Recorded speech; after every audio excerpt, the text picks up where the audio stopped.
Welcome to the Investor Hot Seat. One company is on the hot seat presenting their company to a panel of investor judges who are actively looking to invest. The judges will determine if the company is ready for them to invest in or if they can offer advice to help them improve their company's value and mission. Join us to see if the company can capture at least one investor or will they go home with some good advice. Stay tuned to find out. Hello, everyone. My name is John Nemanek, and I am your Master of Ceremonies for the Investor Hot Seat webinar. I'd like to welcome everyone that has joined us today. The Investor Hot Seat is a 4-hour virtual webinar. We will have leading industry speakers presenting companies and investors discussing the business opportunities in the apparel, blockchain, cannabis, CBD, mining, pain management, and sustainability industry.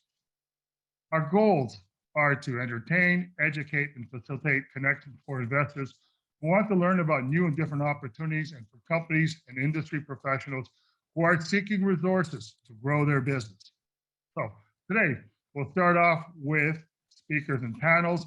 We will then transition to a lineup of 8 innovative companies, each presenting their investment opportunity to a panel of experienced investor judges. This is the investor pitch competition portion of our webinar. At the end of the investor pitch competition, we will learn which companies the investor judges and audience selected by ranking first their favorite presentation. All the presenting companies are good, but there can only be one winner. We are excited to be joined on this webinar by an audience of investors, industry professionals, and entrepreneurs located in 33 countries. And I'm not going to list them all, but I mean, it's amazing. 5 continents. So great selection of people from all over. So welcome, everyone. Please welcome. So schedule for today's webinar is as follows. 11:05 a.m. to 11:15 a.m. Opening comments by yours truly, John Nemanek. 11:15 a.m. to 12:55 p.m. our featured speakers and panels. 1 p.m. to 3:03 p.m. the investor pitch competition. I will introduce the moderator. 1:05 p.m. to 1:20 p.m. introductions of the investor judges. 1:20 p.m. to 3:03 p.m. presentations by companies. 3:03 p.m. to 3:15 p.m. voting by investor judges and audience. 3:15 p.m. to 3:20 p.m. my closing announcements. And 3:20 p.m. 4:30 p.m. Zoom room networking. Do not miss this part of the webinar, please. Okay, we have a few webinar items to cover. First, if you want to submit a question, just use the chat button at the bottom of your screen. Please make sure you're chatting with all panelists and attendees. Second, we are currently in what is called a Zoom webinar at 3:20 p.m. Pacific Daylight Time. When we start networking, we will switch from the Zoom webinar to a Zoom room networking. Here, you will have the opportunity to interact with speakers, investor judges, presenting companies in the audience. To join the Zoom room networking, you will need to register again for the Zoom meeting. You were emailed the Zoom link prior to the event. We will also post this registration link in the chat. This registration link is also located on the homepage of the Cannabis Investing Forum website. As a reminder, you may access the webinar agenda, presenting companies, investor judges, and featured speakers contact information at the Investor Hot Seat website, www.investorhotseat.com. That is www.investorhotseat.com.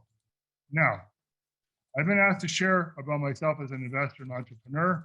I am John Nemanek, and I have been investing for over 35 years, having co-founded over 10 companies. I have taken public in the technology sector 3 companies in the capacity of president, CEO, or chairman, with 2 9-figure and 1 8-figure exits. A few of my successes have been Hostopia.com, sold to Deluxe Communications for $124 million. Internet Direct merged with Look Communications for a deemed value of $560 million. And 2 Cows sold for $45 million to the Steinmetz Group of Israel. Last time I checked, Kinkad had a market cap of over 700 million. Perhaps not my smartest trade, but was very profitable. I invest in multiple sectors, including technology, mining, private placements, cannabis, convertible debentures, Bitcoin, blockchain, DeFi, real estate, and so forth. My cannabis investments are located in Canada, US, and Colombia. In Canada, I am the chair of Province Brands, a past presenting company where we recently raised 21 million US, and in Colombia, where I am president of the Green Mile, a licensed cannabis producer. In addition, I am partnered with my spouse, Professor Dr. Sandra Carrillo, a medical cannabis specialist. Medican IPS, the name of our clinics in Colombia, are focused on patient wellness and collecting real-world evidence. We also have an online educational platform targeting medical doctors and healthcare professionals. Having a partner who is an MD and professor with contacts on 5 continents gives me an unfair advantage in the medical cannabis space. For example, instead of Dr. Google, imagine calling top researchers and medical doctors in the global sphere and obtaining good answers that would normally take hundreds of hours of research and advanced medical understanding to discern. My biography may be found on investorhotseat.com, along with the biographies of presenters and judges. I encourage you to point your browser to www.investorhotseat.com to learn more about the extraordinary people you'll be watching today. You can also Google my name or find me on LinkedIn. Now, let's get started with the Investor Hot Seat. And our first speaker today is Josh Kinkad, Portfolio Risk Manager, C3 Fund. We'll be presenting on the following topic: using automated algorithmic trading to invest in niche sectors like cannabis. Now, there's a lot to unpack there. Josh was a security risk analyst managing $650 million fund. He has a proven success record in finance, compliance, and operations within highly regulated industries. He's experienced the financial industry's stringent regulatory environment and has survived a myriad of regulatory changes in the cannabis industry. He constantly monitors potential changes that could impact the industry, utilizing an extensive contact base to leverage his clients' resources and maximize success. Josh has been connecting individuals and businesses since his internship at the World Trade Center. By the way, Josh, I'm glad you made it out of there. Over the last 6 years, Josh keeps a finger on the pulse of the industry, utilizing technology and data from Headset, New Frontier Data, and the Cannabis Alliance. He analyzes economic market reactions and synthesizes recommendations. In his spare time, he produces a cannabis business podcast called The Talking Head. Google it. This is an excellent podcast worth listening to if you are a serious player. Josh is an advisor and contract CFO for companies throughout North America. He holds a degree in international business management from Western Washington University and a master's of finance from the City University of Seattle. Mr. Josh Kinkad, please take it away. All right. Thank you very much. Welcome. Appreciate that, John. All right. Share my screen here. Wanted to just kind of start with this high-level overview of how we at C3 use automated algorithmic trading, or a robot trading, robo-advisor, if you will. So Warren Buffett's saying you cannot control your emotions if you can't control your money.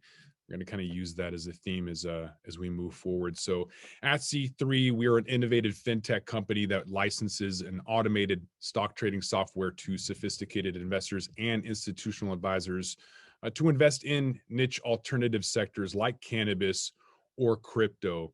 So we use artificial intelligence-based technical analysis and machine learning with predictive analytics to invest in niche sectors like cannabis, Chinese, semiconductors, and we've branched out to add crypto or IPOs or a custom index So we've actually replicated the ARC fund, Kathy Woods's fund, and got 170% return over her 110%.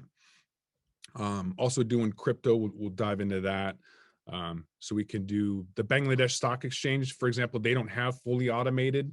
And so we're able to send them alerts for a human to then execute. So there's a lot of different functionalities that we have here at C3, a lot of things that you can do for automated algorithmic trading as well. So we're investing using what we call smart frequency trading, and that benefits our clients with capital preservation, risk management, and long-term growth. And we want to be the world's first AI-based cannabis exchange traded fund, or ETF. I'm going to get into performance and show you eventually kind of how we compare against PodX and MJ. But first off, just kind of giving this educational high-level overview of what it is first. Back to the problem statement. Too many investors are following their emotions. So a lot of people are struggling to separate their emotions from investment decisions and following a reactive cycle of excessive optimism, fear, which generally leads to really bad decisions at the worst possible time. So at C3, we don't trade based on emotions. We're ranking investment opportunities based on the probability of benefiting from current economic conditions, trends, events, and then identifying those particular stocks that have the greatest potential for appreciation. So the most successful moneymaker in finance history, a guy named Jim Simmons. And he has one simple rule of thumb for investing, which is remove all emotion. So he founded, he founded Renaissance Technologies way back in 1978 and got over $100 billion, with the majority of that coming from algorithmic trading. So that's the core part of what we're doing at C3, using similar tools to invest and manage risk while preserving capital. And as you can see, it's nothing new. Last year, over 65% of all trades were actually done from machines. So this started from Rohit Srivastava. He was our chief investment officer, portfolio manager. He locked himself away in 2015 and developed this algorithm, finally launched it in 2017 to track the S&P 500. And for the last 5 years, we have an average return of 43%, tracking that S&P with 7 figures in assets under management. So what is it? Smart frequency trading, if I can use Apple as an analogy, if you were to buy Apple in 2016 and hold it for the entire year, you would have gained 9.94%. But stocks are going up and down. They're volatile. They're crazy. If you've watched Bitcoin in the last 48 hours, you know exactly what I'm talking about. And we love that volatility. Why? Because we're not getting 9.94%. We're taking $2 here or $200 there, whatever. As we're timing that market, the peaks and troughs are what our bread and butter. We're getting 49% during that same period, taking advantage of that volatility. The predictive analytics is really kind of helping us get away from the emotions and more towards algorithmic trading, which is exactly what we want to do. So using an analogy of renting a house or buying a house is basically looking at certain triggers, right? So maybe you need a bigger house or something for your kids, and there's also filters. So how many bedrooms are there? All of those things that you're going to be looking at, and it all boils down to risk. So you're going to have an inspection come out. You're going to look at the roof. You're going to have an appraiser come out. All of these things are creating new decisions for you, and you're learning from that.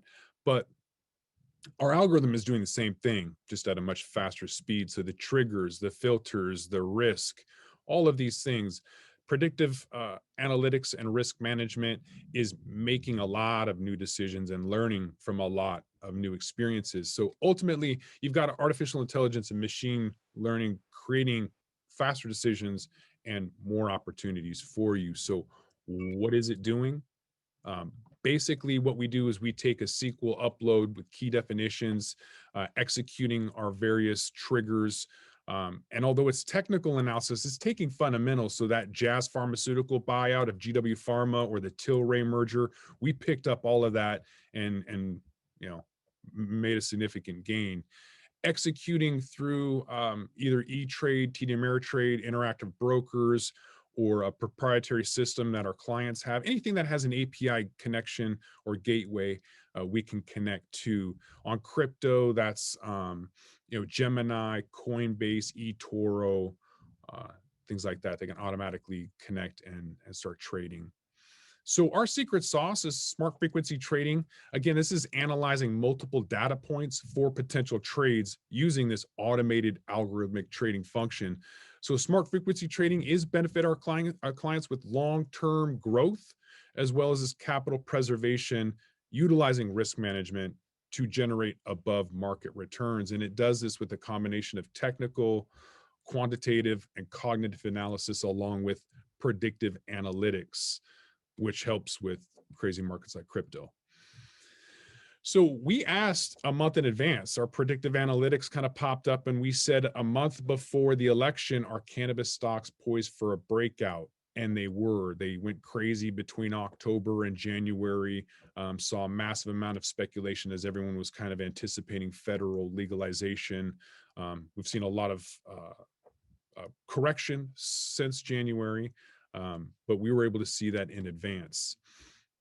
Looking at some of our predictive analytics, the red dots on here are showing you when we wanted to get out of the market. Looking at 2018, you can see in the middle of the screen in October, getting out before the market fell off 14% in October of 2018. Last year, we avoided that whole market fall off of 37%. It does this by running through over 800 equities on the New York Stock Exchange and NASDAQ, and then analyzing a combination of 80 indicators to identify points when the market might be ready to sell off, and likewise when a good time to get into the market might be. So some of the performance, like I mentioned, we do track for cannabis. We're looking at ETFMG, ticker symbol MJ, and then the Global Podex ETF. They had a negative 54, negative 56% respectively, compared to our positive 93%. So outperforming them by 147 and 149%, simply by really not using emotions. So year to date with crypto, as of 4/20, we were up 426% on crypto. Again, we got out of the majority of our trades before that collapse just 72 hours ago. So haven't had time to analyze where we got in, although that's what I'm going to be spending my afternoon, because I'm interested for obvious reasons. So there is a lot of FOMO, whether it's cannabis or crypto.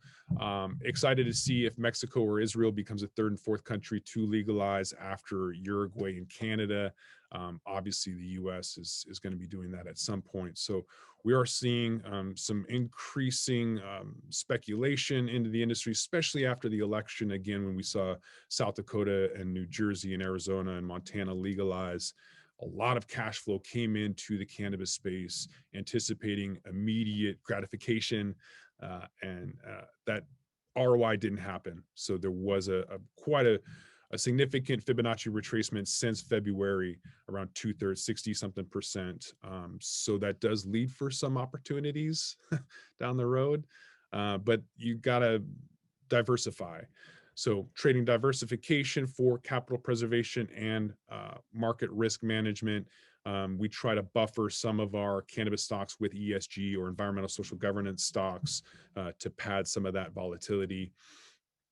Some other ways that we manage some of our risk, depending on the type of risk. There's systemic risk and then non-systemic risk. So systemic risk is a loss to the entire market, and there isn't anything you can really do, might not even trigger a trailing stop loss, and it impacts everything, versus non-systemic, which is very isolated to either an individual security or sector, and there is generally something you can do about that. There are trading risks, whether that's emotional trading or tax issues. There's ways to mitigate all of those types of risks. So we mitigate our systemic risk with market downturn indicators that I showed you, and then non-systemic risk by diversification. We also have trading risks that we have AI making unemotional decisions, and is also pretty decent at tax as well. So again, we have market downturn indicators as well as diversification, and AI has got our back constantly. So that's basically our smart frequency trading in a nutshell. Shameless plug on some of the nominations we've got in the last couple of quarters for best crypto and trading platform, best AI platform, and be more than happy to talk about that. Obviously, it's not FDIC insured or bank guaranteed and may lose value. And if there's any questions, you guys can get a hold of me at josh@c3fund.com. And if there's any questions, if not, I appreciate the time, John.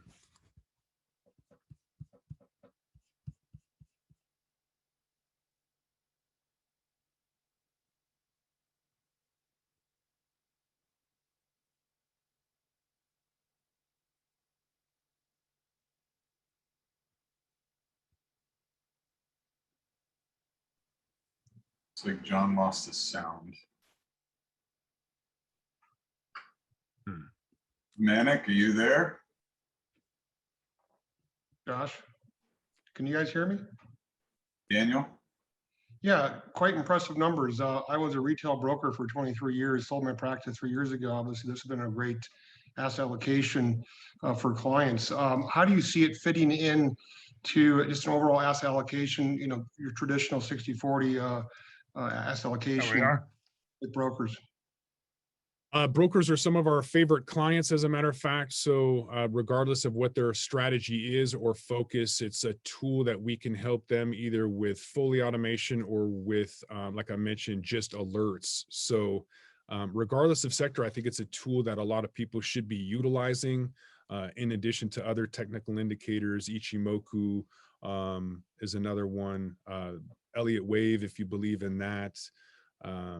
So yeah. They'd be more than happy to talk to you more about it offline, but I think there should be more fund managers and asset managers utilizing technical indicators that we have at C3. Absolutely. I'm sure I have a ton of questions. I could definitely ask you offline for sure. Yeah, either way. Appreciate it, Daniel. Thank you. I have a quick question, Clifford Perry. Hi, Cliff. Hi, I know, or I believe that we will all have access to this recording in full. Is that right, Brad, or no? Yes. Okay, and Josh, if I were interested in having, I have your email, but if I'm interested in having access to your PowerPoint, is that proprietary? Do you require an NDA or? I do not require an NDA. I do the opposite, and I will give you a finder's fee. Okay, I'm very, very interested in putting you together with another engineer that has a platform similar where I believe there's tremendous synergy here. Beautiful. Thank you, Cliff. You're welcome. Thank you. Okay. I have a question for you, Josh. You know that there's 5 traditional measures of risk in a portfolio: alpha, beta, R squared, SD, and of course, Sharpe ratio. How have you assessed the risk of your program, and how do you compare? We take all of those into consideration, Sharpe ratio especially, and our emulated results, we backtest everything, and they're pretty on point within a % or 2 from actual results. So crypto, our emulated results for last year, 420%, were emulated in actual results year to date, 420%. So in terms of the technical risk analysis, going back to 2009, 2008, I think are big for when we develop a fund. That's what we look at, is we're looking at certain crashes and certain black swan events and market risk. And so I feel like we're pretty on point. We're looking at that all of the time. So to your point, I think there's going to be a certain area in time where we need to look at that as this longest bull market in history comes to an end. There will be a crash, and tools like this to kind of prepare yourself on when the timing might occur is going to be something that many people need and will look at in the future after they realize they don't have that kind of security. So I feel like we're already prepared, and hopefully we'll be able to prep other people with these kind of tools. Okay, I'm going to wrap it up soon with a quick question. How long is your data set? It depends on the fund. I mean, we've been in business for over 5 years running the algorithm across half dozen fund families. So, you know, if you want data sets on crypto, we've got a couple years back tested, or something that we've been running consistently for 5 years. So,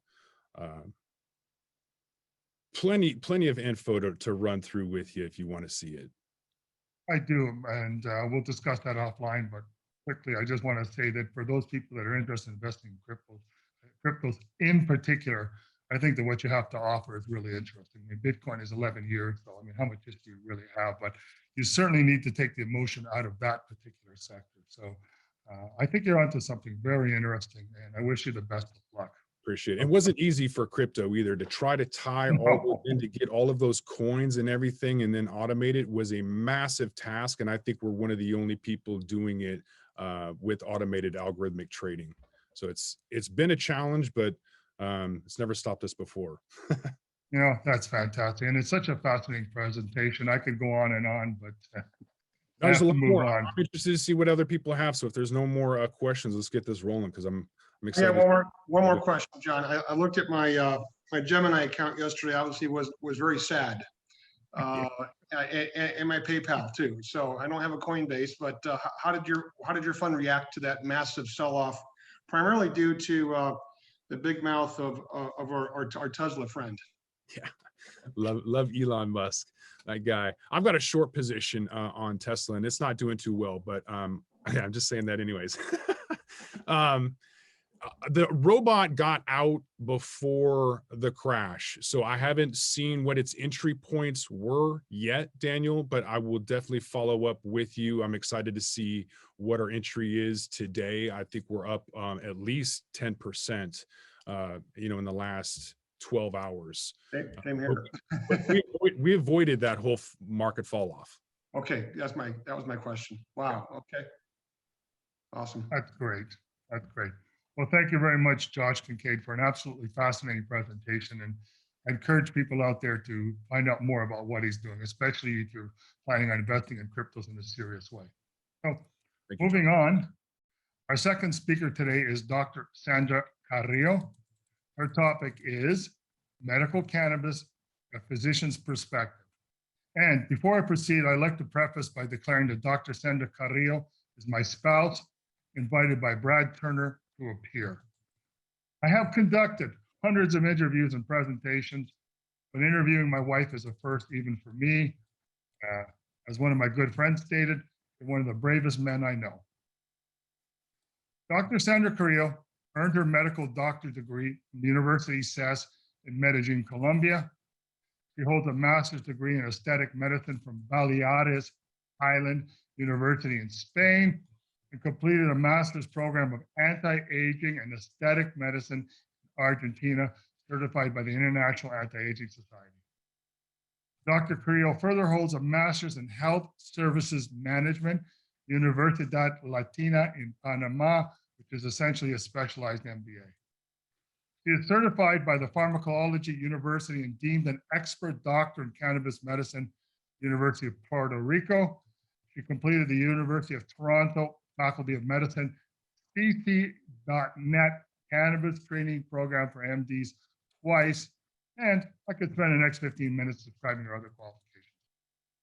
Dr. Sandra Carrillo is professor in charge of the Cannabis Research and Education Initiative, Faculty of Medicine, University of Panama. She is the president of the Colombian Medical Association of Cannabis Practitioners. And further, she is co-founder of Medican IPS, the second largest group of medical cannabis clinics and practitioners in Colombia, with 7 locations in counting. Sandra has spoken at over 50 events on 5 continents, including Canatech Panama, Digital Hollywood USA, Hemp and CBD Expo UK. She's appeared in Malta, Portugal, Colombia, Mexico, Brazil, Jamaica, Thailand, etc., etc. She's regularly invited to speak at specialized scientific conferences on a continuous basis. Usually MD, PhD type events. You know, I've listened in on a few of them and I'm lost after the first 15. Moreover, Sandra has appeared on dozens of television and radio programs and makes regular podcast appearances. Sandra has guest lectured at the SES Medical School in Colombia, University of Sao Paulo, Brazil, and the University of Mexico, Mexico City, where she holds an honorary professorship. She was an expert witness presenting several oral and written submissions before the Government Health Committee responsible for drafting legislation to legalize cannabis for medical use in Canada. Her interests are primarily in research and education. She is a member of the ICRS, which is the International Cannabinoid Research Society, member of the SCC, Society of Cannabis Clinicians, board member of ACS, Association of Cannabis Specialists in the USA, and member of the IACM, International Association for Cannabinoid Medicine. And finally, her proudest achievements, Sandra is a co-founder of the Panama Food Bank and a volunteer at the Children's Epilepsy Foundation in Panama. Dr. Sandra Carrillo, welcome to the Investor Hot Seat. Thank you so much, John, and thank you to Brad for inviting me. And it's an honor for me to be here and being interviewed by John. Thank you so much.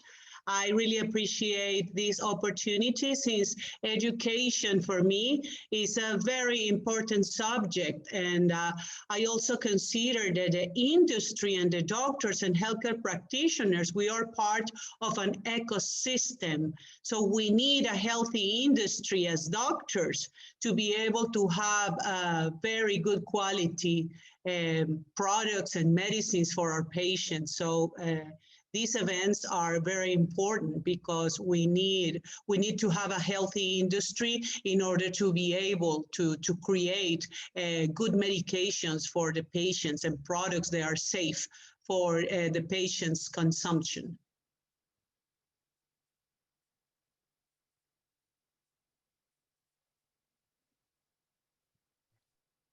There we are. It was working. And so let's start with the following questions. How did you get into medical cannabis? What made you decide to include medical cannabis in your clinical practice? That's a very good question, a very important one, because this is like the who marks the before and the after in my clinical practice. Before, I was, I wouldn't say a traditional doctor because medical cannabis is not untraditional medicine. It's just medicine that is being used for thousands of years. But before I was working more on ER and doing more consultation, prescribing medications that usually all doctors prescribe. But since I am a volunteer of children's epilepsy in Panama, I started seeing mothers having to fly to other countries to get medications, particularly CBD, to treat their children epilepsy. We have to remember that these years, the internet, everybody has access to internet. So since in Panama, medical cannabis is not legal, I was seeing all these mothers flying to the United States, to Colombia, to different countries to find treatment for these patients, and in this specific case, children. And I saw how these patients were improving.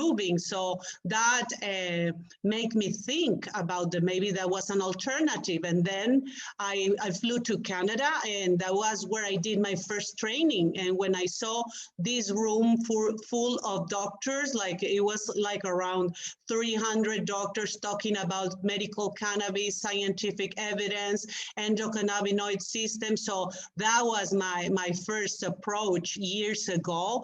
And since then, I changed change my approach to my patients, because I see now a patient more than a symptom, more than a disease. Is like a whole integrative approach the medical cannabis allowed me to do. And it's a more personalized medicine, which I feel very grateful to practice. Before, medicine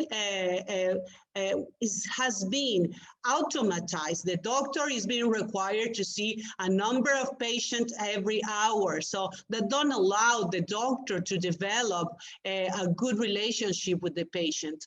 For the doctors that are practicing or prescribing medical cannabis, I think they will agree with me that we take the time to understand a lot of subjects regarding to the lifestyle of the patient, the quality of life. So I think medical cannabis allowed me to practice a more empathic medicine, more personalized medicine. So I feel very grateful, because since medical cannabis came into a clinical practice, I've been seeing the patients with a different perspective, more holistic and more personalized, which is very important, and the patients really appreciate all this time. So that's the way I started. Great. Why shouldn't I just visit my local legal dispensary and buy directly from a bud tender? Why should I see an MD, ND, DO, or any other healthcare professional? Well, that's an amazing question too, and you just say it, because in the case of a doctor studied medicine, knows the body, knows the drug-drug interactions, knows the side effects, knows how to catalog a pathology, and knows how to customize or prescribe the proper treatment for the patient. And that also includes what is the follow-up of the patients. And this is very important, because the doctor, first of all, when the patient comes to the visit to the clinic, the doctor has to do a very deep clinical history and put it on the records. And then, of course, the physical examination. So there is a lot of things that a doctor has to do before deciding to prescribe or recommend medical cannabis. So I think there is a big difference, and it also depends in which country are you living.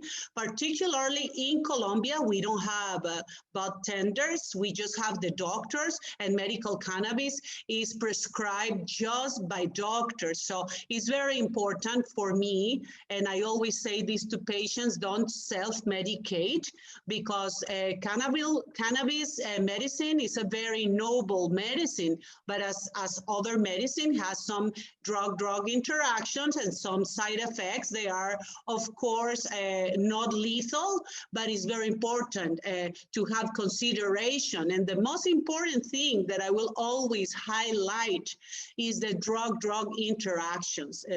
For a bud tender, it will be very hard to know the drug-drug interactions. So I think, of course, according to the country the person is living, I will always advise to visit the doctor first, because there is many things that had to be taken in consideration, and also to recommend the product that is safe and that is accurate for the patient's ailment. Thank you. Based on your experience with patients, does access to medical cannabis improve lives?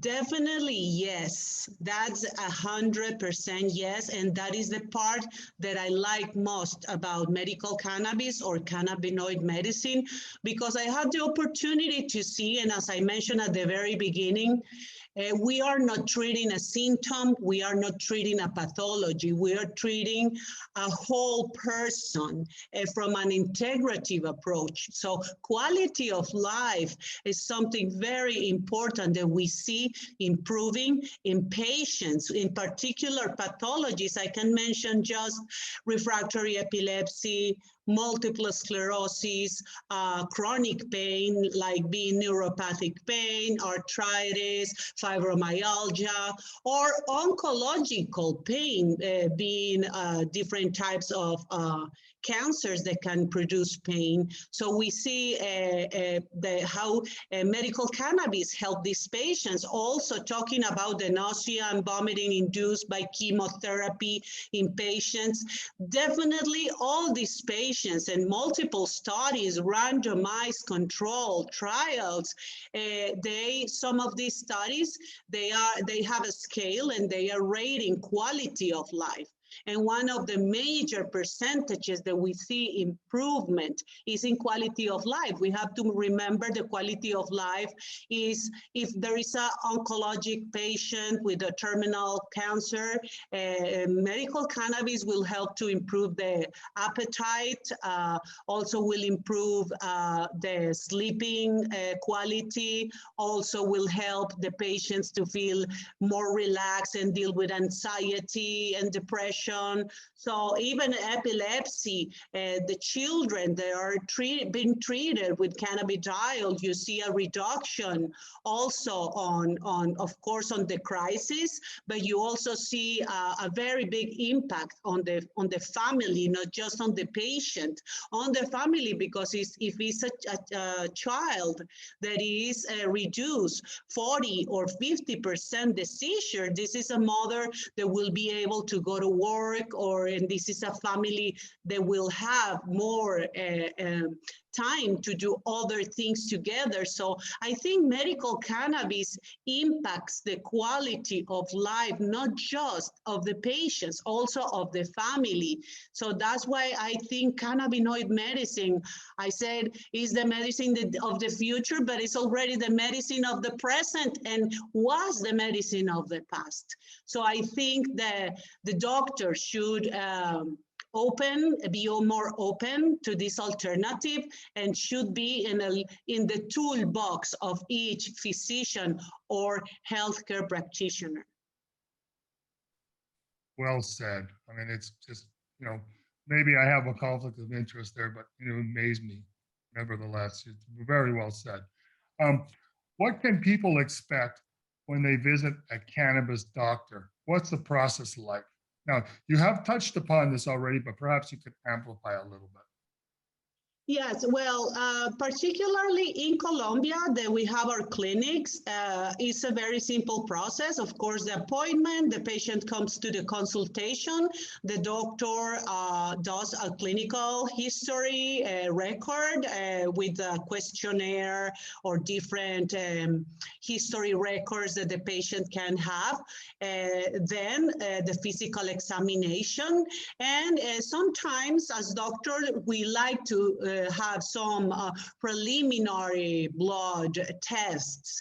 In another cases, in the same consultation, the doctor prescribes. In Colombia, particularly, doctors are allowed to prescribe medical cannabis. So what I do, what we do in our clinics is we prescribe the medical cannabis in a form of magistral formulation. That is what is legal right now in Colombia. And the patient will receive the medication 3 to 5 days later. After that, particularly in my case, in our clinics, we do for the first month a follow-up on the patients every 3 days. We talk to the patient, the doctor, the nurses to see how is the patient evolving, because it's the process of titration. And then after a month or after the patient achieves control of the symptoms, then you start seeing the patient every month, every 2 months, or every 3 months, according to the pathology or the necessity of the patient. But it is a very simple process, and thanks God in Colombia we have this advantage that we have medicines available right now for patients. Yeah, very true. A lot of places may have medical cannabis legalized, but try actually accessing, like England, for example. But anyways, I won't go on about that. I understand the medical cannabis can be administered in several forms. Please describe. Yeah, well, that's a very important part because according to the country, you have different presentations. Globally, we know that the presentations where medical cannabis can be used is inhaled, of course, through vaporizators, that they are actually very good technology out there, and is the one that the patient will obtain the fastest effect or the fastest relief or the fastest onset of the treatment. Of course, I don't recommend the smoke part because either way, the fact to be burning the cigarettes produce toluene, benzene, and different chemicals that can irritate the lungs. Another presentation is the oral presentations. We have tinctures, oils, capsules, sprays. So it's incredible what we have right now. And they are developing very interesting technologies because we know that the oral presentations have a challenge because the absorption is very little versus the inhaled administration. So with the oral presentations, I have seen very interesting things happening with nanotechnology, nano emulsifications, and different technologies that they're using to make oral medical cannabis having a better bioavailability and better absorption. And they are developing suppositoriums, patches, and of course, the cosmetic line for doing treatments on the skin, and they're always using also technology for transdermal patches. So this is a very wide variety right now that we have. And then the edibles that they are like the gummies and these other infused beverages that are not that much part of what us as doctors we use. So we use more in Colombia right now, we are just allowed to prescribe the oral medications. So as I said, we have tinctures, oil sprays in magistral formulations. But so far in other countries, they have the inhaled way available. So those two are very important. Also, they have been some good results reported with the use of suppositoriums. And in the cosmetic line, of course, the development of different types of cosmetic, which is very exciting too. Yeah. Someday you'll have to tell people with a cosmetic line you developed for a very, very famous Hollywood couple. Anyways, let's move on. Tell us on an anonymous basis about a typical cannabis patient, one that you've treated. Give us like a quick case study. Well, in our clinics, we see a lot of patients with chronic pain. This is huge because, as I mentioned, chronic pain is a big word, but we have to define what type of chronic pain. As I say, fibromyalgia, arthritis, neuropathic pain, oncological pain. But usually I have patients with fibromyalgia, a good amount that they respond very well. There were patients that they've been treated with a lot of different medications and even having all the side effects of these medications, particularly in this case, I'm talking about a female, 50 years old, that has been suffering of fibromyalgia all her life and being treated with tons of medications. And we know and we have evidence. Actually, Dr. Ethan Russo wrote a very interesting paper talking about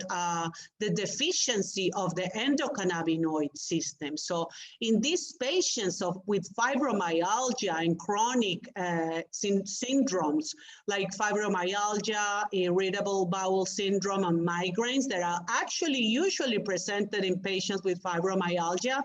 They found that these patients have a problem with the endocannabinoid system, the tone. Sometimes are the enzymes that degrade the endocannabinoid, sometimes are the production of endocannabinoids, sometimes are problems with the receptors. So this is a very interesting theory. And in a patient, for example, with fibromyalgia, they respond very well to medical cannabis treatment, impacting their lives. Particular lives of this patient. She couldn't sleep. She was all the time anxious and depressed, and she was all the day long suffering pain. And then by reducing the pain of a patient, that the scale was with the 1 to 10, 10. And then after a month, the patient reduced the scale from 1 to 10 to 2 or 3. This is those are very big numbers, because patients like this, then they sleep better, they eat better, and they have a better quality of life. So this is like a small example in here. And right now, where we have more scientific evidence in treatments with medical cannabis is refractory epilepsy, particularly Lennox-Gastaut, Dravet syndrome, and recently was approved for tuberous sclerosis, all the epileptic syndromes. And also for multiple sclerosis, particularly spasticity. Also, we have good evidence for the treatment with medical cannabis of patients with nausea and vomiting induced for chemotherapy. And the last will be chronic pain that I already described. So definitely we have a lot of patients with chronic pain being improving their lives by using medical cannabis. And I'm sure that we will see a lot of research being released very soon, and almost since last 5 years, I've been seeing a very important amount of research being released. So this makes me very optimistic, because we know that we will have more evidence in the future for other pathologies that I think a lot of scientists and researchers are looking at for many years. And since the UN removed medical cannabis from Schedule 4, this is a way that the governments and countries can see that should relax a little bit the regulations they have for research, so that will allow more doctors to do more research. So I think the future is very bright for medical cannabis. I am very optimistic, and I see a lot of applications, but I also see that we need to do more education, because medical cannabis can be more popular among doctors and healthcare practitioners if we keep educating doctors in a formal way. That's great. Thank you. I'm going to have to wrap it up fairly soon, but there is one question I do have that I feel I have to ask, and that is, what problems do you see with medical cannabis? What are some of the side effects? Very important.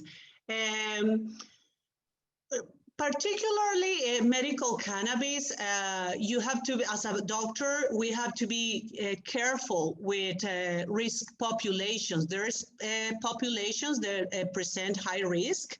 For example, patients with unstable cardiac and pulmonary disease, also adolescents, and also pregnant women or during breastfeeding. And one of the most important ones is patients with clinical history of psychosis or schizophrenia. And also patients that they have a history record of substances or drug abuse. So those are risk populations that the doctor needs to assess what are the risk versus the benefits in these patients. Definitely, I will say that one of the biggest contraindications will be a THC for patients with schizophrenia, because there's actually some studies right now with CBD, cannabidiol, for treating these patients, but THC avoided with patients with schizophrenia or psychosis. And what I was talking earlier about the drug-drug interactions, we have to think, and as doctors and scientists, we know there is a lot of interactions with other drugs, with other medicines that usually the patients are taking, for example, warfarin, some benzodiazepines. So it's not that there is a contraindication to use them, is that if the doctor is aware that the patient is taking these medications, there is actually a website where they have a very long list of these drug-drug interactions. So we actually have it available for our doctors, because it's impossible to memorize 50 or 100 medicines that could have interactions, because we know CBD acts in different levels of receptors, not just CB1 and CB2, acts on TRVP, or acts on 5-HTA, so many receptors that we have to account that other drugs or medications are using too, and also that they are all metabolized to the CYPs, the cytochrome enzymes. Sandra, I'm sorry, sweetheart. We gotta wrap this up, okay?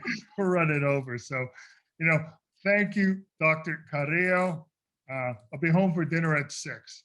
So, moving on, Thank you so much. Oh, you're welcome. It's a pleasure. So moving on, our third speaker is Dr. Dave, one of my favorites. His topic, different investment opportunities in the cannabis sector.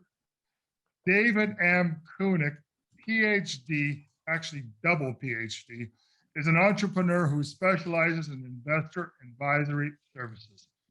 Dr. Dave, as most people know him, has raised capital, expanded several companies, and has employed over 300 plus people. He's been in the medical field for over 18 plus years, has been a business owner for 19 plus years, and has been in the cannabis industry for 10 plus years. Some people call him the triple-headed dragon due to his diversity and experience. Over the past 16 years, Dr. Dave has started over 10 plus companies, both in the public and private sector, and has successfully sold many of them. His efforts in business operations and human resources won him the prestigious Alfred Sloan Award for workplace programs and flexibility. That's a big deal, by the way. David has assisted many companies in securing millions of dollars for his clients, ranging from the cannabis, hemp, energy, medical, water, and beverage industry. He has served on numerous boards as an advisor and is a trusted source of information. Dr. Dave is frequently invited to keynote and speak at conferences on a variety of topics. So, Dr. Dave, please take it away. Thank you so much, John. I really do appreciate the introduction. And for everyone that's here on the panel, thank you for spending your time. And from one former investor judge to the current investor judges, I wish everyone the best of luck today. And I hope it's a great event for everyone. What we're going to start off with today is actually a quick 2-minute video. And I'd recommend for this 2-minute video that's going to be played in a second, that if you could turn up the volume on your computer, your laptop, your cell phone. If you have an issue hearing the video, I'll put my email address in the chat room. You can email us directly and we'll send you that video. But after we start off with this, we'll continue on with the presentation. So Brad and Ron, if you could cue the video, that'd be great.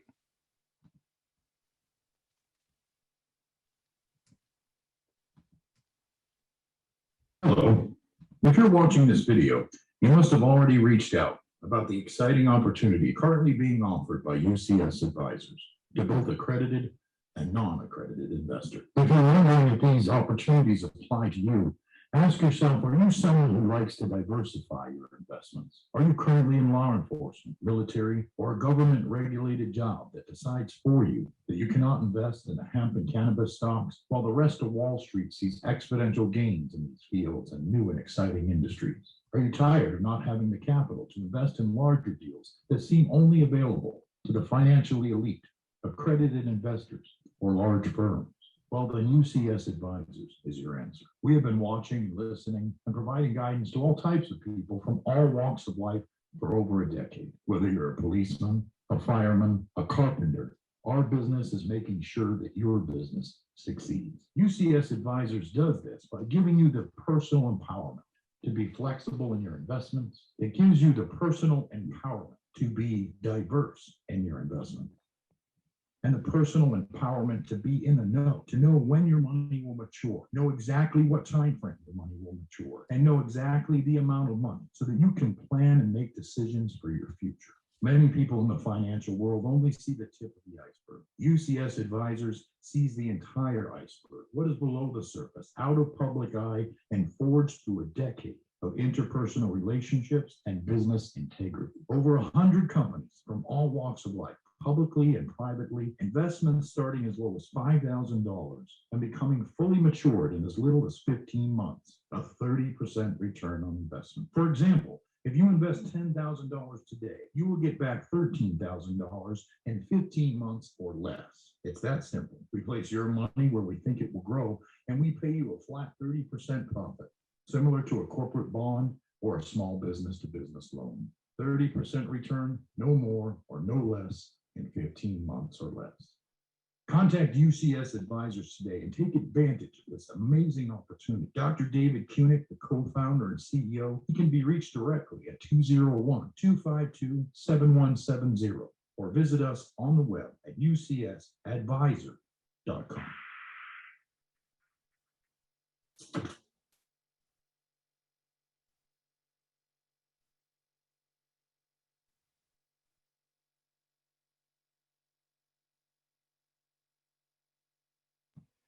Yeah, sorry about the delay, everyone. So that is our general video that we put out. And today we're going to talk about why this program came about.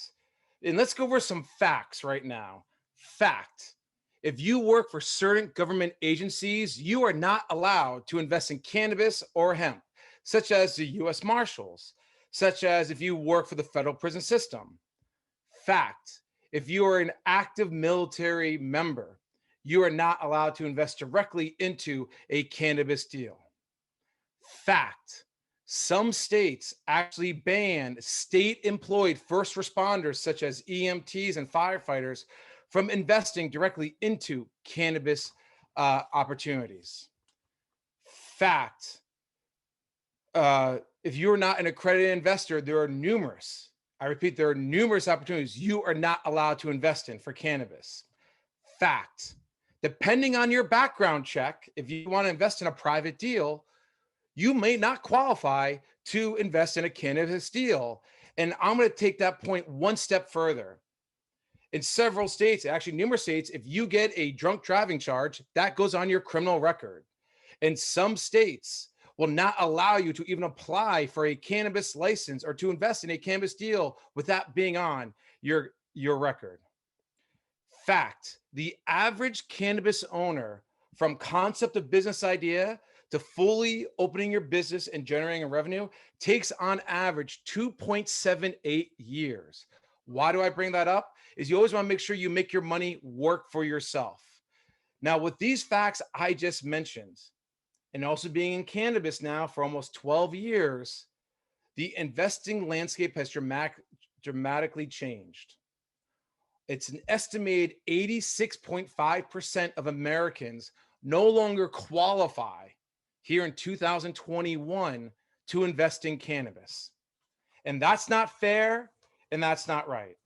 And if you're paying attention to this presentation right now, if you've heard of the comedian Chris Rock, go in the chat room right now and say, I know who Chris Rock is. So if you're listening right now and paying attention to this presentation, and you know who the comedian Chris Rock is, just put a yes or say, I know who Chris Rock is. And why do I say that? Because Chris Rock, back in 2003, while doing one of his community shows, he said, that ain't right. And once again, that ain't right. So if you are a non-accredited investor, you can't invest in a lot of deals. That ain't right. If you work for the federal prison system or a U.S. Marshal, you can't invest in cannabis. That ain't right. Now, if we take another step further, if you look at the average cannabis deal, especially in the private sector right now, you're looking at a minimum of usually $75,000 to invest in. Not everyone has $75,000. And when you really look at how many people, especially here in America, have extra income to invest in private deals, they don't have the extra money, and that ain't right. Now, let's take it another step further. The other reason why we came up with this program was a time frame.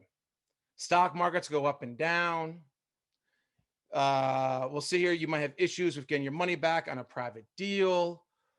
We have organized this program where our return on investment and an opportunity for this is within 15 months or less. Why do I bring this up? Is that the average private deal to get back your initial investment is roughly 3 years. That's right, 3 years. Not everyone can invest $75,000 and wait 3 years. And as Chris Rock says, that ain't right. And I see people blowing up the chat room down there saying they know who Chris Rock is, and I know I have your attention. Why was this program created? It was created out of demand, and also it was created due to accountability. No blaming the presidents, no blaming the stock markets, no blaming the economy, no blaming the lack of gas. We designed this program because us here at UCS Advisors assume 100% of the risk for your 30% return on investments. No blaming excuses. If we fall short of our number, that money's coming out of our own pocket, plain and simple. The other reason why we also came up with this is that at the same exact time is that, to be quite frank, if you're going to give your money $100,000, you're going to do a ton of due diligence. And by the time you're done with your due diligence, that opportunity might be lost. And I've seen John shake his head several times during this presentation because he knows exactly what I'm referring to. Another reason why we came up with this program and we made our minimum investment $5,000 is, let's call a spade a spade. If you talk to your financial advisor, if you're a financial advisor here in the chat on this, give me, I'm a financial advisor, because you're going to tell your clients, take 5% of your portfolio and put in something risky. Well, you got a $100,000 portfolio, 5%, that's $5,000. But once again, we created this program mainly due to two reasons. One, accountability. We were tired of everyone, when investments didn't come through, blaming the stock market or blaming COVID or blaming who the president was. We're tired of excuses. If you're a business owner, take accountability. And that's what we do here at UCS Advisors. The next reason is that if we were looking at the cannabis industry over a decade ago, pretty much anyone and everyone could invest in it. That's not the case anymore. And it's not fair. And in the words of Chris Rock, that ain't right. And it's just not right that so many people cannot invest in cannabis. And the other thing is too, last but not least, is we tell people, dip your toe in the water, invest 5, 10, or 15,000. See if our program is the right fit for you. And then if it is, then you might like some of the other deals. Listen, if you want to put 100 grand into a great deal, we have options for you.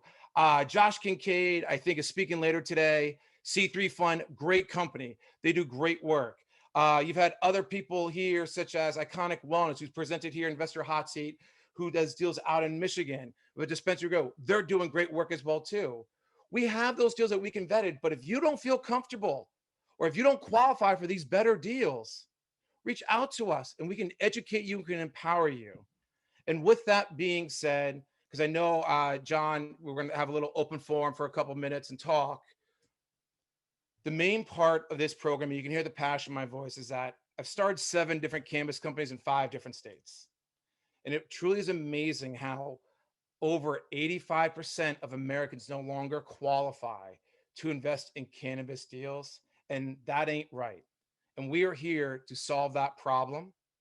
And we are here to help people with that. With that being said, John, I'd love to start a dialogue or any questions. Wow. I don't know how many people really understand what it is that you're actually offering. I am an accredited investor, and I also have a family office that meets certain definitions. It basically allows me to invest in pretty well anything, right?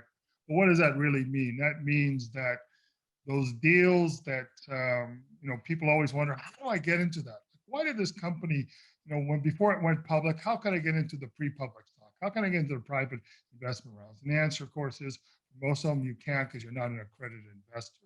And that's what you're addressing with, in some ways, which is a market inefficiency. I mean, I understand the logic behind it originally was that, if you have a certain amount of money, in theory, you're a sophisticated investor, supposedly you know what you're doing. Well, that may be true, but the truth is it's created an unfair advantage for guys like me that just basically can get into the earlier deals. So I'm going to go ahead, and with that having been said, I'm going to throw the following question out, and I think this is an important one, David, is what has changed in terms of the definition of an accredited investor? And more importantly, what does that mean to me? So, John, this is a great question. And this is another reason why we came up with this program, because we saw how the term accredited investor was traditionally all about finances. And then they've slightly changed the definition where, depending your experience of being maybe a financial advisor, a financial planner, depending what certifications you hold, depending even your real life experience, if you've been on boards of publicly traded companies and what your experience has been in the money markets, you can now qualify as an accredited investor. And the term's getting looser and looser now. And what we usually tell people is this: at the end of the day, if you're not an accredited investor and you invest in a deal and you lose all your money, you have nothing to stand on. You can't sue the company. Nothing's going to happen. That's really the short end of it. You have nothing to do. And a lot of these better deals, you know what? They don't want to take that risk and they don't want that headache. So and what's interesting is, and I'm going to take a step further, John, and there's another reason why we developed this 30% return on investment program. We've been blessed. I've been blessed. I'll be first to admit to it. I've been in the industry long enough, as well as some of our team members, where we've got in on friends and family rounds. For some companies that are now in their Series B, Series C, or even Series D round, because we had that time, because we qualified. But we made sure that we empowered ourselves the opportunity to increase our positions through us. And that's why we offer a flat rate fee for our return on investment, because we have deals in place in the private sector, in the public sector. We have deals with small dispensaries and also small grow operators. We get a royalty for every ounce grown, or we get a percentage of the profit to hit X amount of dollars selling product out of their dispensary per month. Not everyone can get part of these deals. So we're taking that entire group of deals, putting them all together, knowing what we could offer for that return on investment for someone who might not quite qualify for that accredited investor, or they might just be a year or two away. And now they can start to dip their toes in the water and start getting involved in this cannabis industry. That's a very important point, especially since you can do a level of due diligence that very relatively few investors, I even include myself in that category, can actually do. Because for me, if I'm doing a private placement, it's a small deal. I frankly just don't have the time. But and John, let's take it a step further, actually. In 2020, we reviewed over 450 pitch decks. Oh, there Only 16 of them passed our vetting process. Yeah. Our investors are very happy with those 16. 2019, we did 325 plus. Only 12. And I see Josh Kinkad shaking his head because we've talked about this offline. Is that, you know what, when you're doing and you're working with someone, they're doing the due diligence for you. And that's why we laugh with working with financial advisors, because people in Boston, LA, Denver, those financial advisors saying, okay, we want you to help our clients because you make the money. They're going to take that profit, give it back to us, and let us reinvest it for them. Yeah, no, and also, not that I hope it's not lost on anyone. What I discern, you have deal flow, which is really important, because even someone like myself, I have access to, I belong to numerous groups and numerous firms, but there's still deals that I either can't get into or I just are not qualified. I'm not saying qualified. I just can't get in. They just don't have the right contacts. And there's been a few deals that I really wish I could have done where they just passed me by. Whereas if someone like yourself, David, where you've done business with them already, heck, you have a better chance than me, frankly, of getting in. And by the way, just for the record, I do not have a financial interest in your firm. We're just friends. So as long as everybody's clear on that. Yep. So I think we've got a couple minutes left. Okay. And what I'd like to do is just give you an opportunity to perhaps add anything that you would like to say to the audience, anything that you would like to close with. Sure. I think what's really important is this, and whether it's UCS advisors, another investor relations advisory company, whoever is running that company or even their employees, ask them if they've actually been involved in the cannabis sector themselves. Yeah. Ask them if they've ever opened up a business, because there's a lot of stuff that you got to read in between the lines. And it's interesting because you can read a pro forma, you can read a balance sheet, but how much electricity is this grow facility gonna use? What are the electricity? What's the power usage loss for that state? Is a license transferable if the company wants to try to get acquired? There's so many little facets that are just not put on paper. So we really pride ourselves with opening up several cannabis companies. We've been on the ground floor. We know what it takes. We've dealt with the states. We've dealt with the federal government on certain regulations as well, too, to go back and forth and talk about them. And that's really important, no matter who you use. And also, I encourage everyone, talk to your financial advisor, your financial planner. If they're telling you not to do anything in cannabis, you need to question them why. Because that's like them telling you, don't invest anything with the internet when the internet came out. And if we look at the numbers statistically, and as a medical guy, let's look at this purely objectively and not subjectively. And I'm going to dumb down the numbers. The only industry for the last 15 years in a row to increase its overall revenue on an average of 125% per year for the last 15 years in a row is cannabis. It's not real estate. It's not technology. It's not gold. It's not silver. It's been cannabis. So if you're not looking at this sector to invest and to do a little bit, you are truly missing out on this opportunity. And if you're someone who's scared, you don't really want to jump into the water completely, you need some guidance, you can reach out to an investor relations advisor, and they can help you with that. And they can help you make that decision. If you're going to maybe invest 150, 200 grand to a private deal, you might want to spend maybe $300 or $400 with a cannabis investor relations advisor that can go through the deal and tell you the pros and cons that can benefit you. Because at the end of the day, and people have seen me speak before, as a medical professional, it's about empowering people with information and knowledge. And part of our job here at UCS Advisors and every investor relations advisory company's job is to empower you, the investor, with information and knowledge. Ron and Brad, I think we're just about done with my time. John, thank you so much for hosting today. I really do appreciate it. And once again, everyone, good luck that's presenting today to the investor judges. And thank you so much for your time.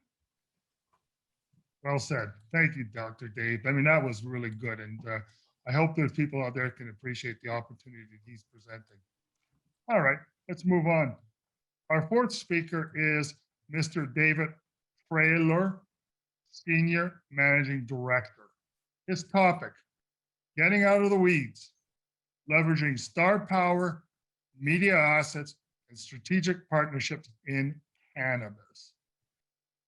Mr. David Traylor is a Senior Managing Director at Gold Eagle Partners, a firm he founded in 2012 to advise life sciences companies.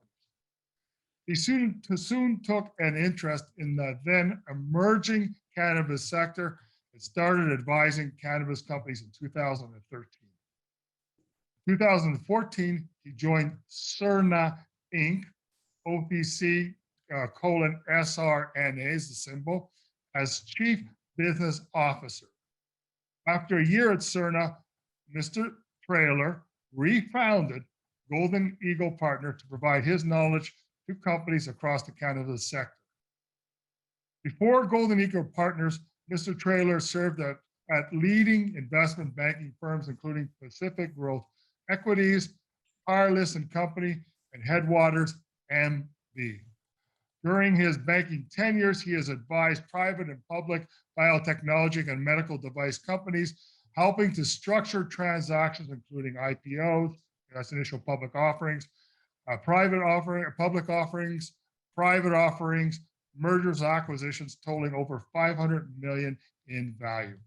And before investment banking, Mr. Traylor spent 15 years in senior operational roles for biotechnology companies, including research and development, business development, manufacturing, and program management.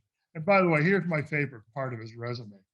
In 1988, Mr. Traylor was one of the 5 Colorado players selected to play for the Denver Rifles in the American Lacrosse League, ALL, the first U.S. professional lacrosse league.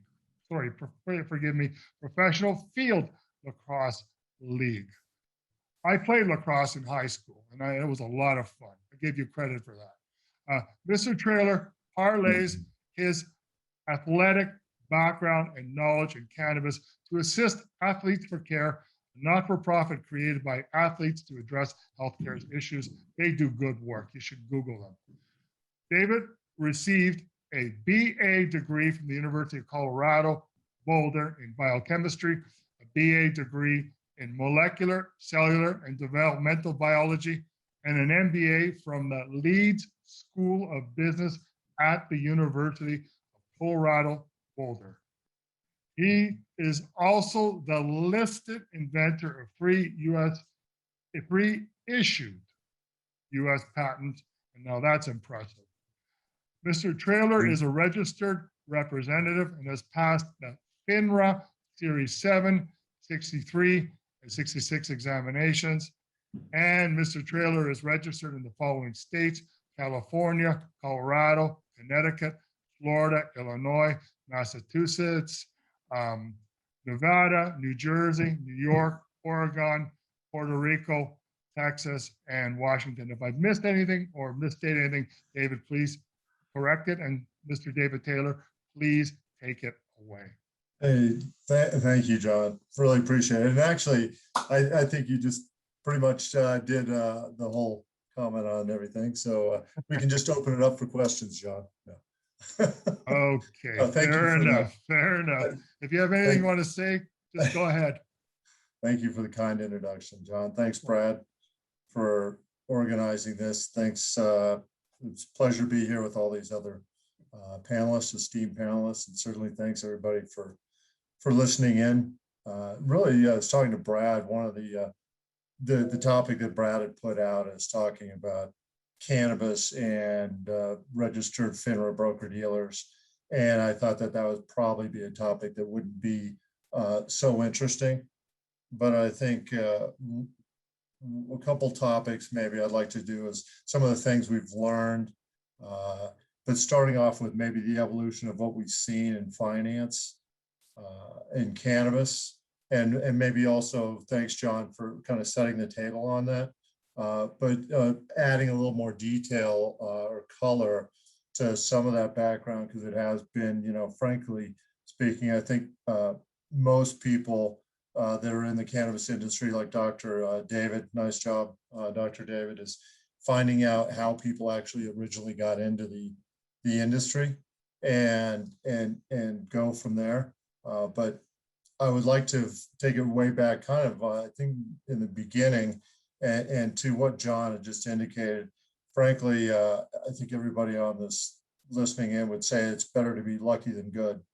And so, frankly, looking back on my career, I got pretty lucky with a lot of things, and certainly one of them was getting into cannabis when we did. So again, I'm Senior Managing Director, Golden Eagle Partners. We're an investment banking firm. We're the first investment banking firm to get into the industry in the US. I'm not so sure that's true for Canada, just because the FINRA requirements scared a number of people away. But before I got registered, as John had indicated, I did some work in leading biotech companies. And so I started off in some companies in Boulder. One thing too, I worked for 15 years for companies based in Boulder, Silicon Valley, and also Berlin, Germany. So there's an international component that I'd like to get to too, because we're based here in Denver, Colorado, but we do international work in the cannabis industry, and we have been doing international work for almost 5 years. But one of the things that was interesting, looking back in my career, is the first 4 years was spent doing recombinant protein production and process development, as John indicated. And luckily, through some of that work, I was awarded inventorship on 2 US patents. And one thing that we learned during that, and also subsequently at a company called Affymetrix, which was a leading genomics company in the mid-1995, 97, mid-90s, learned that biological supply chains are inherently unstable. And by that, I mean, for example, we would be scaling up from 500 liter to 1,000 liters. And all of a sudden we'd have this protein impurity come out of nowhere, and we'd have to find a way to get rid of it. And so as a result of that, when I got into cannabis, I thought it was very interesting, because you'd end up having a lot of these operators, whether they're LPs in Canada or MSOs in the US, going from 40,000 square feet of grow to 400,000 in one jump. And we understood right away that that was a disaster waiting to happen. And frankly, I think you've seen that pretty large with a lot of these MSOs in the US going for land grabs and grabbing a lot of cultivation operations. And everybody was thinking that growing weed's easy. And as everybody knows, the end of that story has been told, that growing weed's not easy, and scaling that rapidly is a disaster waiting to happen. You don't see Roche, Genentech, et cetera, do that. But so got into biotech. So that was a really interesting part too, because the one thing, a lesson that we've learned too, and this is kind of the topic of my discussion, is kind of lessons learned in cannabis over the last 7 or so years in finance. And one of them too is the fact that it's a very tough thing to be doing finance and doing cannabis at the same time, right? And that's one thing that Dr. Dave was talking about. He's right, it ain't right, because one thing that has been tough is the cannabis industry, even in spite of the growth that he referenced, it's been an undercapitalized industry, right? And part of that reason has been a number of things. But for example, when I was at Cerna, as John mentioned, I was chief business officer from 2014 to 2015. And that was really one of the first waves. I joined Cerna late in 2014. They went public in March of 2014. They were one of the first companies to be public, along with TerraTech. I think TerraTech was right in front of us. But it was interesting because when I was there, we had a hard time raising $3.5 million for Cerna, being a public company. And now you see, obviously, some of the companies, Curaleaf, raising 300 million these days. So at that early stage, it was really not easy. But also the thing that was interesting about it is that if you're in a cannabis company and if you're an OTC company, it was kind of a perfect storm, frankly. And we were a lightning rod for a crap, to put it bluntly. Because OTC companies, a lot of people think that people working at OTC aren't smart. And a lot of people on this call will understand and appreciate the fact that a lot of people think if you work in cannabis, you're not that smart. And so we had numerous times where people would approach us. And so that's the other lesson learned that we've learned in cannabis, is you have to be very careful with people say that they have money, because if they do, most likely the time, it's not real money, or they're going to move the goalposts on you, et cetera, right? So, but a corollary to that, being at Cerna, I think, as some of you guys may remember too, in March 2016, Mass Roots, another problem with the finance and the cannabis side is that, for example, NASDAQ is still a problem here in the US. As many know, Kronos is listed, the Canadian LP, on the NASDAQ, because they're not nationally illegal here, they're in Canada, right? But as many of you may remember, Mass Roots, which is a social media company, wasn't even plant touching. tried to list on the NASDAQ in, I think it was May 2016, they were denied by NASDAQ. So, this kind of gets to the fact that a lot of people say, oh, well, cannabis is just like any other industry. And it's not. And especially if you want to talk, for example, whether we're talking marijuana or hemp, it's not the same because, for example, here in Colorado, as many of you may have seen years ago, and it's still somewhat the case, is in a normal industry, if you have a surplus of some kind of product you make, you can certainly just ship it across the state line and sell it somewhere else. Well, here in Colorado, it's really interesting because you'd see a whipsaw in a lot of different, see a whipsaw in the prices of marijuana here in Colorado, just because you'd see like online outdoor grow operations come online and then flood the market. And so that was still somewhat the case of seeing some really interesting supply and demand economics you don't see very often. And then, for example, with hemp, that's not the same either. So as many of you know, the Farm Bill passed in 2018, December 2018, to legalize hemp, right? And I guess it made it nationally legal, but it turns out one of our clients, Panacea Life Sciences, was based here, and many of you may remember this story.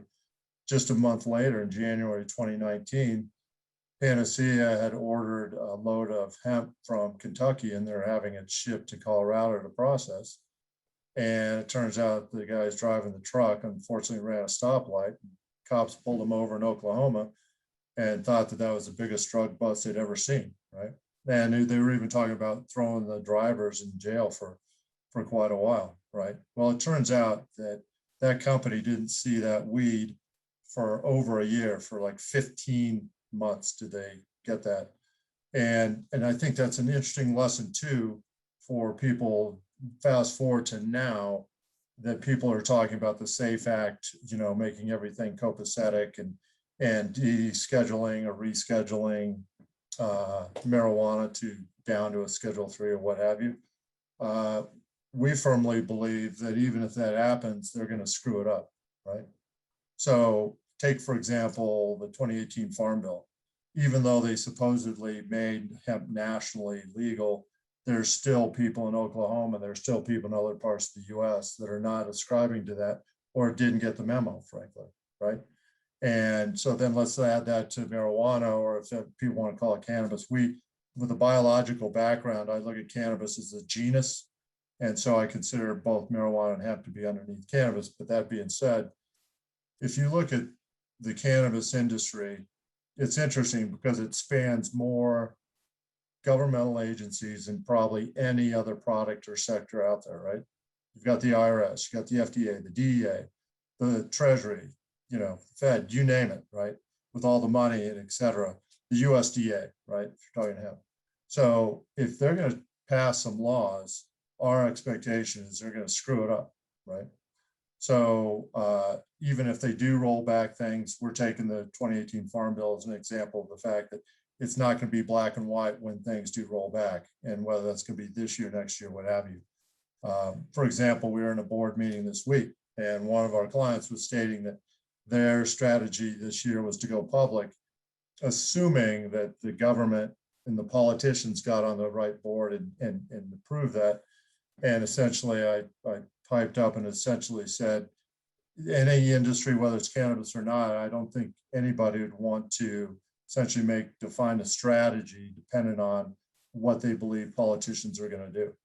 So that's a really interesting point that we wanted to bring up. But as far as the finance, and Brad has wanted me to talk some of this, is that it's been an interesting evolution over time. A couple more things I wanted to say, and I have about, 7 more minutes, is certainly the financial evolution is continuing to happen.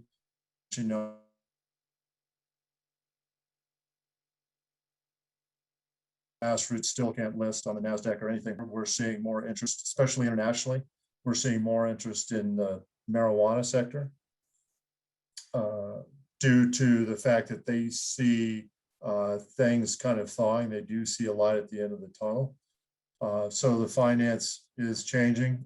We were in Dubai in March 2018, ahead of the curve to reach out to, some Saudis and Emiratis about what they might be interested in medical.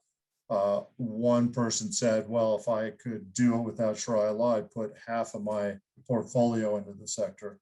And a much older person said, medical cannabis, I don't care if it's medical marijuana, is definitely just a bridge too far. But what we found too is we reach out globally, as I mentioned, to investors.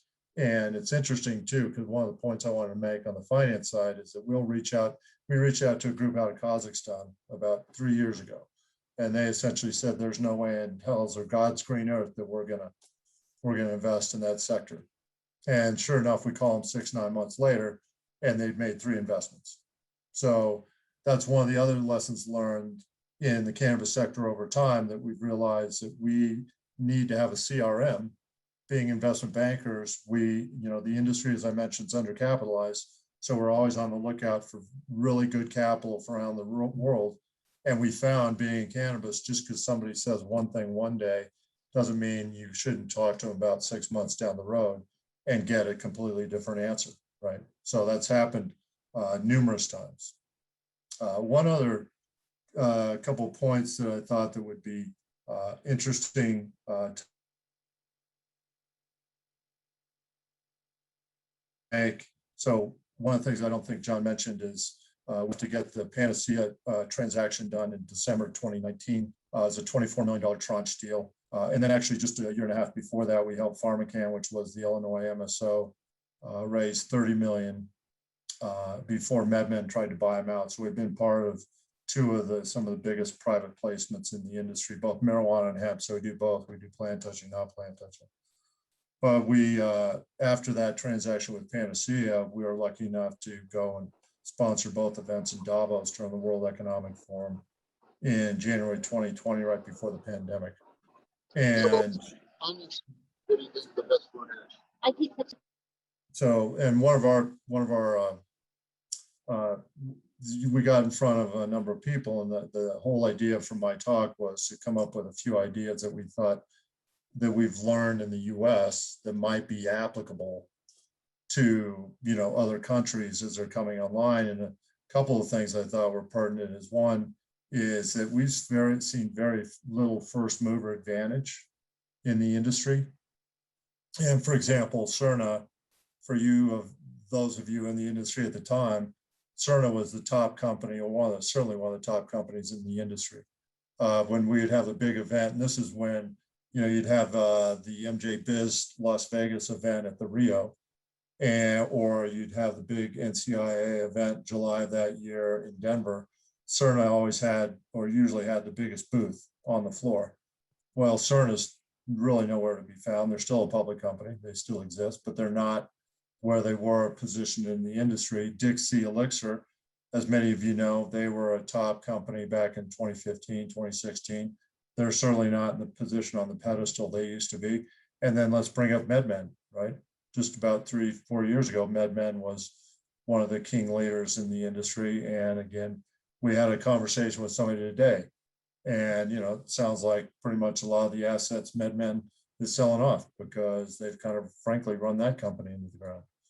So that's I think an interesting lesson. Another one that we thought is applicable, and I think it's become true, is the fact that if you look at most of the geographies, and that's how we state it because we work internationally, but most of what we've seen, the state's rollouts or the rollout of a geography, a new country or new state, is never as fast, or rarely is as fast as people think it's going to be. For example, for us, our perspective, Colorado and rec, Nevada rec, Michigan, Oklahoma, those are good examples of pretty quick rollouts. But let's take Florida, let's take Massachusetts. Frankly, the California rollout was a shit show. And then you look at Portugal, Germany, UK, right? Spain. I mean, really, I don't think any of those countries had a rollout as quickly as they expected. And certainly Mexico is going to be coming around the corner. It'll be interesting to see. And I'm not saying it doesn't ever happen, but that's another point that we want to apply across. And I think that's putting this all in a nutshell. I just have a couple minutes left and maybe leave it to John for a few questions, but that's what's really been exciting for us, is having a background in biotech. Biotech's becoming a bigger part of this industry all the time. And now, as John mentioned, I've been a part of Athletes for Care for quite a while. If you don't know the group, you should, because it's a very great group, very solid. And if you've ever met a pro athlete, most of them are top-notch people. And I'm now chairman of the Scientific Advisory Council. So I'm putting together scientists from Uruguay, Spain, US, Israel, leading scientists from around the world, whether it's the endocannabinoid system or cannabis or even plant biology. There's a person we know that did some really interesting work using the Los Alamos supercomputers on cannabinoid molecules. So that's one last thing I wanted to end on. And John, if there's any questions, comments, I'd love to take them. Thank you. Wow, lots of questions. And unfortunately, I have to wrap it up in the next minute or so. I just wanted to say that was an excellent walkthrough of the industry. And I find it ironic that if you're an American company, you have to list in Canada and then relist in the United States if you want to go anywhere. You know exactly what I'm talking about. To me, it's just absurd. And that ain't right. no, it definitely ain't right. And more importantly, I'm just imagining what it's going to be like when it's legal at the federal level, and finally everybody, all the mutual funds, all the pension funds, will not be precluded by the corporate governance from investing. And what that's going to mean. I mean, imagine Caliper sits down and says, we'll put 0.74% of our assets into the cannabis sector. You're talking billions. So fantastic. If anyone wants to get a hold of you, they obviously know how to reach you. And if not, you could post your contact information in the chat. And I just want to thank you for a most fascinating and highly informative presentation, Mr. David Trailer. Thank you again. Thanks, John. Okay? Most welcome. Thanks, everybody, for listening. And now we're going to be moving on for our final speaker session today. And I would like to introduce Jeff and Cindy Ullman, co-founders of Good For. That's Good For, trademarked, one word.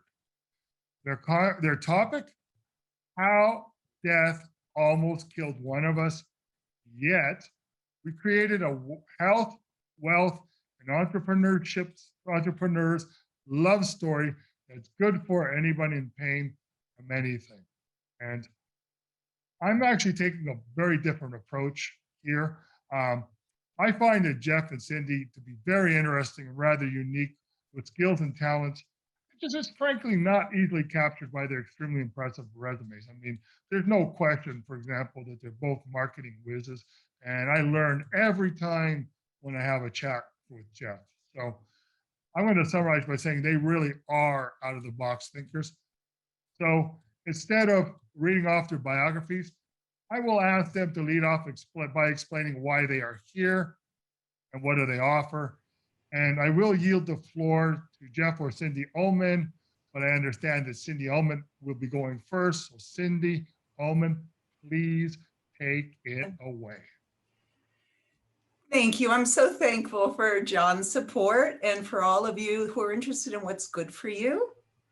And we truly have a love story because as long as I've known Jeff, we've worked together as a team, which is unusual for a husband and wife, I believe, to actually stay married, happily married and successful. It's been almost 3 decades. We hope that doubles. So this is an unusual type of presentation because we're revealing both the outward side of our life through business and marketing, and some of the thinking, the internal non-shared with the public thinking and strategy and tactics, as well as our personal and highly emotional lives. But we're from California, and it's not so much the show business, but it's the business of show, eye candy, where you live, how many nannies you have, how many cars, etc. But we both grew up in Los Angeles. And in my case, I led a very Forrest Gump type of life with celebrities and politicians and major events, Not that I caused any of that, but it was around it. I am a successful 4-time entrepreneur, but I'm also, and I put the word successful in quotes, 2-time entrepreneur, making a shitty mess of some things despite my best efforts. It's about timing in the world. But all successes and failures in breakthrough services, such as what Cindy and I have done together, including now, have always been directed towards helping people, in fact, enhancing millions of lives around the world, first starting in the United States, of course. Now, I've had a number of failures in a way, or at least admitting it, which is not very LA friendly or PC. But I've learned from my failures, and I know what I need help from, particularly from product entrepreneurs and operators, because I come from the service industry. Now, it was Cindy's imminent prognosis of what I call her death due date that really birthed Good For, because in March 2016, she was diagnosed with metastatic stage 4 breast cancer. 5 tumors had formed in her liver.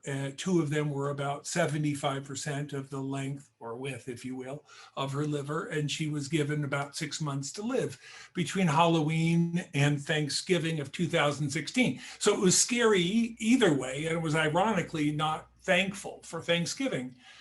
And so I asked Cindy, well, what do you want me to do? I asked her in front of the oncologist. So let me interrupt. Oh, please. Jeffrey loves to help people. He loves to matchmake people. As you know, he was matchmaker and a couples keeper, meaning we help more couples stay together than anyone else. And he really loves to match people together and help people. And what greater gift to me as his most beloved person is to put me in touch with what would be good for me and make me live a better life under the circumstances of a death toll. Like, come on. Yes. Well, I said, Cindy, what do you want to do in front of the 2 oncologists? And she said, fuck cancer. And I said, yes, ma'am.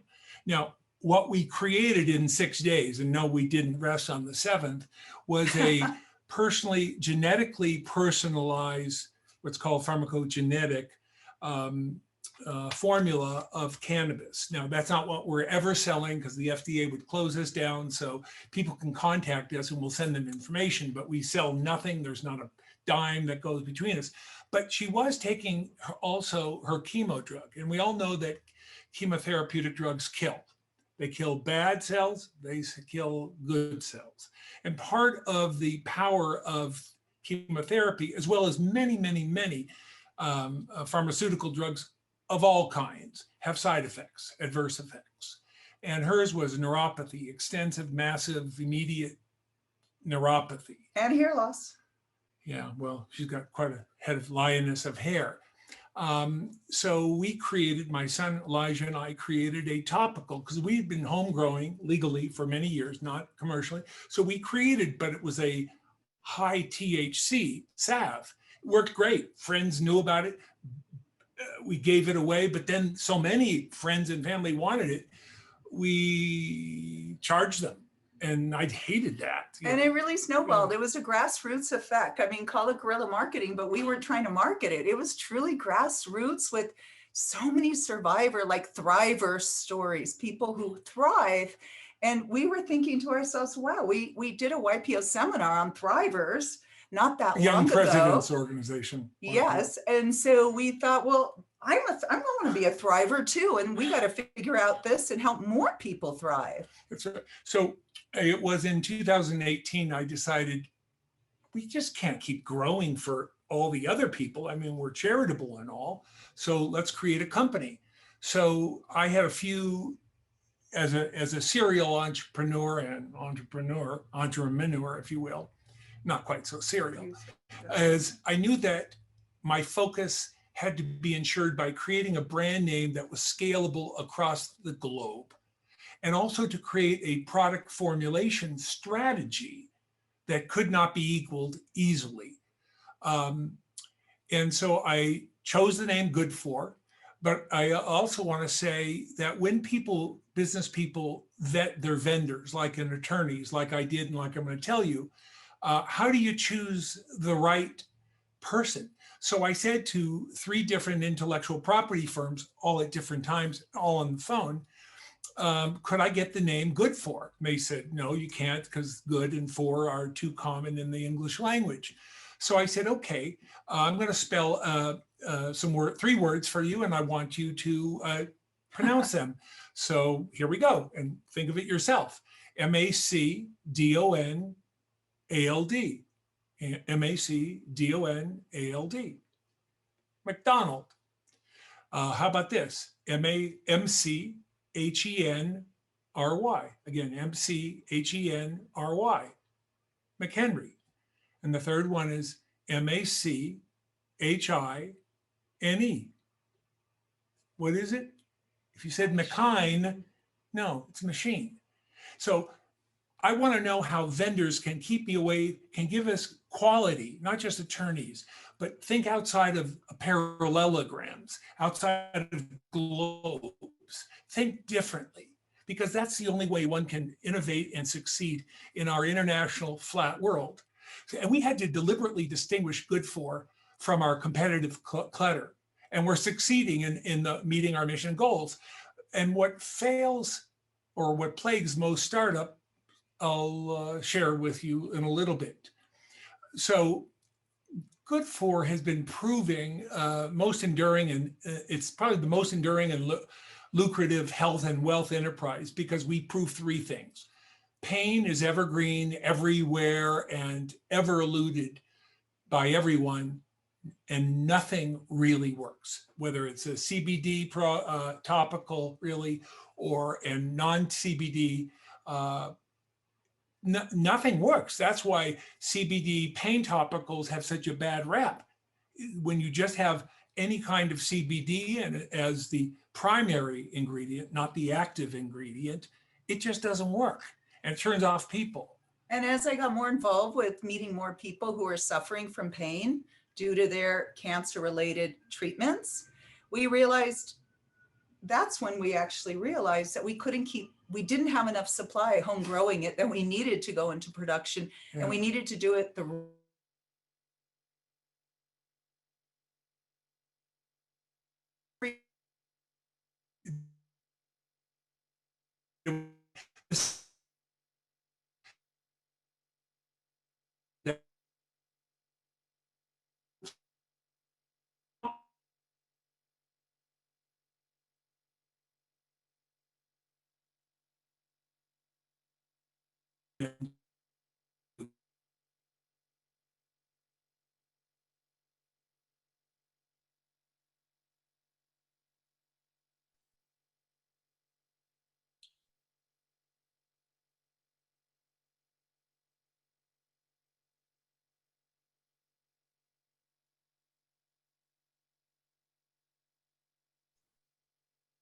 John, I believe they froze and dropped. Yeah, that's the conclusion that I've also come up to as well. And I was just finding it was really interesting. I was just testing to see if my end, if there was any problems. But what we can do is we can wait for them to come back, and hopefully they can log on, because the story really is interesting. But in the interim, right, one of the things I would like to say is that we have a very engaged audience. We have a number of questions. I'll do my best if I can to answer some of those questions, but again, it's just the flow of conversation, and especially, with Jeff and Cindy. I mean, their story really is quite remarkable, and I didn't want to sort of hamper them by just asking, going through a Q&A. So I'm thinking that what we could do right now, while we're waiting for them to log on, is there anybody in the panel right now who has any comments that they would care to offer about what they've heard so far from Jeff and Cindy?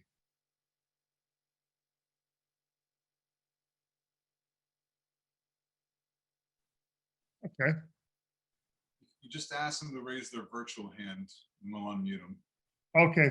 Wait. Please raise your virtual hand. I'm actually looking for it, Ron. Where is it? Caesar's waving his hand. Your virtual hand is okay, at the bottom of your Cesar, screen. go ahead, please, Cesar. Go ahead. Ask to unmute. Unmute.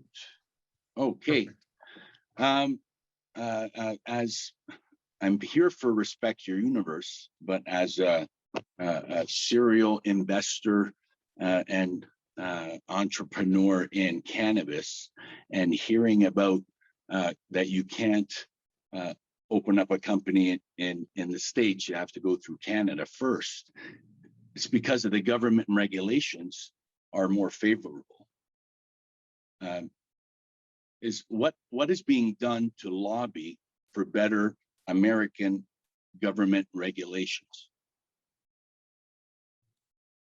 Well, to be frank, Cesar, I don't believe I'm really qualified to answer that. Well, on the panel. Okay, fair Yeah. enough. But I can tell you very quickly about Canada. Is this, frankly, it's a lot more favorable because in Canada, bottom line, it's legal at the federal and provincial level. So that precludes a lot of problems. I'm sure someone else, please pick it up from there. Wave a hand.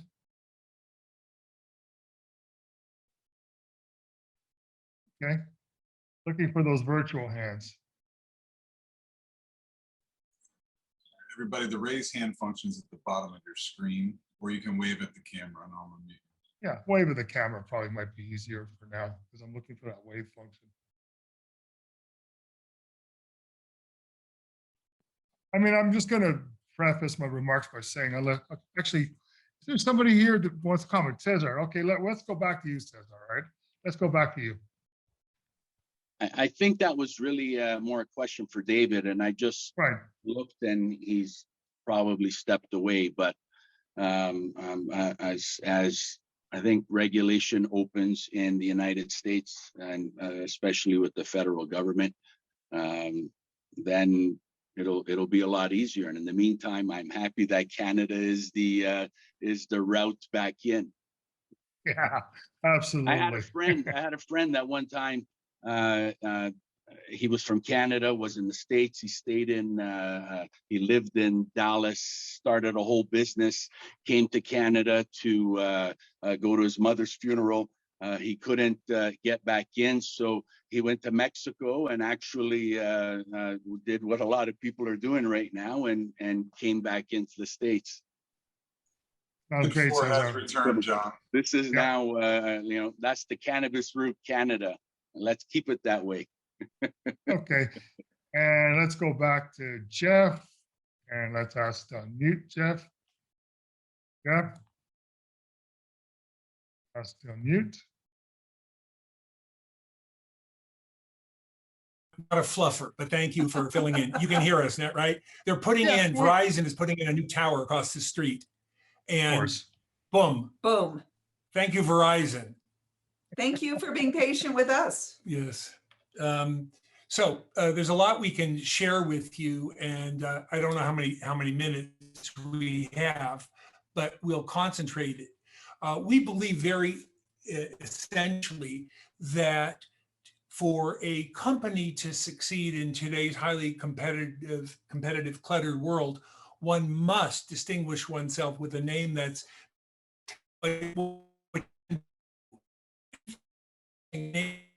came out of our own fight, a scare of Cindy's impending and painful death, that we had to be memorable. And good for is part of everyday language, and it's expandable.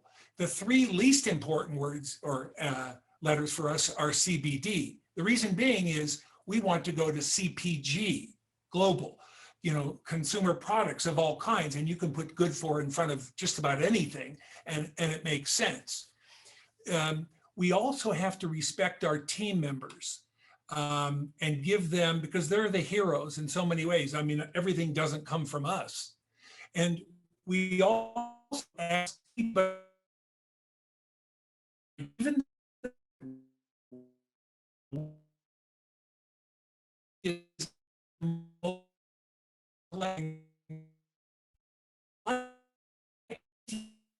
what is it that I'm not aware of? And that's helped us in so many ways. We've also want to make a situation so that we can really exit from this business with no worries, that there's no skeletons in the closet. Legally, as Cindy said before, everything is done the right way, which is unfortunate because it's very expensive to do things the right it's way. doing good for the world. We really believe in helping others, considering how much it's helped everyone that we've come across that like what's good for them. That's right. So I want to talk about some notable moments. The first notable moment that I remember is our stuff works. It really, really, really works. I think it was Sally Fields who said something like that, getting an Oscar. Really, really love you. And then the other thing is it's fun to create, but it's hard to evaluate. And it's required to celebrate successes and even little ones and demonstrate that metrics matter. Another notable moment was our first sale.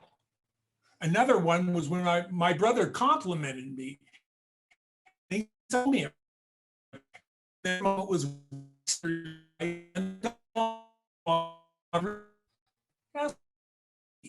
a discount. His wife bought our product.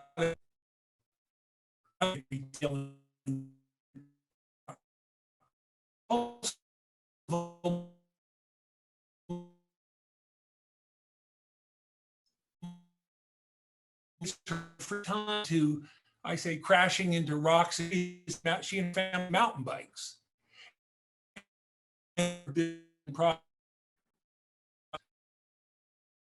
For their money, what's called Jeff. Guarantee. Jeff, you're breaking up quite a bit. You might want to try to turn off your video and see if you can finish up the chat. It's pulling a lot right now and everything's frozen.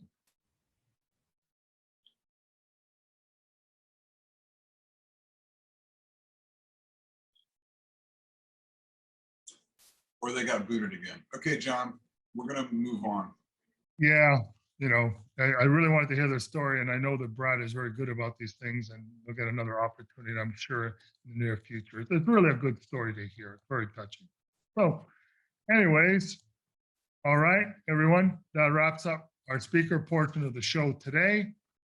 I hope you enjoyed all these incredible speakers as much as I did. We're now going to switch over to the investor pitch competition. And I would now like to introduce the fabulous Carol Ortega Algara, who will be your pitch moderator. I will return after the pitch winners are announced to discuss briefly upcoming events and lead you into the networking portion of the day.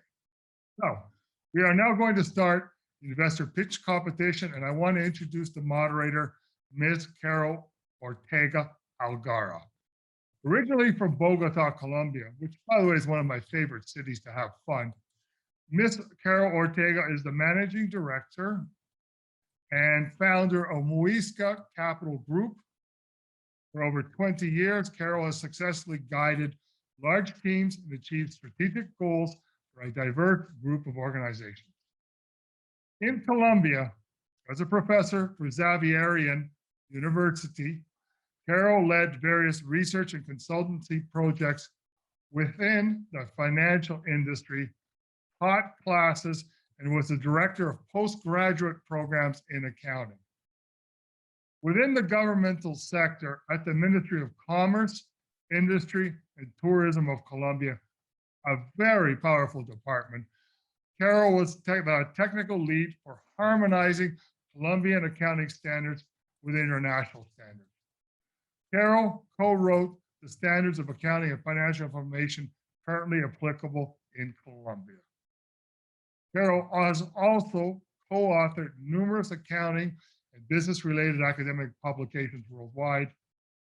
In the US, as Director of Finance and Operations for Adelante Mujeres, Ms. Ortega led the development of the largest incubator, accelerator, and microfinance program in Oregon that serves the Latino community.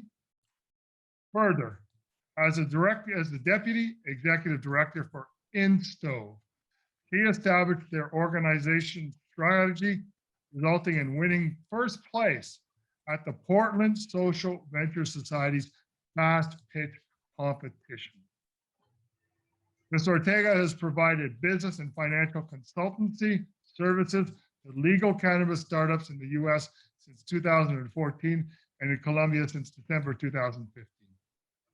Carol is the founder and chair of the Colombian Cannabis Entrepreneurs Network, RECC, mentoring and assisting cannabis ventures in Colombia. She founded the first cannabis science forum in South America, Cannaciencia, a state-of-the-art event that promotes science, research, investment, and good practices for medical cannabis in America. And I'm proud to say, by the way, I attended that event and her second event, and they were first class. Carol holds a Bachelor of Science degree in Accounting and Finance and a Master's degree in Management Accounting from Xaverian University in Bogota and a Master's in Business Administration from Canisius College, Buffalo, New York. Currently, Ms. Carol Ortega leads the Huisca Capital Group, the first Latin American cannabis-focused investment firm strategically targeting the legal industry of medical cannabis in South America. And I have to say, she has an absolutely amazing resume, and she's really accomplished a good deal. Yet, with her leadership of Huisca Capital Group, I really believe that the best is yet to come. So, Ms. Carol Ortega, over to you. Thank you. Thank you, John, for your kind introduction. And thank you, Brad, for putting this amazing webinar together. As John said, my name is Carol Ortega. Nice to meet you all. I'm the Managing Director of Huisca Capital Group. We represent Latin American accredited investors, both institutions and individuals interested in capitalize the cannabis boom that we are facing today. Today, I have the honor to be the moderator for the investor pitch competition. I would like to welcome everyone that has joined us today. I'm very excited to be here on this webinar where we have 8 investor judges and are joined by additional accredited investors and sources of capital watching from around the world.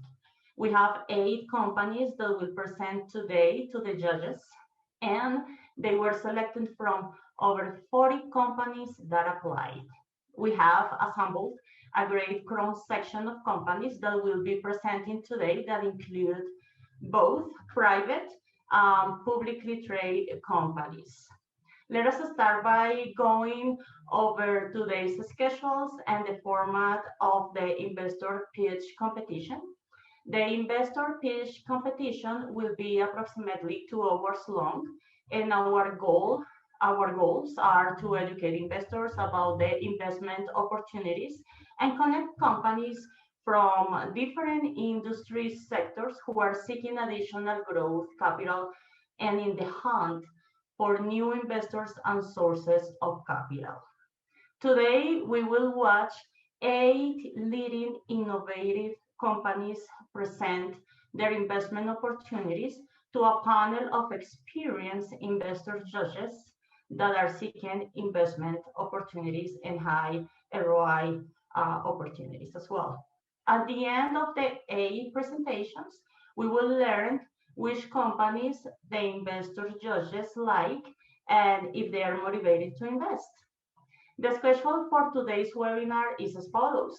Until 1:20, we will be introducing our investor judges.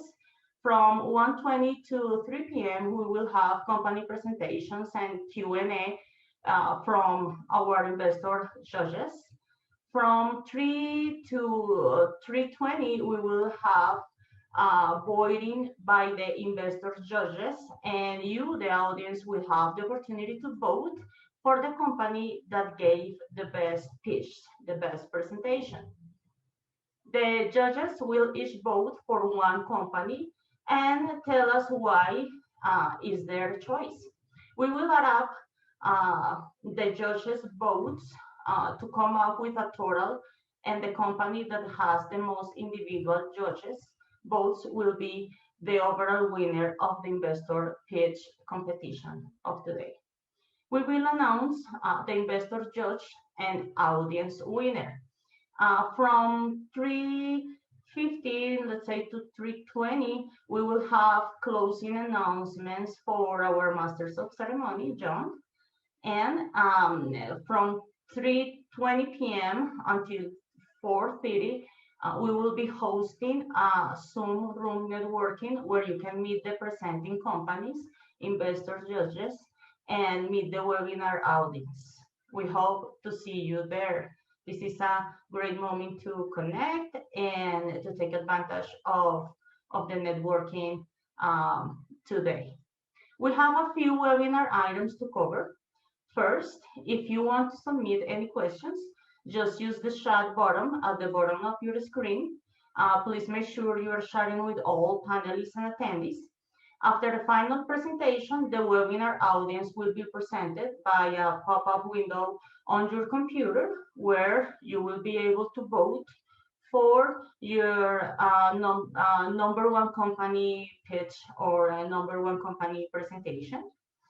To the presenting companies and speakers, I will work to bring your questions, questions from the audience. We also recommend that you monitor the chat to answer questions directed to you. Also make sure that you put your contact information, your website, and other information that you want to share with the audience today and speakers.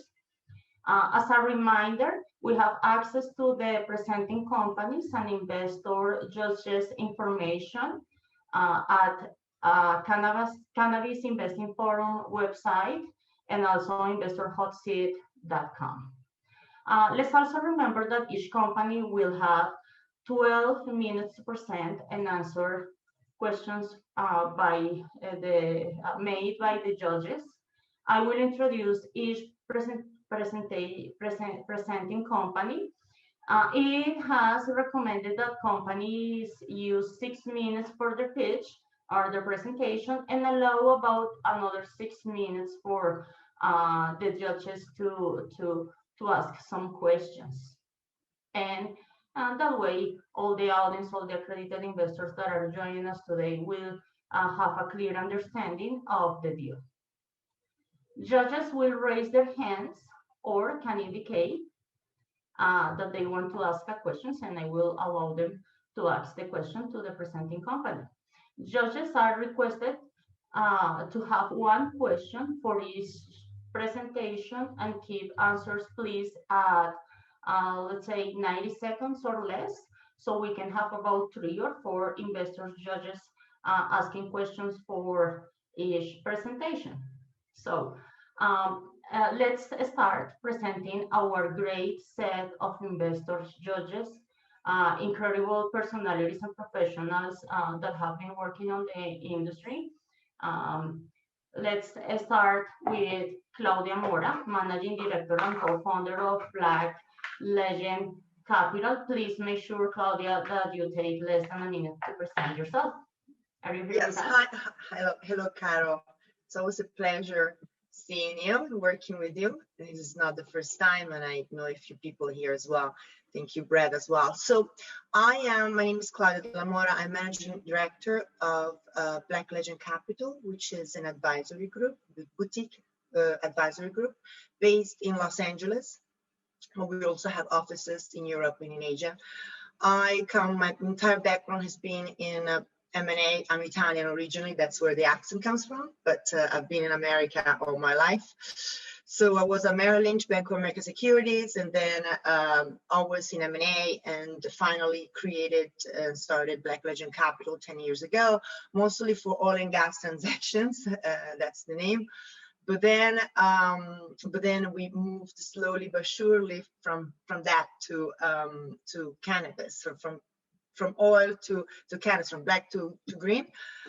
Currently, in the past 5-6 years, we've covered almost every vertical of the cannabis industry in terms of advisory, capital structures, fundraising, and also M&A. We're in the middle of several M&As right now, opportunities. As you know, the industry is consolidating. We represent companies that are both private and public as well. And on top of capital raises, we also provide business development, thanks to our international network, we've helped companies distribute or JV with other companies in other continents like Australia or Europe. At the moment, Black Ledger Capital is becoming pretty, knowledgeable on the international legalization market.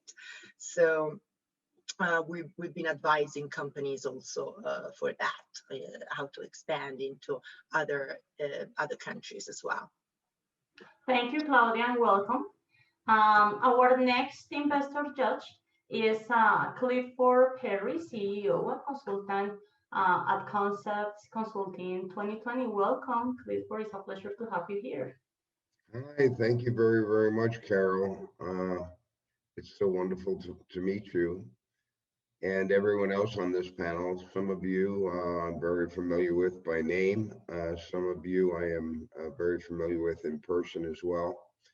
I've been a professional global business consultant for over 45 years, been involved in just about every industry on this planet, although that's at the expense of sounding pompous, which I'm not. That's some pretty big shoes to fill. Started raising money for the restaurant and movie industry, and has been told by just about everyone in the world, if you can raise money for restaurants and movies, you can raise money for everything. So that's basically how I cut my teeth on capital formation. About 13 years ago, I got involved with the first public company to be on the OTC markets. I try not to say anything derogatory, but as we all know, in the early stages of this sector emerging, there were some very unscrupulous operations that went after public vehicles. And I even though I had been CEO of many, many private companies, I really got an education when I got involved in the public markets. About 5 years, I only lasted with that company 8 months before I was fired because I told them that they were going to wind up back in jail for committing securities violations. They didn't like to hear that, but that did help my reputation, and I went on to open up Cannabis Business University. I've worked very closely with Dr. David before. We have a long-standing relationship and friendship.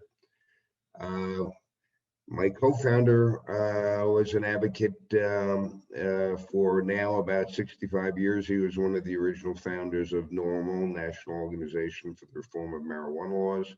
His name is Richard Cowan, and Richard was CFO of the second public company, and that's how we met. I reached out to him and we became very, very friendly. Richard had a liquidity event when he retired from cannabis science, and we got together in 2014 and said, you know what, let's do it right. Let's do a real public company with real investors and real companies and mergers and acquisitions. And we started out with a little advocacy magazine called Freedom Leaf Magazine. A lot of people told us we were out of our mind, but we were actually using that voice of advocacy to bring people together. Unfortunately, thank you, Clifford.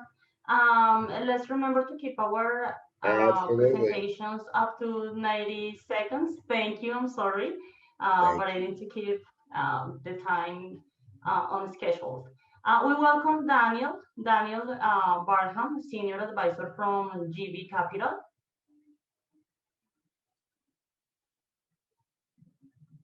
Is Daniel here with us? Yes, I'm here. Welcome, Daniel.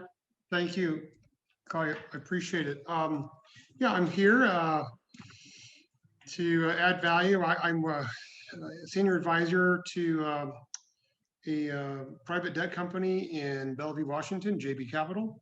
I am sourcing deals for the company. We have an interest in the space, and I'm here to meet a lot of great people, not only in the cannabis industry, but other sectors as are represented here. And I'll be in Vegas later on tonight, and hopefully be able to dine with you and get to know you all better in person. Thank you, Daniel, and welcome. We welcome David Taylor, Senior Managing Director. David, welcome. Thank you, Carol. Yeah, I think people just heard my talk. We're an investment banking group. Been in Canada for 7+ years doing international work, M&A, and financing. And so, yes, I'll leave it to somebody else to take some more time. Thank you. Thank you, David, and welcome. Dr. John Thompson, founder and CEO of Extra Lab. Welcome. Thank you very much. We've put hundreds of people into the business of cannabis production and extraction all around the world, Canada, US, Central and South America, and in Europe and Africa. Any questions along those lines? I'm interested to hear some of these presentations and add value. Thanks a lot. Thank you, John, and welcome. We welcome Josh Kinkad from C3 Fund. Welcome, Josh. Thank you. Yeah, with C3 Fund, I'm an equity portfolio analyst. Just presented earlier. Spare time, I have a podcast called The Talking Hedge. I also work with Seeking Alpha to do another podcast with them. And then also have the Super Chronics, which is an advisory firm in the cannabis space. We focus on cannabis finance and data analytics, risk management, and then focus more on strategic partnerships, mergers and acquisitions, and international expansion with strategic partnerships there as well. Thank you, Josh, and welcome. We welcome Princess, Managing Director from Boosted Securities. Thank you for being here. Yes, hi there. Thank you so much. And this has been such a great event thus far to learn a lot about what's happening right now in the market. And like I was introduced by Carol, I'm with Sutter Securities Group. We just opened up our offices in Las Vegas to really have a presence in terms of helping folks in this industry. And today we have a very exciting day, an announcement that Flora Growth just did their big bell ceremony ringing over at the NASDAQ.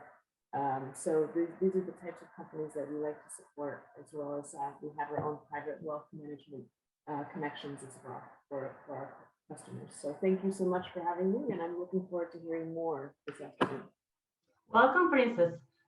Thank you all to all our investor judges. We are going to start with our first presenting company. We welcome Peter Kaspar, CEO and founder of Turply.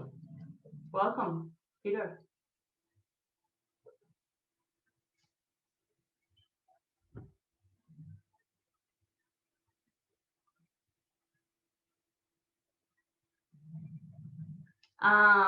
Peter needs to unmute. He is perfect. Good to go. Okay, awesome. Go. Let's have some fun, you guys. So thank you everybody for joining us here. My name is Peter Kaspar. I'm the founder and CEO of Turply. And I'd love to start off with a couple of simple truths, actually four. First of which being, this industry is growing massively. I think everybody here knows that already, but according to BDSA, about $150 billion for an economic impact by 2026.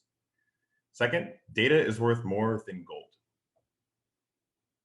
The third, cannabis is tested by labs more than water is tested by labs.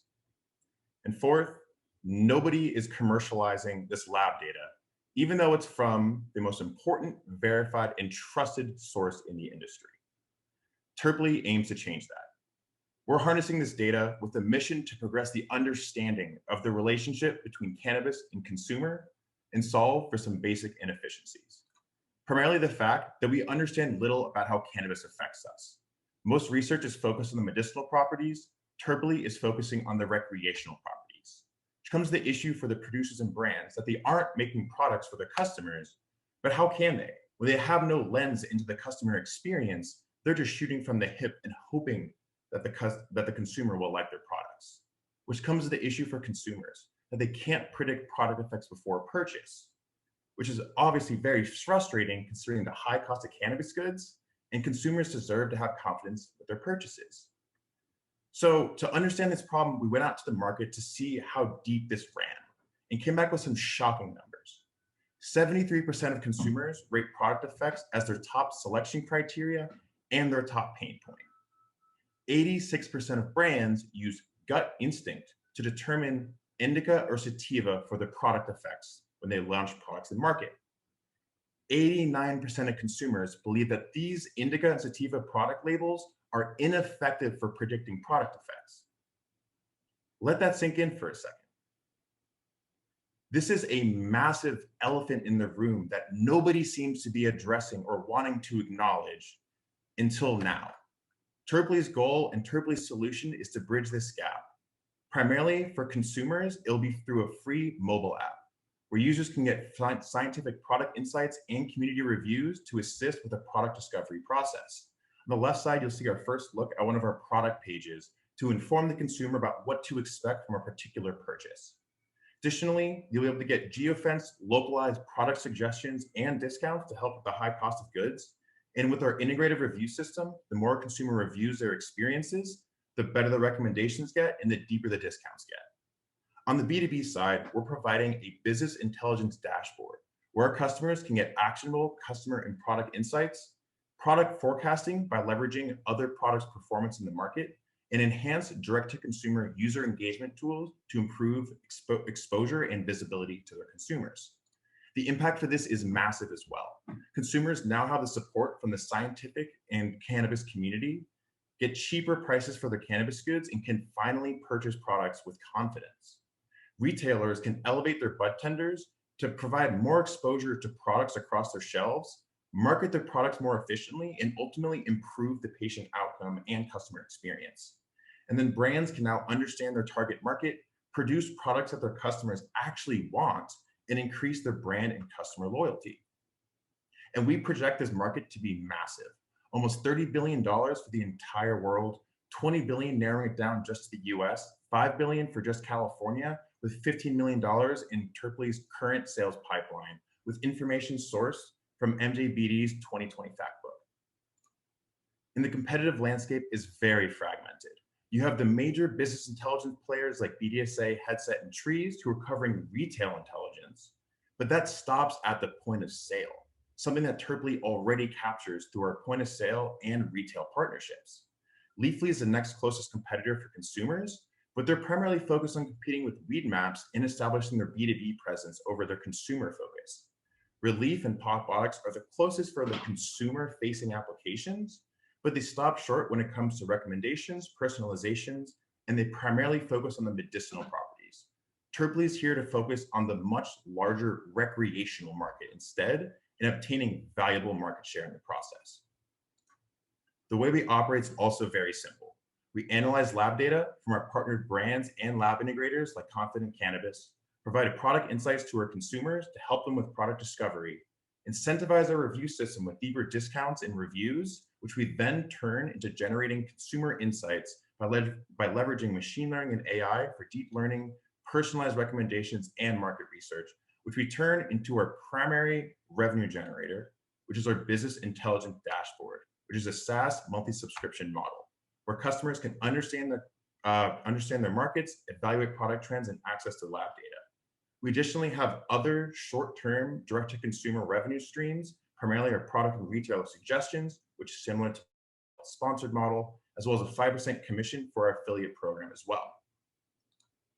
Financially, we're expected to reach profitability between years 2 and 3, and you can see our CAC and LTV metrics down below as well. And we have an incredible team bringing this all together. I'm someone who actually, as of this week, just graduated from the MBA program at USC Marshall and have dedicated my entire life and career towards the cannabis space. From starting USC's first ever business of cannabis organization to working as a senior associate for Trava Capital, a cannabis SPAC headed by James Parker, the former CFO of MedMen, who took them to IPO, who's our lead investor and advisor.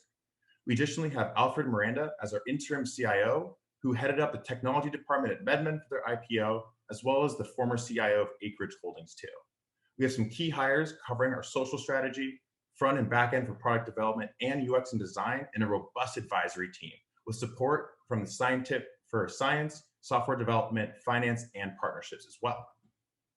Moving forward, we're looking to raise $1.5 million on a $10 million post-money valuation with the purpose of onboarding our team full-time, expanding for data, marketing, and partnership roles, and managing our operations and marketing expenditure. Terply is here to help consumers find the right cannabis product, and in the process, elevate this industry to a higher standard. Thank you.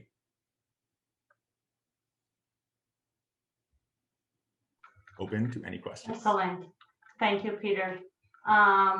Is there any questions from any of our judges right now? Who is ready to ask one question? Yeah. I have a quick question. Peter, nice job. Do you have any established relationships with testing labs yet, or is that going to be a critical part of your business model?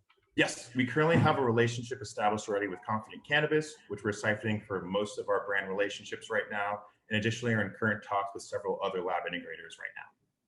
So hoping to have many more in the works. Our purpose or vision is to get coverage across the entire lab ecosystem. Sorry, Peter, what was the name of that group? Confident Cannabis. Yeah, thank you. Any other question for Peter? I do have a quick question about how customers are expected to find cheaper prices. I didn't pick that up. And then in terms of your recommendations, how often people are using that and coming back for additional recommendations? So in terms of the cheaper prices, that's essentially established through the retail and brand partnerships who are able to give discounts that users can redeem when they're in a dispensary or purchasing online. So that's primarily how they're going to be utilizing those services. And then, I'm sorry, repeat your second question as well. I apologize for that. No, that's fine. Recommendations and how often people are coming back for additional recommendations. So all we really have right now is some preliminary testing data, but one of the biggest things that we see as a value add is being able to find an additional reliable experience. So I loved product A. How do I go find a product similar to product A? That's going to be our MVP when we reach the market at first, is how do you find the similar reliable experience ultimately, which we found a lot of interest across our users from initial testing and market discovery. Thank you, Peter. Thank you, Peter. Great presentation. Let's moving forward with our next company presenting. We welcome Cesar Passari, the CEO of RYU Apparel Inc. Welcome, Cesar. Hi, it's actually Rob Blair. I'm the COO who works with Caesar. So I'm going to be kidding today, but I'll give a quick, I'll pull up my slides here and I'll give you a quick intro on me. There we go. All right, cool. Well, first of all, thanks everyone. Thanks for the time. Appreciate it. Quick intro on me. I was pulled into the company 90 days ago. My background, I've been in this space for 2 decades. In a quick overview, my past career has been involved with Lululemon, Nike, primarily athletic sportswear brands. I was the builder of the Lululemon business for men's. And the author of the franchise, the ABC Pant franchise, which currently runs, I think it delivers somewhere around $200 million to the bottom line every year. And, you know, the men's business is now tracking just under $1 billion. So great experience there, great learnings. And then I went off to work for the Gap and then work with Nike and building out the Nike Lab model, tip of the spear of the world's best storyteller. So been around the space a long time, met with Caesar. Came in. And so what I'm going to give you here is a quick soundbite of where we're at as we're working through our refocused strategy.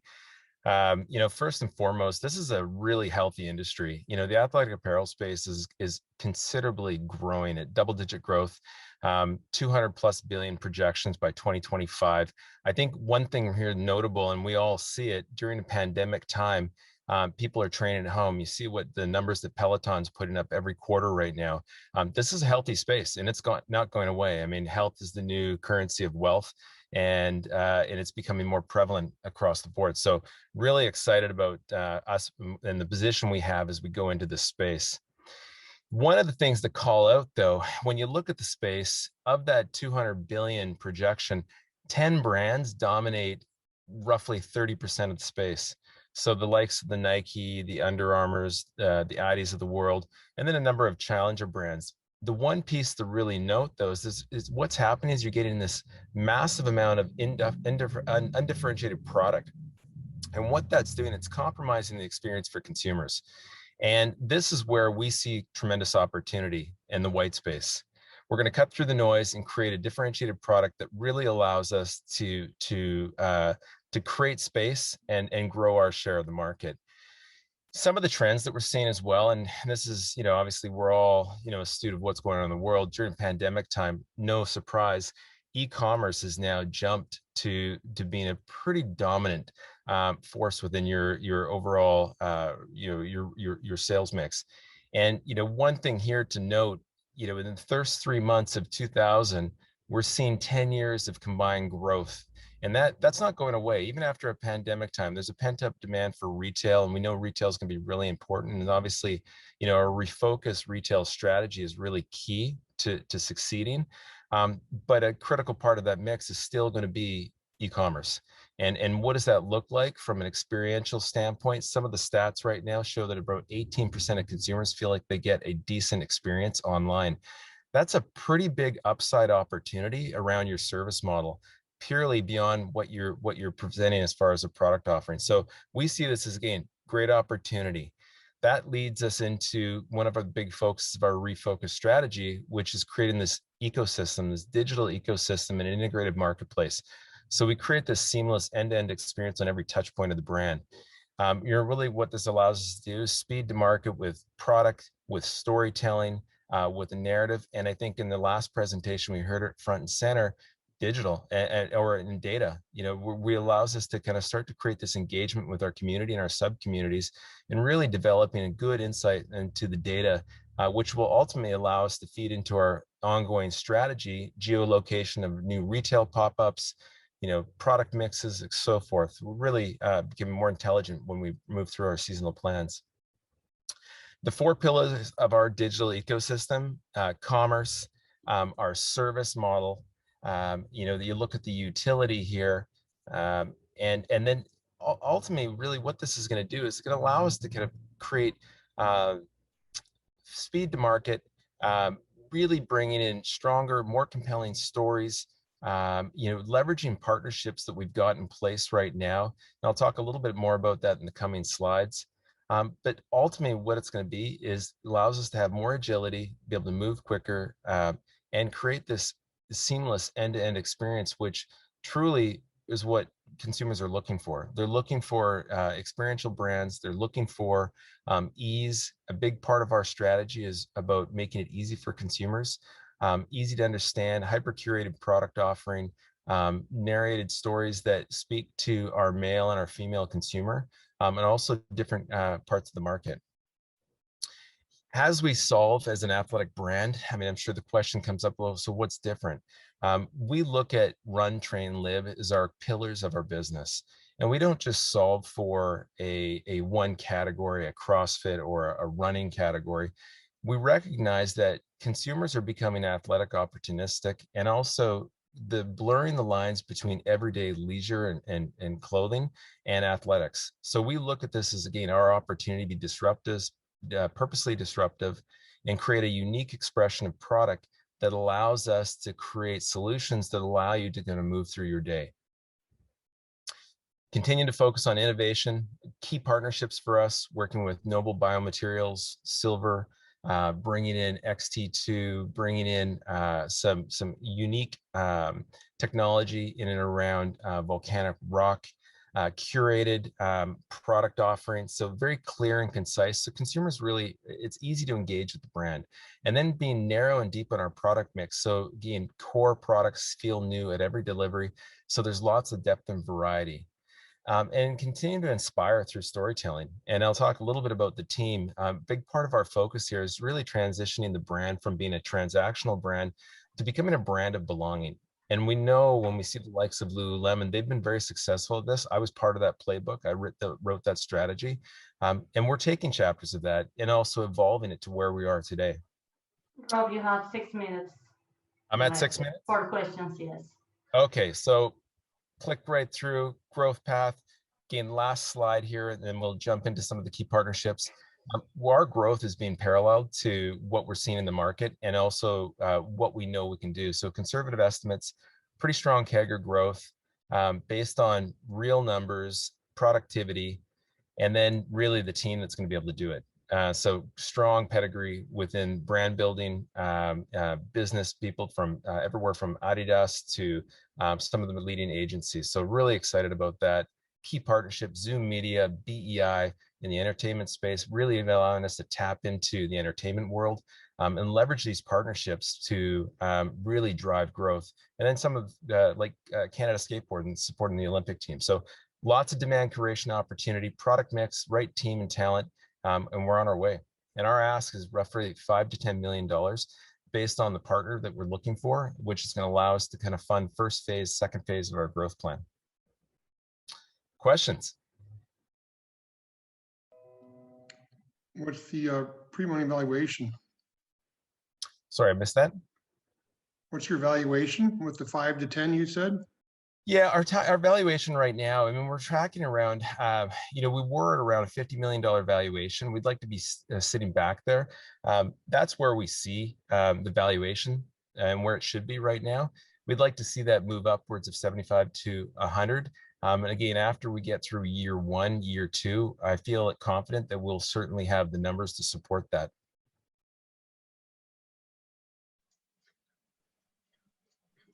Sorry, so when did you go public? You're public in the TSX seals. Yeah, no, so we've been public for some time. The exact date, I believe, is somewhere around 2013, I believe.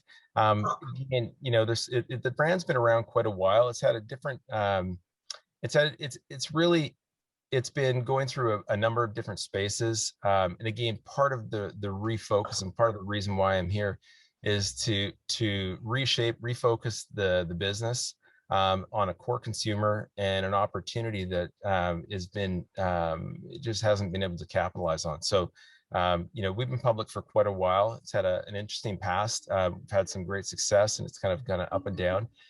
Right now, what you're seeing is a soundbite to the refocused strategy and the core team, leadership team that's come in.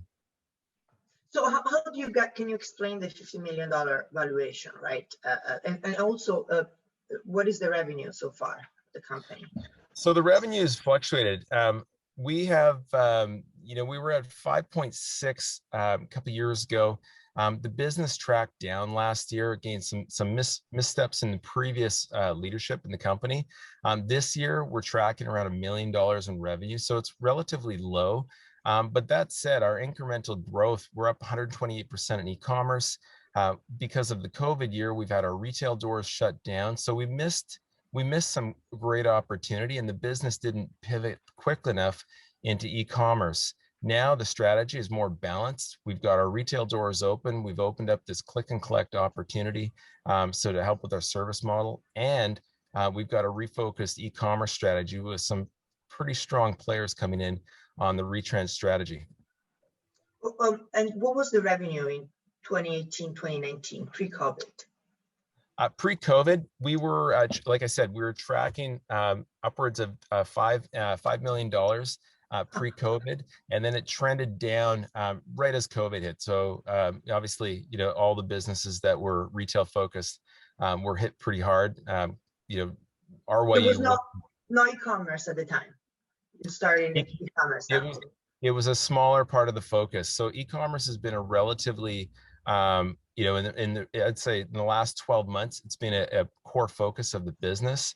And in part, it hasn't, we just haven't invested as much in e-commerce as we could have and should have. So we've now done that. We're capitalizing on it. We know the opportunity. We know where the future growth is coming from.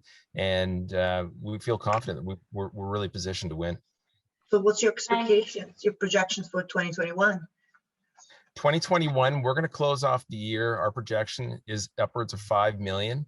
And as we move through our growth plan into 2022, based on the newness and the increased frequency of deliverables of product, and then our new refocused brand strategy and our partnerships, we're looking at about a $10 million to $15 million 2022, closing off the year.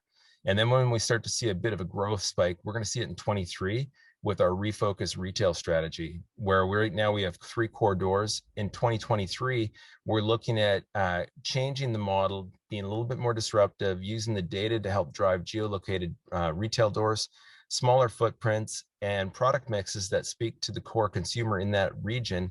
And again, a different fulfillment model, and then targeting $1,500 to $2,500 per square foot with more agility at retail. So, that's when we're really going to start to see a spike in our growth plan. Thank you, Rob. Yeah, you're great welcome. initiative, great presentation. Let's welcome our next presenting company. Welcome Davina Kaonohi, CEO of Element Apothec. Welcome, Davina. It's a pleasure to have you here. Carol, we're doing Joseph first. I'm sorry, I couldn't hear you. Joseph? Okay, welcome, Joseph. Daniluk, CEO at Water Blocks. It's a pleasure to have you here, Joseph. Sorry, he had a technical issue. His thing just crashed. Okay. Marcel. So we're moving on. Is Marcel, did he drop? Marcel. There you go. Marcel Gamma is here, CBD of Denver. CBD of Denver, Marcel is here with us. Yes, I'm here.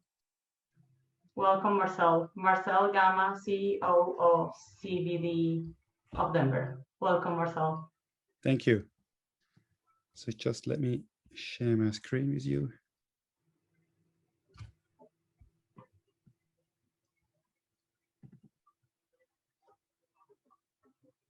So first of all, thank you, Brad, for putting this event together and your warm invitation. Also, thank you to the investor judges, investors from the audience, and potential future shareholders for your time today. My name is Marcel Gamma. I'm a CEO of CBD of Denver. We are a publicly traded company trading on OTC market under the ticker of CBDD. My presentation will contain forward-looking statements. Please refer to this PowerPoint just a bit.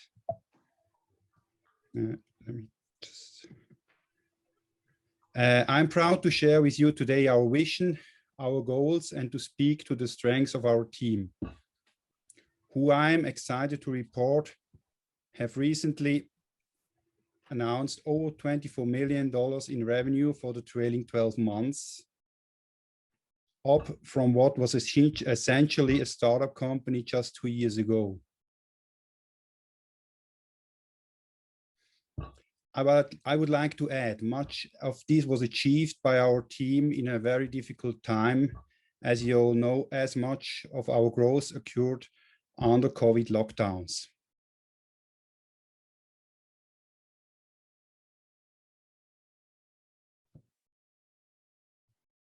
When you're looking a little bit on our achievements, we feel we did this in 2 ways. We consider ourselves an essential business in difficult times. We outworked our competitors. Additionally, we have been executing on an accretive acquisition strategy geared to drive CBD of Denver to become the world's largest and most profitable global CBD and cannabis company. We have been able to execute on our strategy because our approach is different than some of the big names you know out there, like Canopy Growth. The talents of our acquisition team are highlighted, our ability to differentiate between making an acquisition for the sake of growth to large revenues versus acquiring a company that increases our global footprint, has cost savings and synergies, and seeks to bring growth to our bottom and to top lines. Any acquisition will be highly vetted by our team and be designed to add to CBD of Denver already strong portfolio of products and services, and continuously help CBD of Denver refine and execute on our cash flow positive centric business model. At CBD of Denver, we don't grow for sake of growth. We grow for benefit of our shareholders.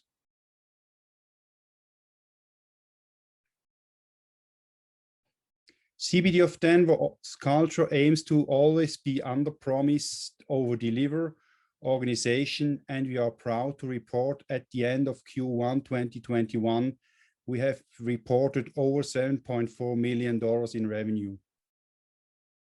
This puts us well ahead over our 2021 revenue guidance of $22 million. I am very proud of our sales and acquisition team for making this happen, large in part during the COVID lockdown. I would like to spend now a few more minutes with you to share our PowerPoint presentation, and afterwards then open the floor for Q&A. When it comes to growth, we intend to continue execute our strategy of finding additional accretive acquisitions, investing in our strong sales force, and we are currently focused on the high growth market in Europe. We are a Swiss-based, grow highest quality product, and are proud of Switzerland's long heritage of using CBD to help people. Recent deregulations in Europe and reclassification of cannabis as a non-narcotic by the UN have opened the door to high growth potential and put us ahead as an advantageous early mover in the legal CBD and cannabis markets in Europe.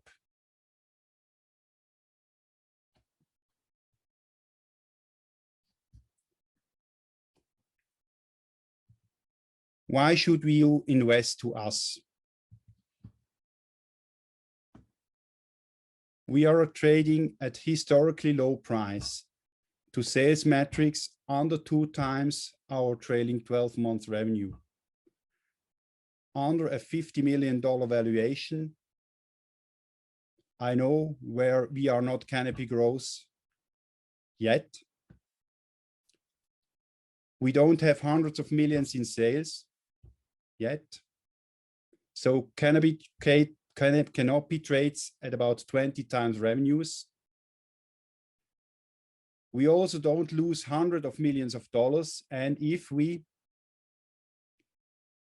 CBD of Denver management, have our way, we will always strive to be a high growth profitable company with full transparency, and are working hard to transition to a senior US trading exchange.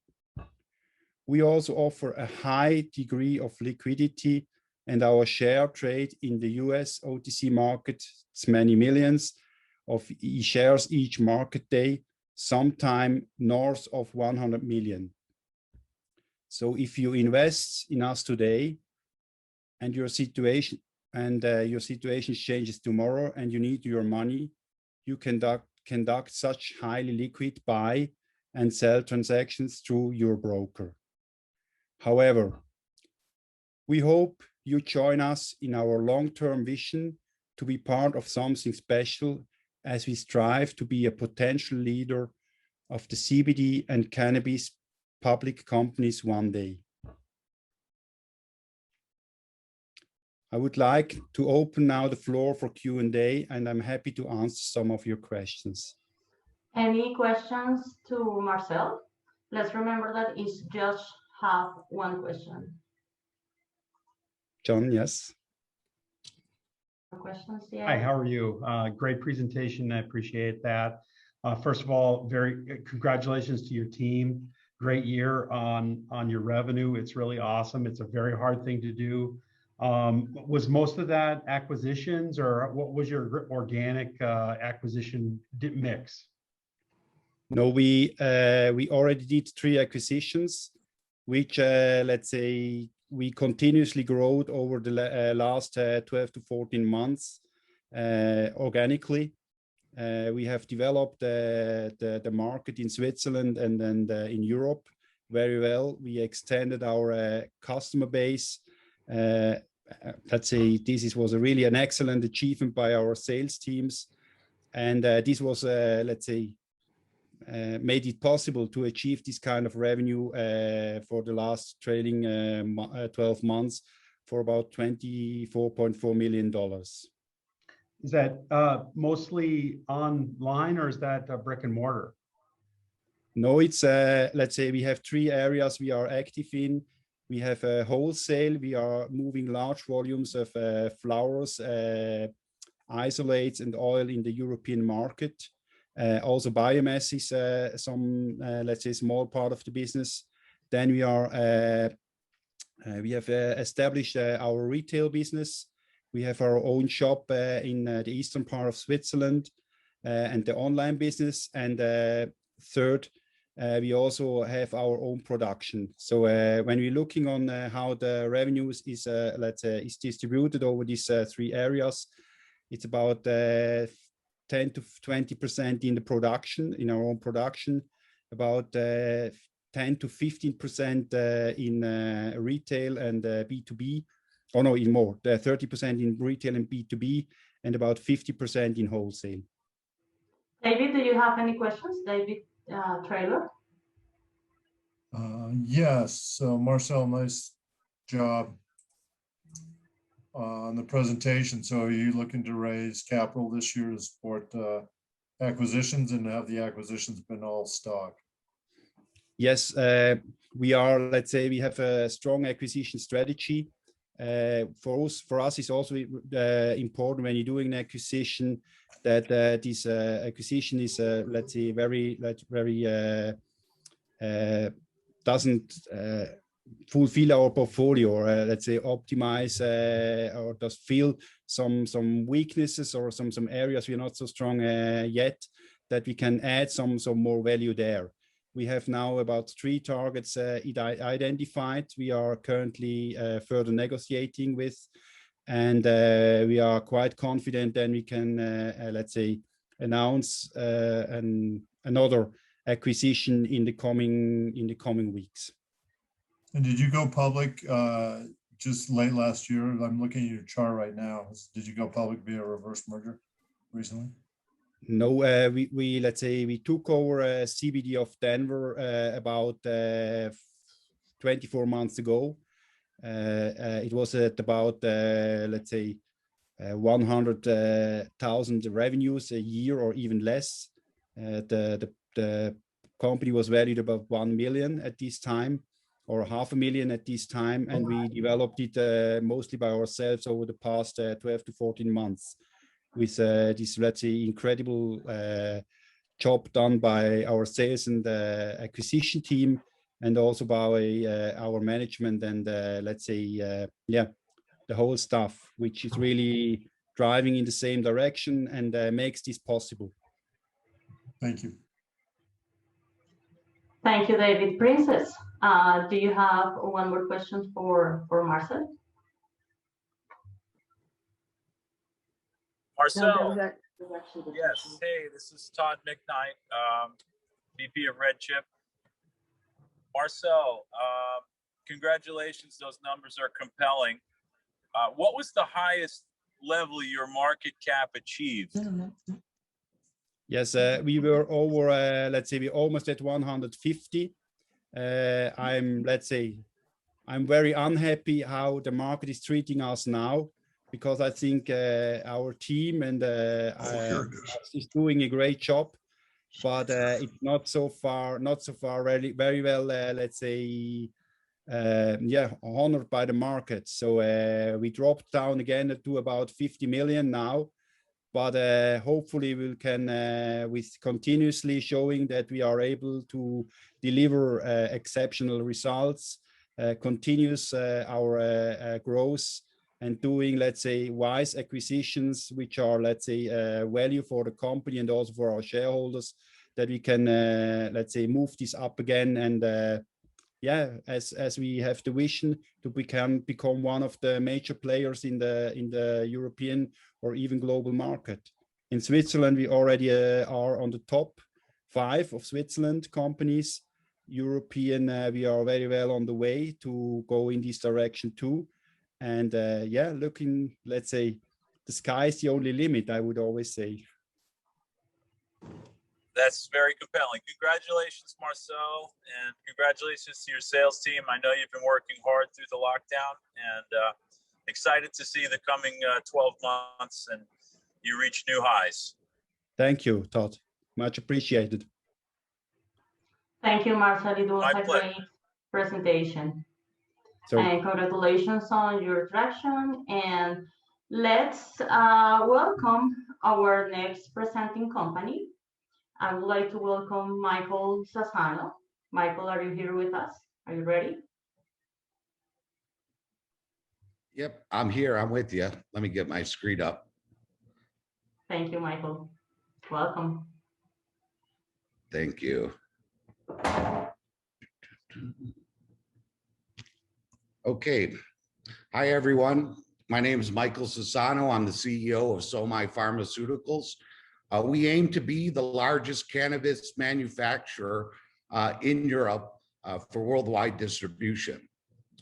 Our facility, current phase is 34,000 square feet and can grow up to 120,000 square feet. A little bit about myself. A lot of you in Las Vegas may know me because I'm the founder. I was the founder of Solaris Farms, which recently in 2020 did a merger with the dispensaries, the Sanctuary. And but a lot of you don't know a lot of my other projects.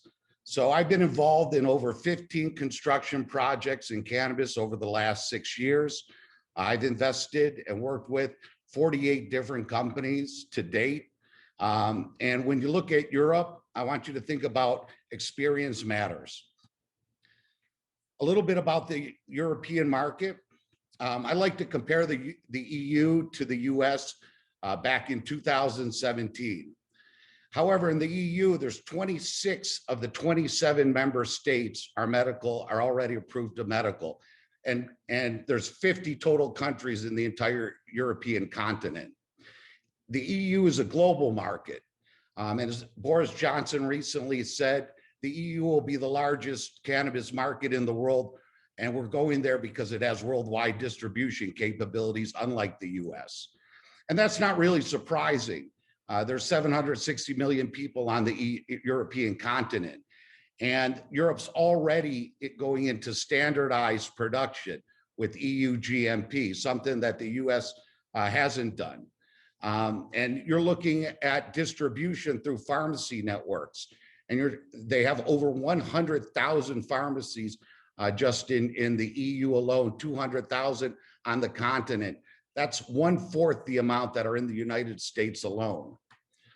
So what's driving the European market? In December of 2020, the UN rescheduled cannabis to be a medicine, something the US has yet to do. You saw also GW Pharma was bought by Jazz for $7 billion. In fact, you also saw in February, the London Stock Exchange opened up to medical cannabis uplistings. And the last 3 deals, which are very small compared to the US market, startups have reached $100 million market caps. Also, you saw Curaleaf, they paid over $286 million, including investment capital for EMAC, which just a few years ago was a startup itself. The current, when you look at the landscape, you see a lot of giants out there. Tilray, Canopy, EMAC, Aurora. But one thing to keep in mind, all of these companies and their headquarters are actually looking to get into the US and they're depriving their European counterparts of much needed cash in order to expand later, mostly because, you know, as we all know from 2019, you know, the Canadians put a lot of money into betting on the opening of Europe, and it didn't happen. Well, it's currently going on now. In Europe, you can buy biomass from South Africa, South America, Canada. You can buy products from other countries. You can distribute to other countries. And the problem is they've concentrated strictly on growing. And this is becoming a problem for doctors because they don't know how to prescribe a joint. Soma Pharmaceuticals only concentrates on producing pharmaceutical grade products like gel caps, drops, transdermal patches. We will create more IP wealth in the company because all our products will be registered as pharmaceutical grade. While others are supporting grows, we're generating IP and registering products. Selling directly to pharmacies requires this kind of standardization. And with over 200,000 pharmacies to reach, just kind of imagine if you had to supply one product to all those pharmacies once a month, or once a week, or once daily, or multiple products per week. Just think about the volume of that and the scale you have to think about. It's not the scale you're looking at when we were developing states and we were looking at smaller models that can scale up. Here, we have to also look, because the market's fairly small at this point in time, to scale up to a global market. We picked Portugal as our hub for manufacturing. And the reason is Portugal's one of the most, not just because we're there, but it is the #1 place to do cannabis today. As I said, our facility can scale up to 120,000 square feet. Notably, we only pay 14,000 euros a month for this location, which is 20 minutes outside of Lisbon, right near the airport, and was a former pharmaceutical distribution center. Over there, we're not looking for, we're looking for people to hire that are PhDs, pharmacists, engineers, QAs, QPs, QCs, and salaries range anywhere from $65,000 for a PhD to $22,000 for an experienced pharmacist. The European culture also is one more of herbal medicine, and they understand extracting from the plants. Whereas the US market, the FDA, is more of a synthetic-based medical market. Obviously in the recreational market, that doesn't exist at all. And we don't need dispensary networks, and we don't have to wait for dispensaries or put capital into dispensaries in order to dispense. We're looking already at well-known the networks of pharmacies that you get anything from your antibiotics to your aspirins from. Our company tracks over 500 cannabis companies in the global space now, except for the United States, for our European venture. We have over 58 biomass supply deals currently today. We have 68 distribution deals with main distribution hubs in Germany, UK, Switzerland, Israel, and Brazil. Michael, do you have 6 minutes left? We have an Irish holding company that will carry all of our IP. And let me just try to speed through. We just opened up a new round 2 months ago. We're looking to raise up to 14.8 million. We have $2 million left to go. Our break even was 9 million. We've clearly gone well past that. We expect a London uplisting in Q1 2022. And we expect to break the ceiling on the 100 million valuations of the current listings that are existed right there. We're also a prime target for any US MSO when they pick up their head and take a look at Europe.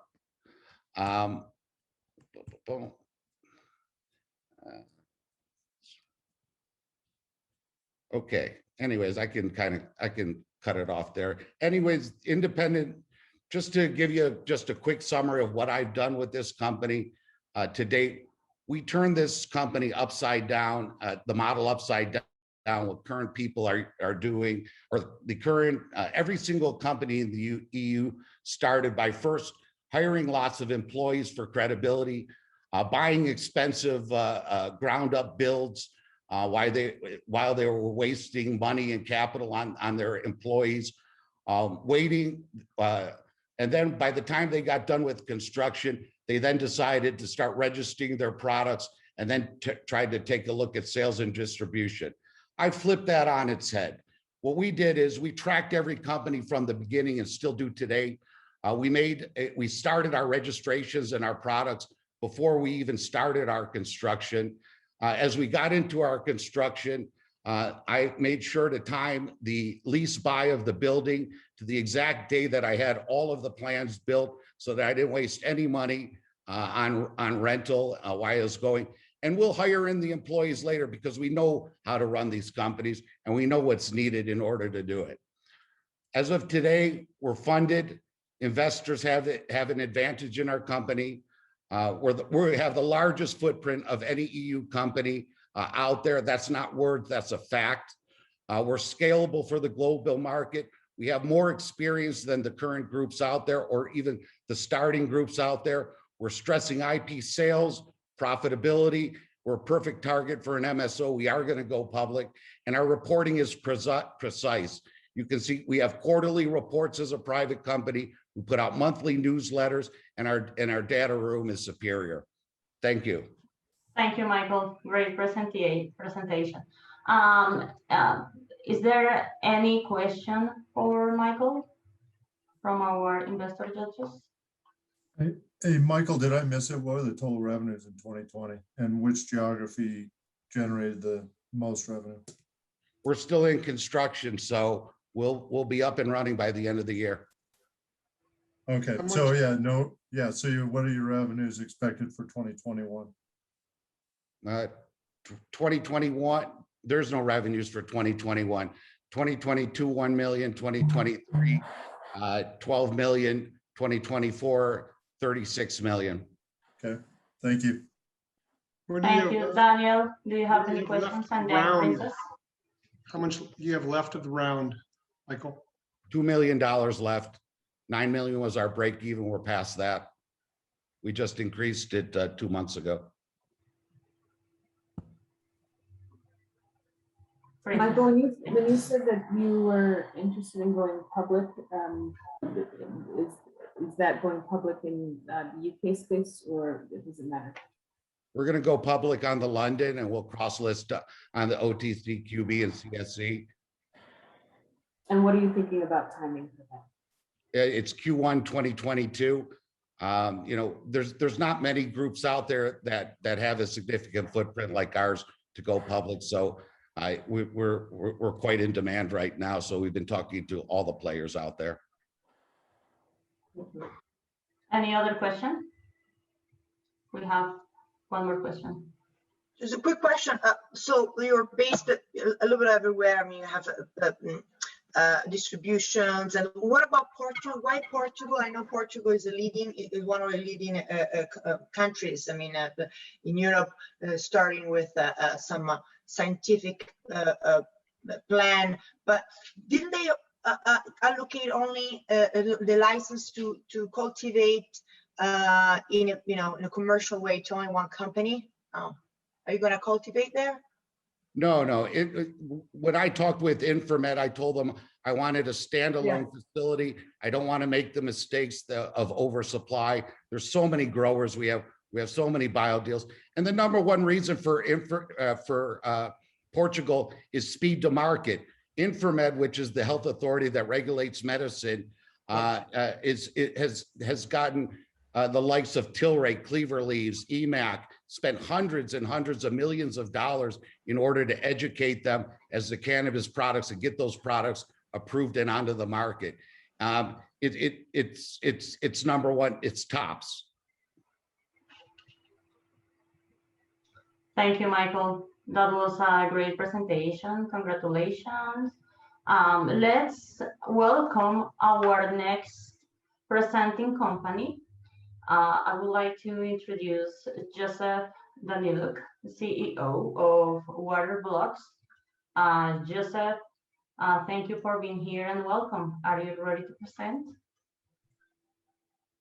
Yes. Can you hear me okay? I can hear you perfectly and I can see you perfectly fine. Thank you, Justin. Very good. Thank you so much.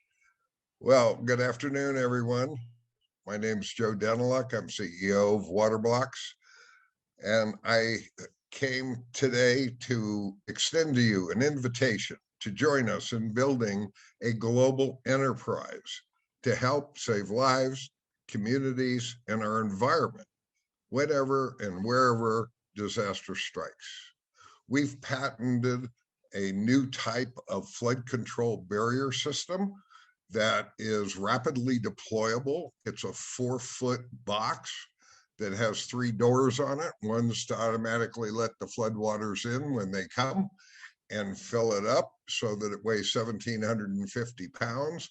They interlock together, and when the flood is over, you go over, open the front door, let the water out, and put them back together. You now have 8 feet of wall that's back into a 4-foot cube, and you put it back in the truck and drive away.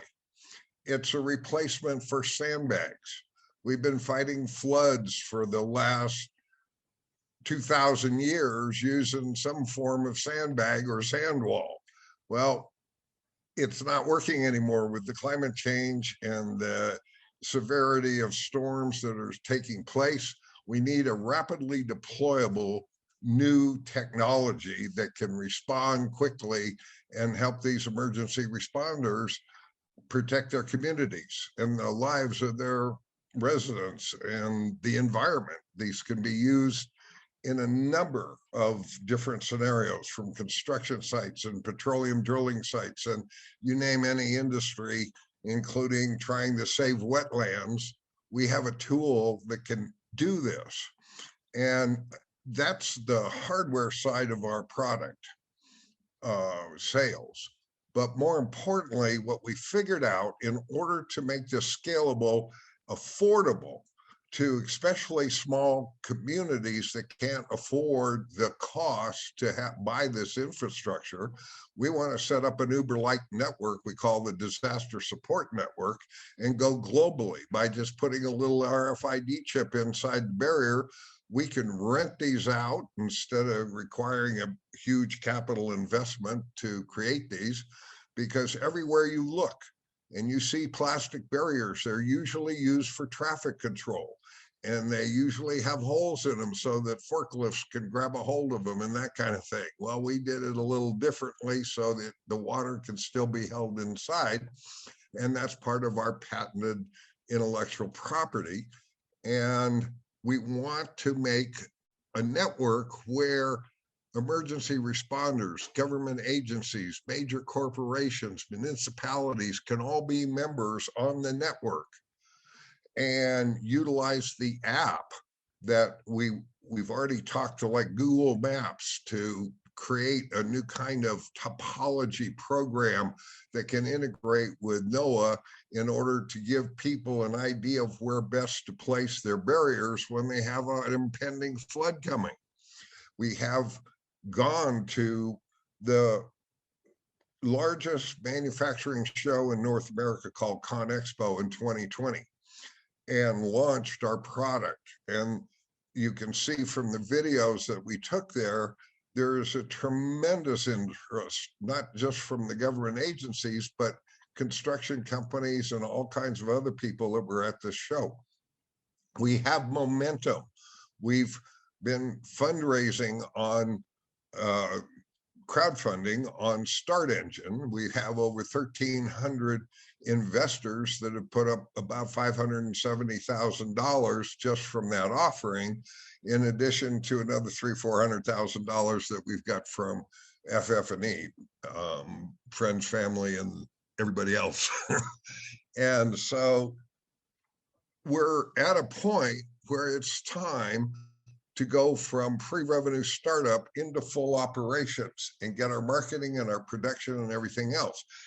In order to make these plastic barriers that are 4-foot cube, I mean, you got to really, until you see one and you're standing next to it, you really can't understand how big 4 foot is by 4 foot by 4 foot.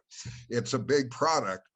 And just the tooling alone we're going to need about $700,000. I need a marketing staff, and I need all kinds of additional support personnel to make the transition and go into sales. I've got pilot projects pending in California, Texas, Florida, and with the U.S. Army Corps of Engineers. I need to follow up on these. People will be buying these products by the truckload. There is 416 linear feet in the 104 barriers that are stored inside a 53-foot trailer that, when rented, the renter agrees to store the trailer until we come back and pick it up and take it to the next place. So we have a really great program, and we've got the momentum, and I've got a management team with over 150 years of business experience behind us on the board. I've got 30 board advisors that include owners of all kinds of companies, professionals, attorneys. When we went to the ConExpo show, I needed a staff of 20 people to man the hospitality suite we had, as well as the show on the floor.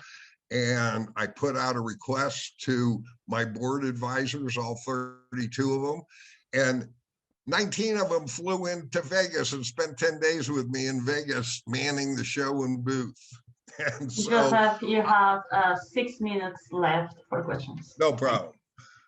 I'd like you to take a look at our program and the investment opportunity from a standpoint of making a social impact and helping us create a legacy for future generations, so that our great-great-great-grandchildren aren't still trying to fill sandbags when there's a disaster.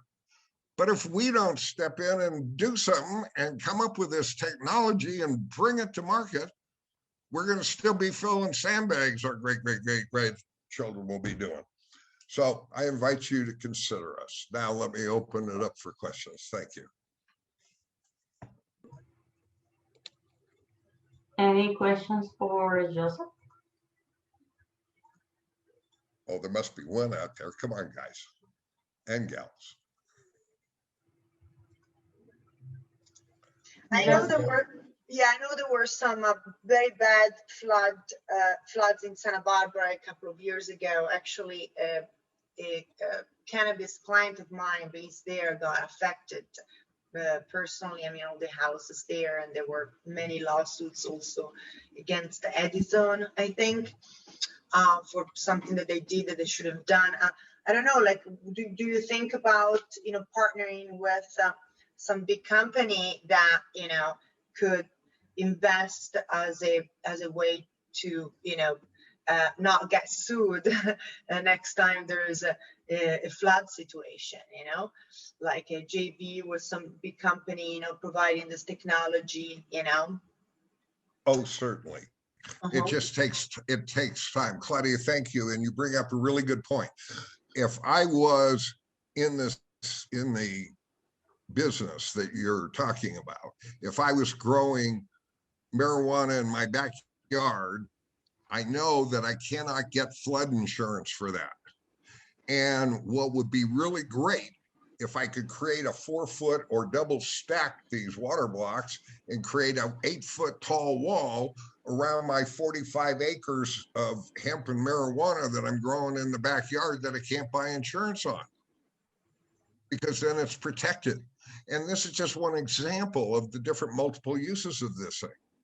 And the problem is for the potential investors trying to get especially with this pandemic, and we've been buried in delays from meetings with the political officials in California and Texas and Florida who can't get a meeting together because somebody's on quarantine or somebody's got a call with the president. I mean, 3 times we had conference calls with the governor of Texas and the mayor of Houston, and it's going to big corporations and trying to get them jump on board with this. That's a 12-month undertaking. And so we're out looking for investors. And the reason we did crowdfunding is because my whole concept, and I got a background in finance and worked in the stock market back in the 80s and 90s. And I'm going to tell you that I created this company in such a way that little investors could get a 10 times return, not just the VCs with the millions of dollars. And everybody should be able to not only share in this, but take great pride in the fact that they're doing something for future generations. That's what we're all about. This thing is, we're making a plastic box with 3 doors on it. That's all we're doing. And we're creating an Uber-like network, and all the technology's already out there. All I got to do is go get a white label for the software, and I can turn this on. But I'm not going to do it until I'm adequately capitalized. So I'm here because you guys are here, and I love you all because you're helping Thank you, make Joseph. business go. Clifford, do you have one more question for Joseph? Yes, I would just basically 2 quick questions. Joe, a nice presentation. Thank you for thinking about humanity and the planet and all of our safety. What is the composition that you're considering or that you're using at this point? I suppose that it's a petroleum-based bioplastic. Oh, yes. Let me explain. I've been making nuclear waste liners for the Department of Energy since 2006 through a rotomolded plastic process. It's a powdered resin that we put inside a steel mold, heat in the oven for anywhere from a half an hour to an hour, depending on how thick the walls are and that kind of thing. Pull the steel mold out, open it up, and there's the barrier. And that's how we make them.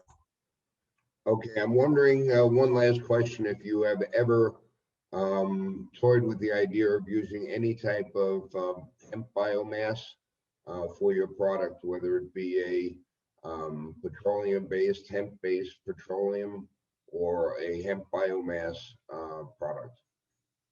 If it's got the longevity, you know, our resin maker in Germany gives us a 20-year warranty on our product. In other words, if I make one of these plastic boxes, take it out and put it in the desert and let it sit there for 19 years and go out and it's got a crack in it, the chemical company, it's the largest chemical company in Europe called Entac, and that's who we buy our nuclear waste resins from. They now have this new product that they can give a 20-year warranty on. And if your biomass product will last 20 years sitting in the desert, I'd be glad to hear about it, because I'm looking for something that might even be lighter than what we're using with polyethylene. Because right now we're at about 50 to 60 pounds for a box, and I'd like to get that down to 30 or 40. And if I can do it with something that's lighter, that still has the strength, because we've took one of these boxes and we put 3,500 pounds of steel plate on top of it to see if it would hold its structure, and it did. So it has to have a lot of strength. It has to have all the capacity that a polyethylene product. That's why the government uses polyethylene to bury nuclear waste in, because it lasts for 10,000 years. Thank you, Joseph. Very interesting presentation. And definitely when we talk about cannabis investment and entrepreneurship, we need to talk about social responsibility. So this is great. We welcome our next presenting company. We welcome Stephen, CEO and founder of Moneta Pro. Stephen, are you ready to present and pitch to our audience and investor judges? I'm ready. I'm going to do screen share at this point. And Welcome. as soon as it loads up here. Whoops. We love when the computer's in slow motion here.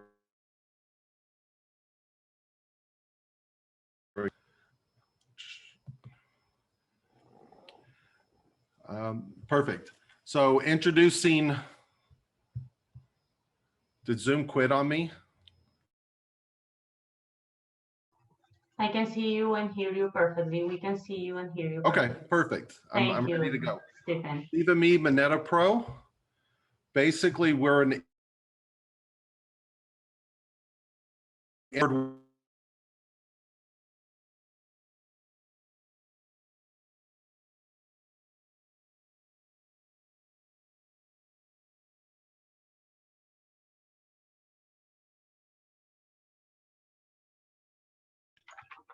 Stephen, I guess it did Stephen, put on him. I think that you're on mute right now, Stephen. No. He got booted. I guess it crashed on him. Yeah, I think that's Saf, are you ready to go? Cool. Move on to Saf. Okay, let's move on with our next presenting company. We welcome Saf, CEO of iMetal Resources. Welcome, Saf.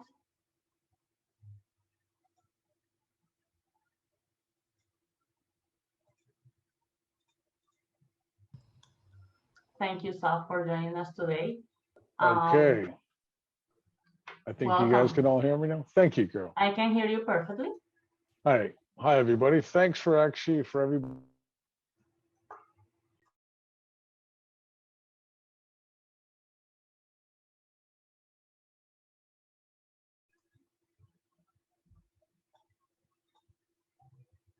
Saf, I cannot hear you well. I think that maybe your internet is good enough.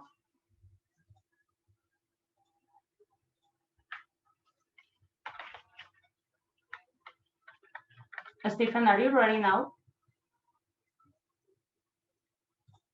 Everybody was in. Yeah, I'm back and ready if that makes sense. Okay. Zoom had crashed on me. Let's continue with you until let's give some minutes to Saf. Then.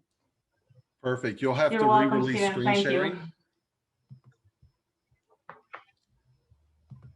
Carol, you'll have to re-release screen sharing to me. I think it's still to the other participant. There you go. Yep, perfect. There you go. Thank you, Stephen. Welcome.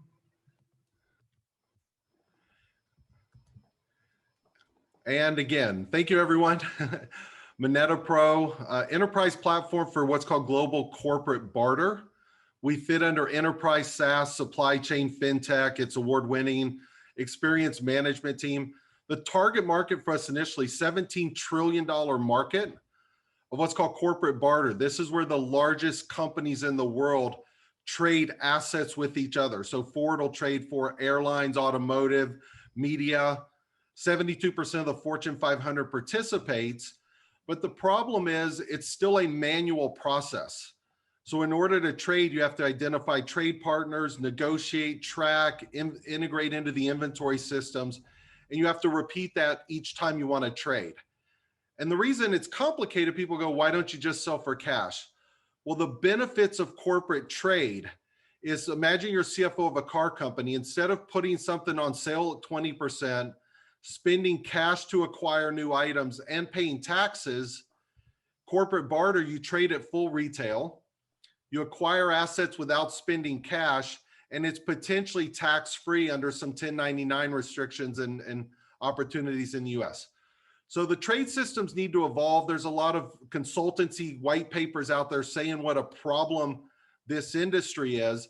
And it's like the old days of barter. I've got chickens, you've got milk, let's trade. Well, money was created for portability, stability, and audit trails. And that's basically what we built. We built an enterprise level B2B marketplace. Enterprise means divisions and departments, rights and authorities for big companies. They can add products, they can select multiple settlement options, they can search for items. It's a truly B2B marketplace that the eBays and Amazons of the world don't do. We integrated blockchain in. We're not a blockchain company, but we use blockchain in the audit trail and inventory management. So when a major company transfers assets, we write to the IBM Hyperfabric. We can integrate to SAP and Oracle, their accounting modules, transfer the asset record between parties, and write a blockchain contract for audit. And then the solution we built, what makes it a little better, is we created what's called a multi-party trading platform. We built something called a GBUC, a business usage credit. Think of it like a store credit, not blockchain or token or crypto. It's like a store credit in eBay. That credit has value. You can sell an asset, receive credit, and buy something else. So again, now we're creating multi-party trading for a $17 trillion industry. Management on myself, I've had 11 companies. I've taken 3 public on the OTC side. So I understand the micro cap liquidity markets very well.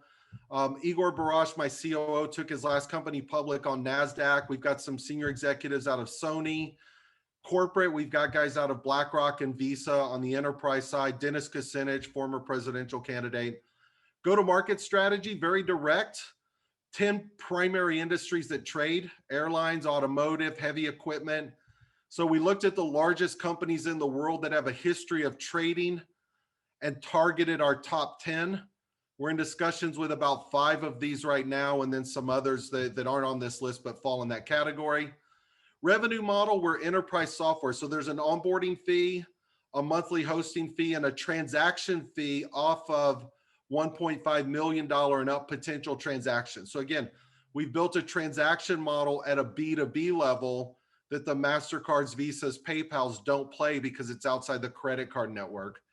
Value proposition, efficiency, liquidity, and trust. What we bring to the companies is efficiency with an online marketplace, liquidity where they can buy and sell from each other, and the trust not only of a closed network, but the blockchain component is the audit trail to show where the assets are going.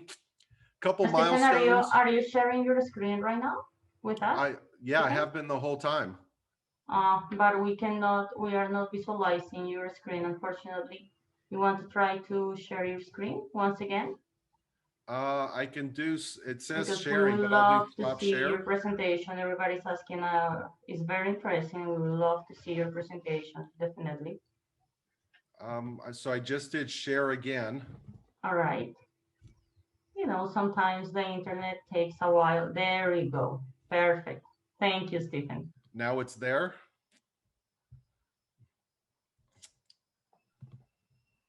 And did we lose it again? I don't know why. Yeah, I think that we lose it again.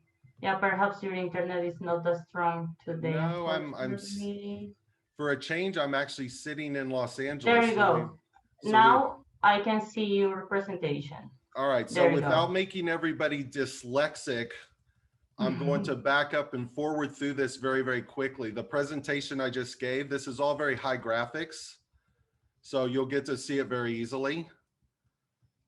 17, here we go, Moneta Pro, enterprise SaaS, $17 trillion industry. Big companies like Ford already trade with existing partners. Average company, Fortune 500. The problem is it's one-to-one, so it's manual. They have to do it. The reason they don't sell for cash is in the trade world, you trade at full value. You can acquire assets without spending cash and it's tax-free. So there's some advantages to corporate trade, but it's still complicated. Big companies talk about it, consulting firms. It's like the old days of barter. Moneta, the word moneta comes from money, the seashells.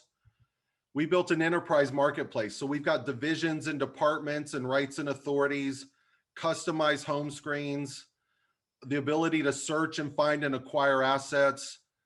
We built blockchain in for the audit trails. So we integrate into SAP and Oracle. And then we built multi-party trading. We built a system where a company can list assets, trade it, receive what we built called a GBUC, a business credit, use that credit to buy other assets. So it acts like a currency within a closed marketplace. Executive management team, I've had 3 public companies. We've got guys out of corporate. We've got guys out of Visa, blockchain guys. Go-to-market strategy, these are the top 10 industries that we target. These are some of the companies we've targeted and are in discussions with. Revenue model is enterprise, SaaS, and a transaction. Value proposition, efficiency in the marketplace, liquidity, trust with the blockchain. Couple milestones, we've won 8 contests around the world in blockchain, more than any other company. These are discussions we're having. It's kind of our little, roadmap. We signed a company called Artis. We brought Shepard Mulling in for some IP filings around the blockchain solution. We've got a private label opportunity. We've got an arc of exit. So we believe we are an acquisition target across these multiple groups for different reasons. And we can go through that with anybody that's interested. Current offer, systems are complete, experienced management team, the product's built, integrated with IBM. We're looking at 5 million. So we're doing a pre-series A. We're not quite in revenue mode yet, but the software is built. We're doing a $5 million pre-series A to move to revenue. milestones we've already hit with management team, software in place.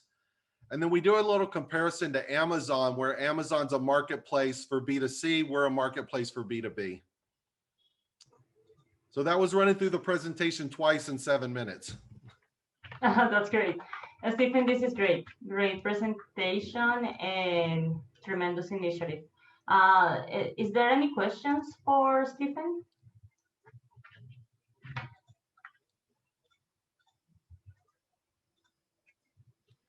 If not, I'm going to answer one more thing. I don't want to confuse anybody, but because I've had 3 public companies, we do work in crypto. I actually help write the laws in Malta around blockchain and tokens and virtual financial assets. We have a dual liquidity strategy. I don't want to go too in depth, but basically we have an equity component we're doing on the 5 million. And then we have what I call a liquidity token that's about to be listed on a global crypto exchange in Dubai. So we've got a dual liquidity path. I'm actually doing a direct token offering through a global crypto exchange, which is similar to a direct public offering in the US. Rather than going public on the OTC market, we're going to accelerate public on the crypto market internationally, and then still have an equity strategy in the US for acquisition. So I've got a dual liquidity strategy that's extremely unique within the industry. So anybody that's interested in the crypto token side, we've got a unique aspect that gives you both equity and a liquidity token to accelerate your exit. Thank you, Stephen. Josh, do you have any question? I do had a question about working with the Department of Financial Institutions in New York and Washington State being the number 1, number 2 most difficult areas to work in the US. Curious about roadblocks in terms of getting approval for being able to barter. I think there's an opportunity with whether it's eBay or whatnot. There's a lack of trust with Facebook and Craigslist. So I think with blockchain and having the payments and everything being transparent and available is an awesome opportunity. However, where are you at with potential roadblocks and getting approved state by state or federally? So I'll answer that, Josh, in 3 ways. 1, there is no approval needed. All we're doing is facilitating corporate barter. These companies are already doing off-book transactions. They're just not effectively tracking it. So we did go to the IRS and said, where do we fall? The IRS already has a 1099-B, a bartered or brokered transaction that needs to be accounted for equal party transactions. If that is done under a barter exchange platform, which is like the small business barter that exists in the US, that barter exchange legality rule allows you to transfer assets, earn a scrip, and only be 1099 on the accreted value at the end of the year. So barter for small business is like QuickBooks and Amazon and your local restaurant. Corporate trade exists under the same IRS rules. Nobody's, to our knowledge, has built an enterprise platform. And when we went to the IRS, we are going to 1099 the companies based on the value at the end of the year. So there will be tax implications if there's a balance. But over and above that, all transactions are written to a blockchain for audit trail.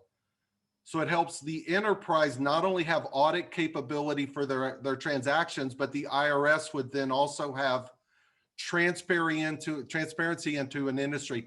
IRS thinks there's about $1 trillion or more of off-book transactions in the US that are unaccounted for because they can't track it and can't really audit it. So when we did go to the IRS, we didn't go to Treasury because we're not a Treasury component, but the IRS likes what we're doing because we potentially bring audit capability into an otherwise, austere market that's buried on the balance sheets.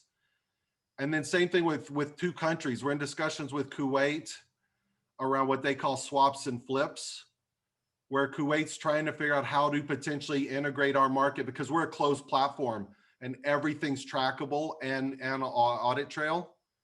So there's some compliance things we bring in, but otherwise we don't fall under Treasury. And then with the token we're not selling, so we don't fall under the SEC's misguidance right now. We're gifting the token to the investor, and we hold it in a treasury wallet in Malta. And the investor can take possession at some point in the future whenever guidance is clear for the US investor. So I separated the legality out on both the token side and the IRS side. Thank you, Stephen. John, let's move on with the last question for Stephen, please. Thank you. Amazing presentation, great presentation. I really appreciate it. Just a quick question. I always wondered, what is the value of a fully depreciated asset? I assume that this is what is being bartered. No, you know what, John? It's a complicated and yet simple question. Let's take it to real quick. If you own a car, you're the CFO of Ford, your asset depreciates every day. And at the end of the model year, you could put it on sale for 20%, sell it and still pay taxes, or you could call a computer company and trade the assets at full retail value. So you might have a depreciation in the normal market, but within the trade market, if I've got cars, I'm not going to call you and say, hey, John, give me a discount on computers. I'm going to say, my cars are $1 million full value. I'm going to book that in EPS revenue. You sell me your depreciating computers at full value. If I price them lower, that me as the seller is my discretion of what to price them at in the marketplace.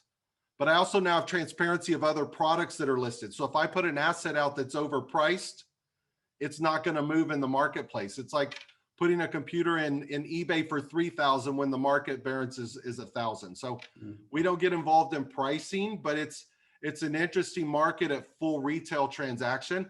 The other one real quick is simple. What's called a terminating asset. Shipping companies, when the ship leaves the port, you can't resell capacity. So Maersk, DB World, these guys try to trade that capacity out because if they don't trade it, or a hotel room, you know, you've got an asset you can't resell. That's a depreciating asset on a daily basis.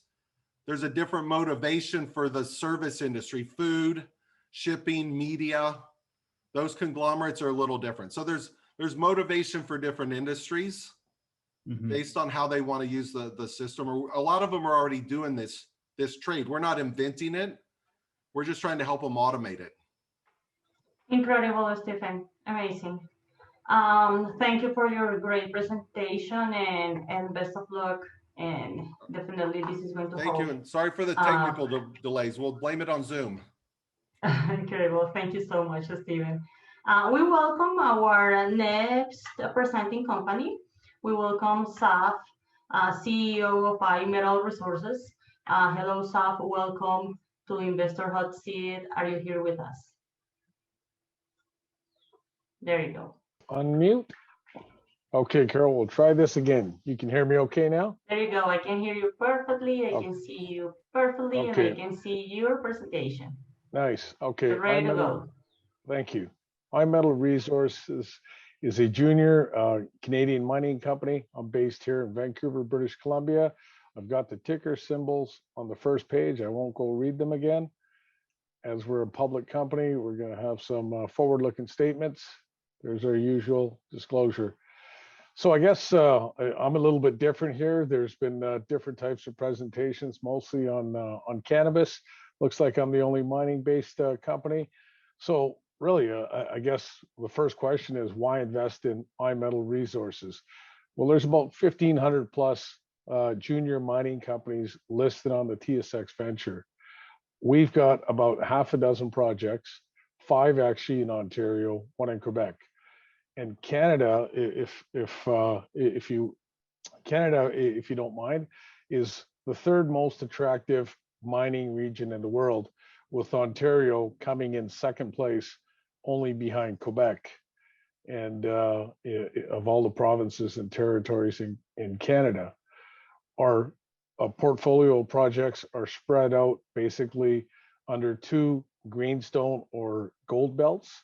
The first one being the Abitibi Greenstone Belt, which would represent, if you can see my cursor, the 2 red tags to the east of the map. And this Abitibi Greenstone Belt hosts some of the largest mining companies actually in the world. But some of the camps that are based out of this region are Noranda, Kirkland Lake, Val d'Or, of course in Quebec, Detour Lake would be one of the largest, newest discoveries over the last several years. And our focus really with these two projects is in a smaller, a little less unknown mining camp called the Shining Tree Camp. The second region that our other three projects that we acquired earlier this year are in what's called the Beardmore Geraldton Greenstone Belt. This was actually thrust into the limelight at the ending of last year when one of the most well-known successful Canadian mining billionaires, Ross Beatty, through his Equinox Gold, took out a major position in a project called the Hard Rock Project, and he acquired 50% of it for just under 700 million Canadian. The company is spearheaded by myself, of course. I'm the president and CEO. I've brought on Tim Henneberry, who has a 46+ year colorful career that spans the globe, and he's been involved in a number of very successful junior companies as well. One of the milestones again is that we earlier this year formed a strategic alliance with Riverside Resources, and that's how we acquired these three assets in the Beardmore Geraldton Belt. Riverside Resources is another Vancouver-based Canadian mining company that's listed on the TSX Venture, and it's headed up by a gentleman named John Mark Stouty. And I'll talk about them in one of the follow-on slides. So I just really want to, again, each slide, I think I'm going to try and not get too technical, but at least kind of give you an idea of where we're at and why we're here and what's differentiates us from, you know, a lot of the thousands or hundreds of junior mining companies. Again, we're in the Greenstone, two of the famous Greenstone belts of Canada, with the Abitibi Greenstone Belt hosting our two projects here in black, the Gauganda West and Ghost Mountain.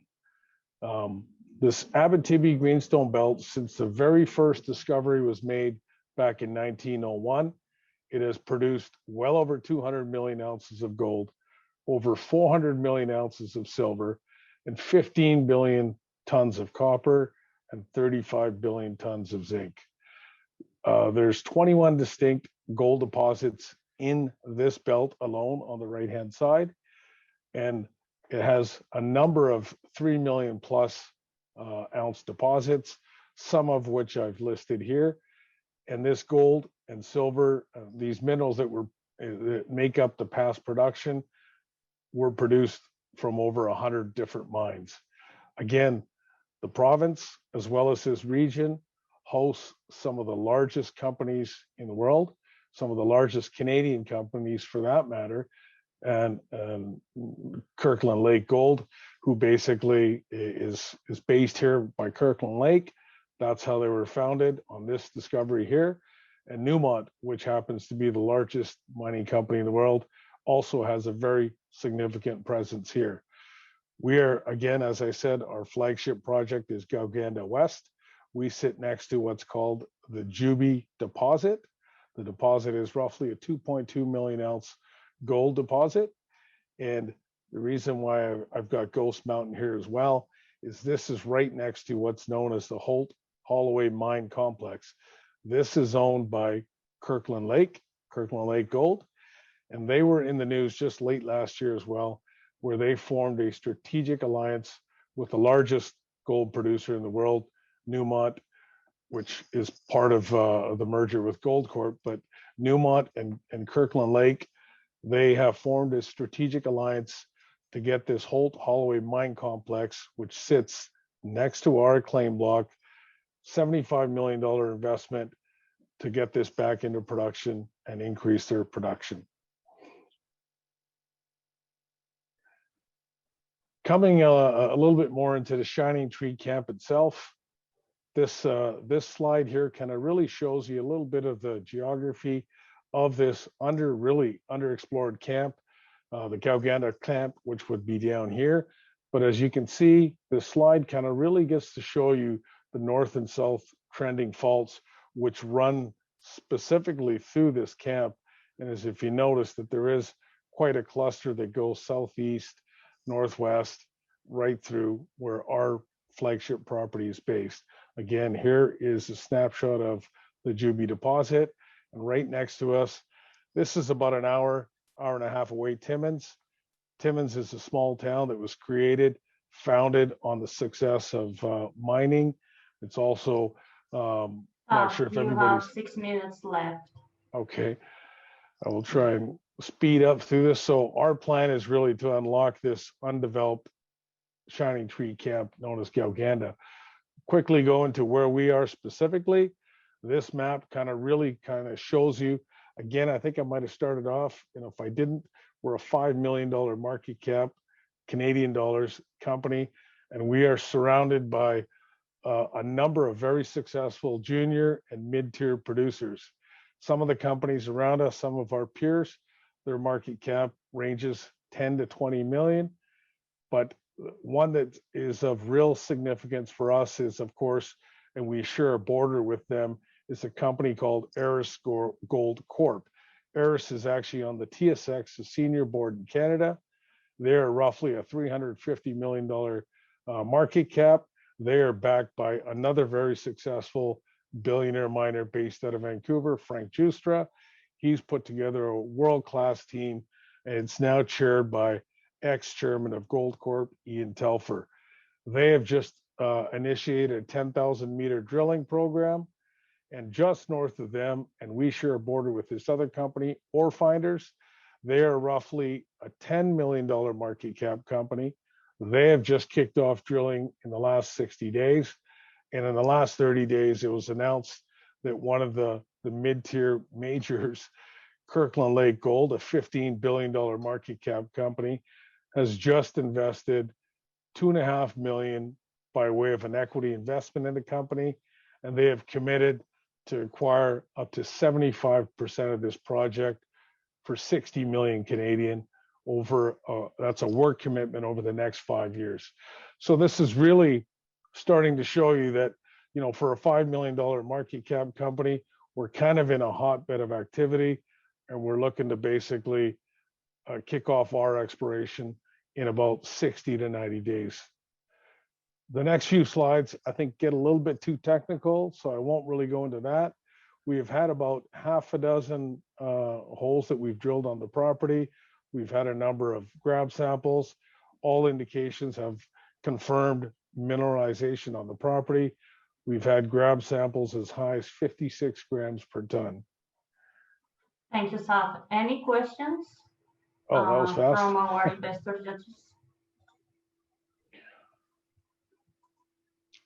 Can I just quickly add that I'm in the middle of a $2 million Canadian equity raise. We just announced that on Tuesday, and the plans are to use these funds to basically commence on a 2,500 meter drill program at our flagship property, Galganda West. Thank you, Saf. Claudia?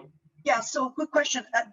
Did you do already the reserves reports? They're called differently in different regions of the world. I used to call them JORC in Asia. So did you do all the reserve reports already? Well, our property still doesn't have a proven resource. That's what the money is going to be used for. So we've done a grab sampling, has confirmed gold mineralization. I don't think I can go back to the slide, but if anybody wants to, connect with me afterwards, I think I can go over that. But that's really what this whole drilling program is going to do. It's going to set out to confirm a resource, develop that resource.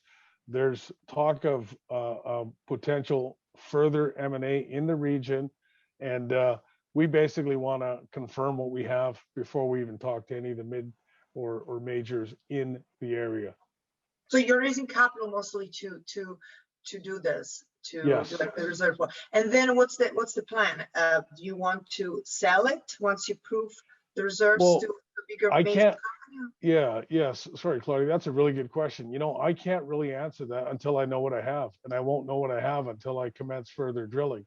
We actually partnered with Riverside for a couple of reasons. We acquired those 3 portfolio projects, but they have a world-class technical team. They've worked with Teck.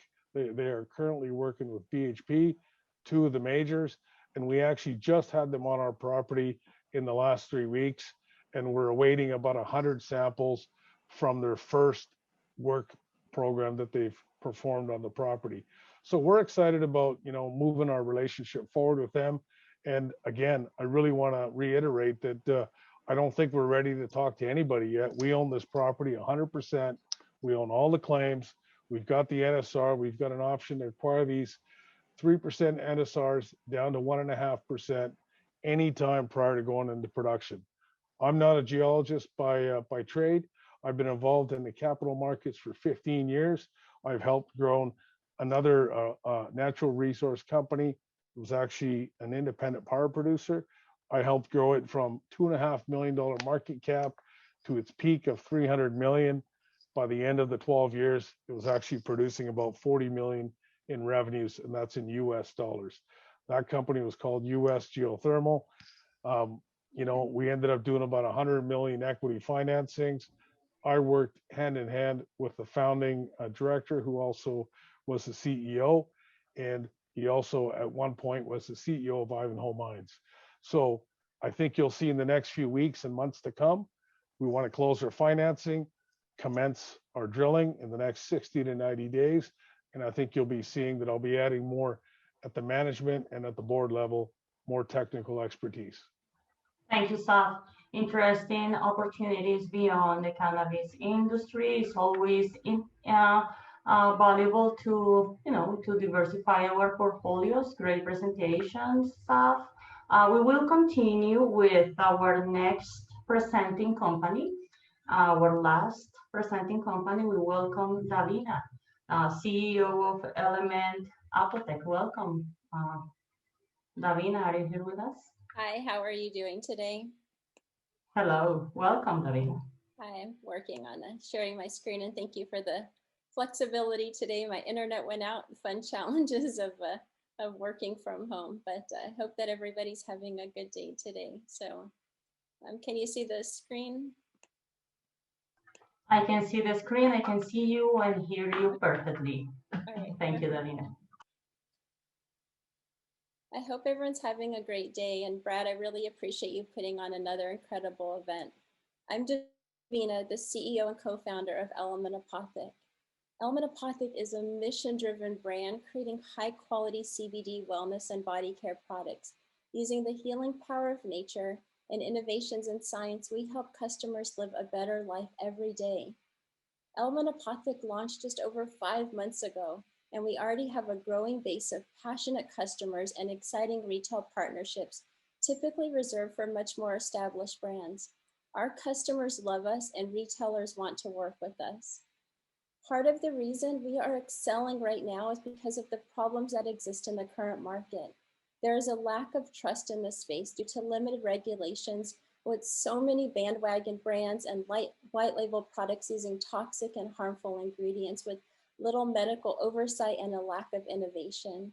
Also, there's a lack of education, with 70% of consumers not even understanding what CBD is or the endocannabinoid system. Element Apothec was started from the ground up due to a need for safe and clean products. We were born in a kitchen, not a lab. When nearly a decade ago, my great aunt couldn't find safe products to help her symptoms from multiple medical conditions and life stressors, she created products that helped her and countless others. Today, those time-tested formulations have found new life as we partner with integrated practitioners and bring them to the world. Element Apothec will be a market leader by competitively differentiating ourselves to become a trusted brand. In everything we do, we are actively designing for the qualities of trustworthiness, as shown through our certifications, our commitment to clean, high-quality products, our pending B Corp status, and our commitment to sustainability and radical transparency. Additionally, by working with a regulatory advisor, we are exceeding compliance regulations and preparing for any future regulatory legislation. And with our commitment to consumer education, we empower consumers with the knowledge to live better lives every day. We are leading the market with our doctor-driven functional formulations using CBD and other minor cannabinoids like CBG, CBN, and plant-based remedies. And we continue to develop new products to address specific health concerns and challenges. We have an incredible team to lead this charge, starting with myself, with 20 years of experience in leadership development, startup strategy in the recruiting, tech, and B2C space. We have our Chief Scientific Officer, Dr. Swati, an integrative pharmacist, published clinical researcher, and a CBD medical consultant. And David Crowther, who's our COO, with 25 years extensive experience in media and operations. And all of this is supported by our advisory board to give us the advice and guidance we need in their respected areas to lead our company to success. And as you know, the market is expanding rapidly. The CBD market is expected to expand to over $16 billion. Sorry, lost my voice. Currently, the top 20 companies make up only 17% of the market. And as a result, we have an opportunity for exponential growth. Based on our business model, we have a reachable goal of $54 million with our unit economics of 3-to-1 and averaging of our, sorry, I have lost my train of thought, sorry. Our business model incorporates both B2C and B2B as well as subscriptions. We really understand our customer and we plan to reach them through multiple marketing efforts that include social media, PR, content marketing, as well as digital marketing as well. We are just kicking off some of these efforts again as we just launched our sales in December. And how does Element Apothec stack up? Although the space is extremely competitive, Element Apothec really stands apart from the leading brands with our doctor-formulated products, commitment to clean and safe ingredients, our focus on education, and our positive impact in the world. Having just launched our products, we have some incredible traction and validation already. We have commitments with retail partners. We are really proud of our exclusive partnership with Verde Farm Health, a medical GPO group, giving us access to 1,400 clinical doctors, as well as participating in clinical studies. We have certifications and other partnerships that give us access to really great communities. And we understand in this space that there is a lot of opportunity for mergers and acquisitions. That's where we really intend to have our exit strategy. We are currently raising $500,000 through a convertible note with a $4 million valuation, a 10% discount, 7% interest. We expect this will give us a run rate of approximately 1 year to continue to meet our goals. Element Apothec is really the promise of better for all. Thank you so much. Great, Davina, thank you. Is there any questions for Davina?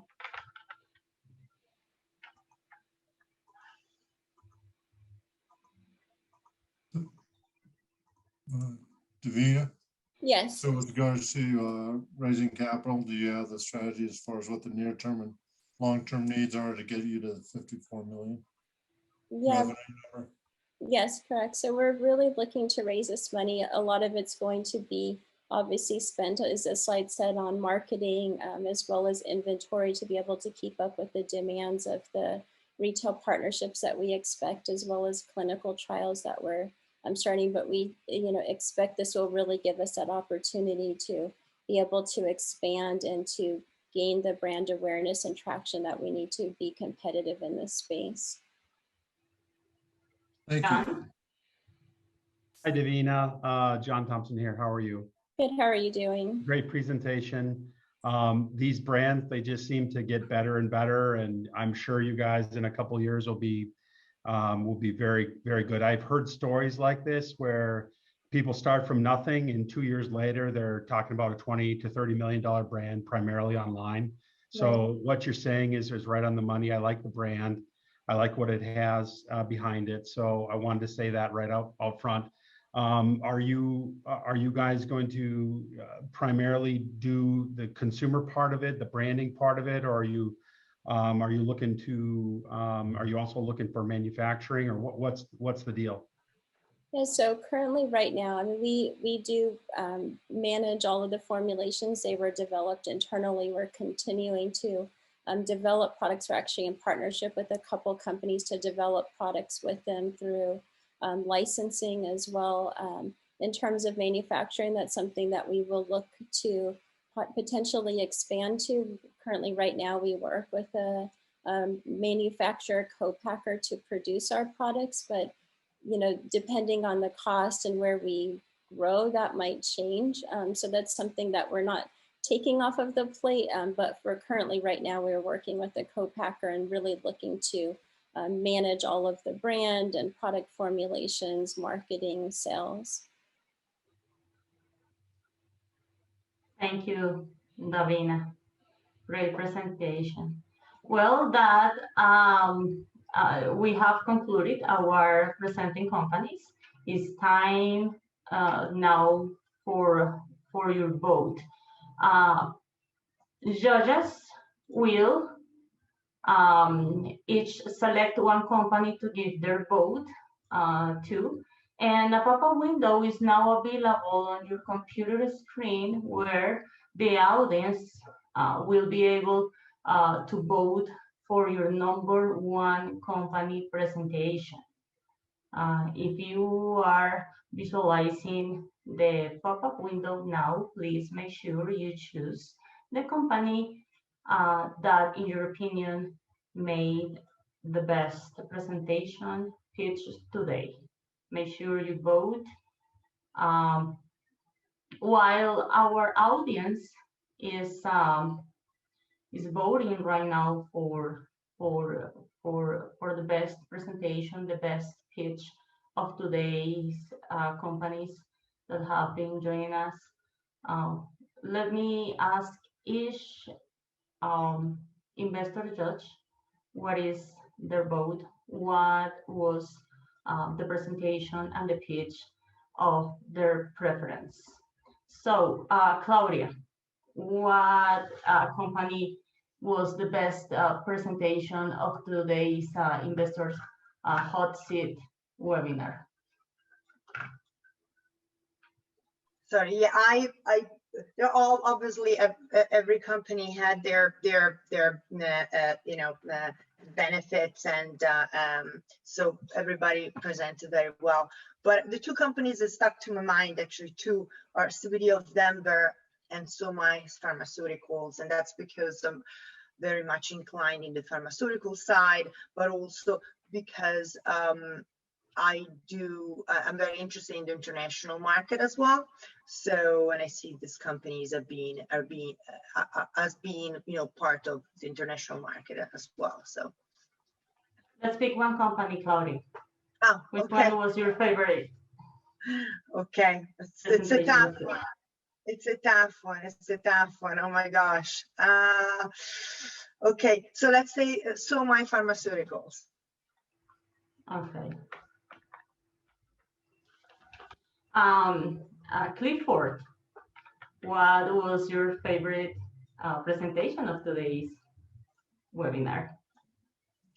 Well, I totally agree with Claudia in that both companies, CBD of Denver and Somai, are of my interest, being that I cut my teeth in the CBD consumer product and am in transitioning into APIs for pharma. I'm already very, very heavily invested in Europe. I am in love with Spain and Portugal.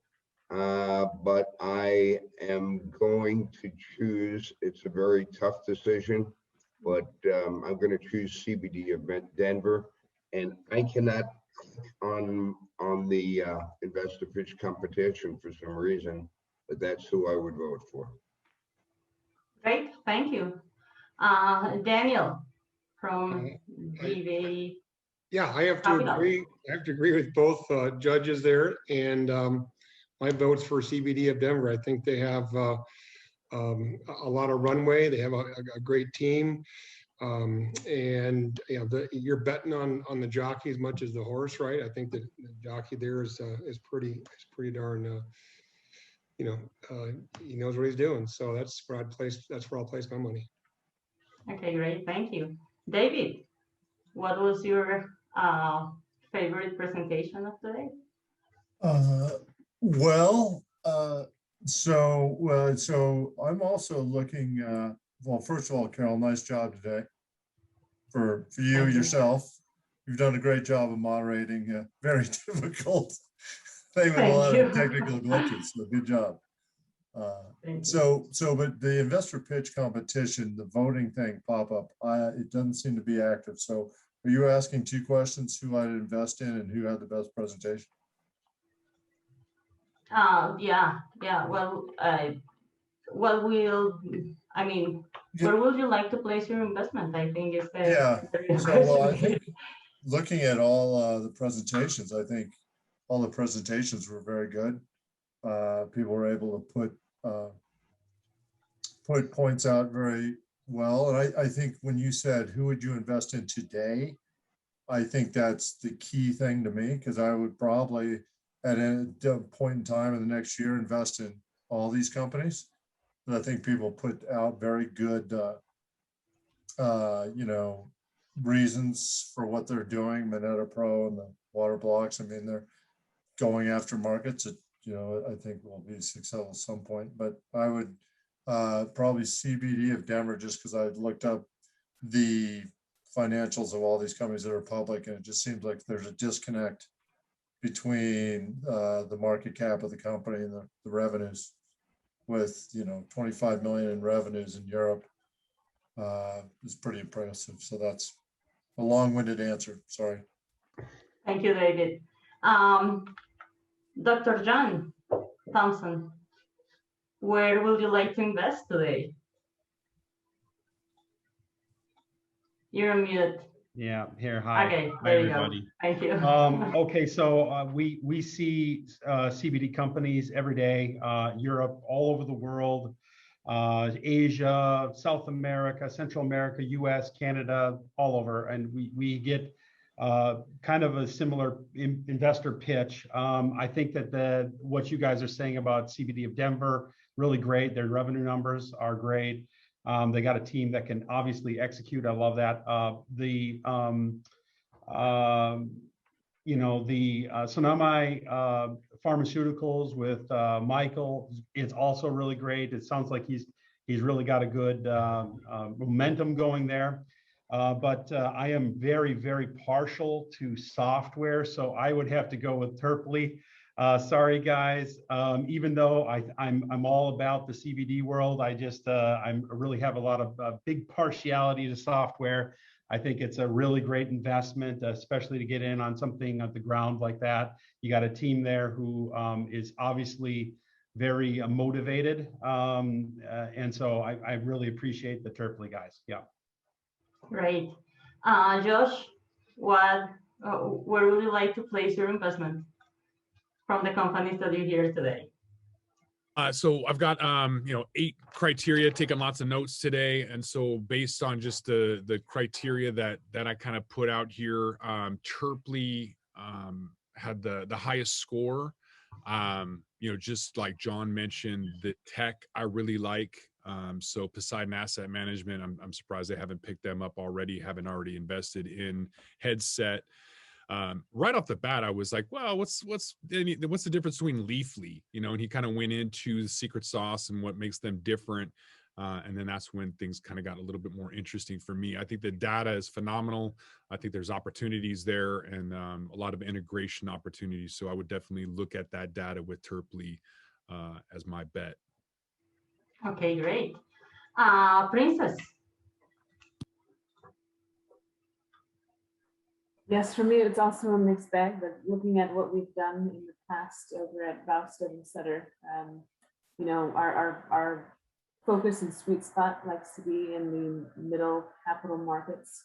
So when I'm looking at CBD of Denver and Sonami Pharmaceuticals, I'm really liking the revenue levels that CBD of Denver has been able to position. And especially through an acquisition process, not an easy task I've seen other companies over in Europe as well, trying to do similar things, trying to position themselves, and they get stuck without having not only the strong management, but also just some really good target identifiers. So I'm a little curious about who those targets are for the future of CBD of Denver, but I'd love to have that conversation offline and continue, but that's who I would go with. Thank you, Princess. Todd, where would you like to place your investment today?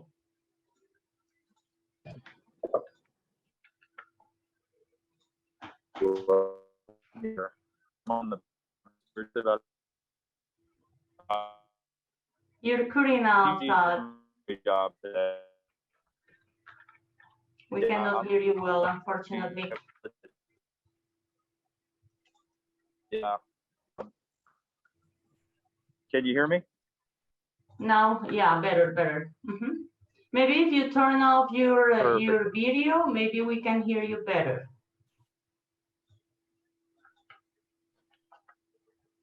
I about to take off in this here. I'm going to see it well. Okay. CBD of Denver, right? Thank you. Thank you, Todd. Okay, so I think that judges have voted for CBD of Denver. So the winner of the judges vote will be CBD of Denver. And now I can see the results on our attendees, and Terpley is the winner of our audience preference. So congratulations to Terpley to win the audience vote, and congratulations to CBD of Denver. Marcel, congratulations, you win our judges preference. Thank you very much. To every single one of you. Thank you, Brad, and all the organization team. Let's remember that we have in about 5 minutes a great networking event to wrap up this incredible afternoon and get to know in a deeper communication all the initiatives and get to know also the judges and some audience that will be joining us in 5 minutes. I want to thank definitely all the investor judges for being here today and sharing with us your insights. It's something remarkable about this event is the opportunity that we have seen regarding diverse opportunities throughout all the value chain in the industry in North America. It is important to recognize the great job that the organizers have made in order to offer a well-diversified opportunities across the value chain, across the every single activity within the industry. And let's meet each other in our networking Zoom meeting. Thank you, all the producers, Ron, Brad, for your help today. I hope I did a good job, and we'll see you, every single one of you, in our networking private Zoom room. I will be there joining you guys, and I hope to see every single one of you in that room. We would like to remind the audience and webinar participants that the recordings of today's presentation will be available on the Investor Hot Seat website and also at the Cannabis Investing Forum YouTube channel. For those that would like to contact the presenters and investors, their emails are available on their section of the Investor Hot Seat website. Thank you. See you in 2 more minutes. Let's welcome once again our Master of Ceremonies, John. Are you here, John? Welcome. Thank you, Carol. Great work on your part, and it's good to be back. Thank Now, you. just a Thank few. you, John. Yeah, I think it's wonderful. Thank you. You did a great job. It's tough being a moderator. I've done what you've done before. Now, a few final personal observations about the investor judges, companies, winners, and voting by audience. Investor judges, I only wish they sat on my board of directors. They comprise an incredible brain trust. With this board, I could ultimately raise 9 figures. Trying to pick the best company is much harder than it seems. There are many good candidates, and often our choices are based on risk profiles unique to each investor. For example, I like the medical cannabis space best, but there are excellent companies in the adult use market. Nevertheless, I congratulate the winner for passing through a most challenging process. You won because, frankly, you're really good. Judging by the comments and questions, I am honored to serve as your host for a group of very smart attendees. This is a great audience, and you really should be proud that you attended. Finally, each time Brad Turner produces an event, the quality of the company presenting improves. I've attended 5 events, and it just gets better and better. So this completes another episode of Investor Hot Seat. I want to thank all the sponsors, speakers, investor judges, presenting companies, marketing partners, and especially you, the audience, for joining us today. We would like to remind the audience and investor judges that you can review the presentation seen today on the Investor Hot Seat website. In addition, you can locate the email of the presenters and investor judges, so you may contact them directly. The URL is www.investorhotseat.com. I also want to personally thank Brad Turner and Ron Wells for creating and producing another excellent event. And please make sure to mark your calendar for our next event, the Cannabis Investing Forum, in person and virtual webinar on July 29th, 2021. We are seeking companies that would like to present, investor judges, exhibitors, sponsors, media, and marketing partners. You can find the information at the Investor Hot Seat and cannabisinvestingforum.com, then register on Eventbrite. And a special announcement, I want to make a special announcement that if you are in Las Vegas this coming Friday, Saturday, or Sunday, God, I wish I was there, well, please join us at the Alternative Investing Forum lunch, Friday, May 21st, from the 11 a.m. to 3 p.m. Join us also on Saturday and Sunday at the G4 Live Investor Summit, Mandalay Bay Conference Center. You can find additional information on the Investor Hot Seat website, and you should also contact Brad Turner. Registration links are in the chat. And now for the networking. This is a reminder that you will need to register again with a new Zoom meeting link to access the networking room. It is posted in the chat now, and the link can also be found on the Cannabis Investing Forum website. I look forward to seeing you in the Zoom room. Adios, amigos. Ciao all. Great seeing you. Bye. Thank you.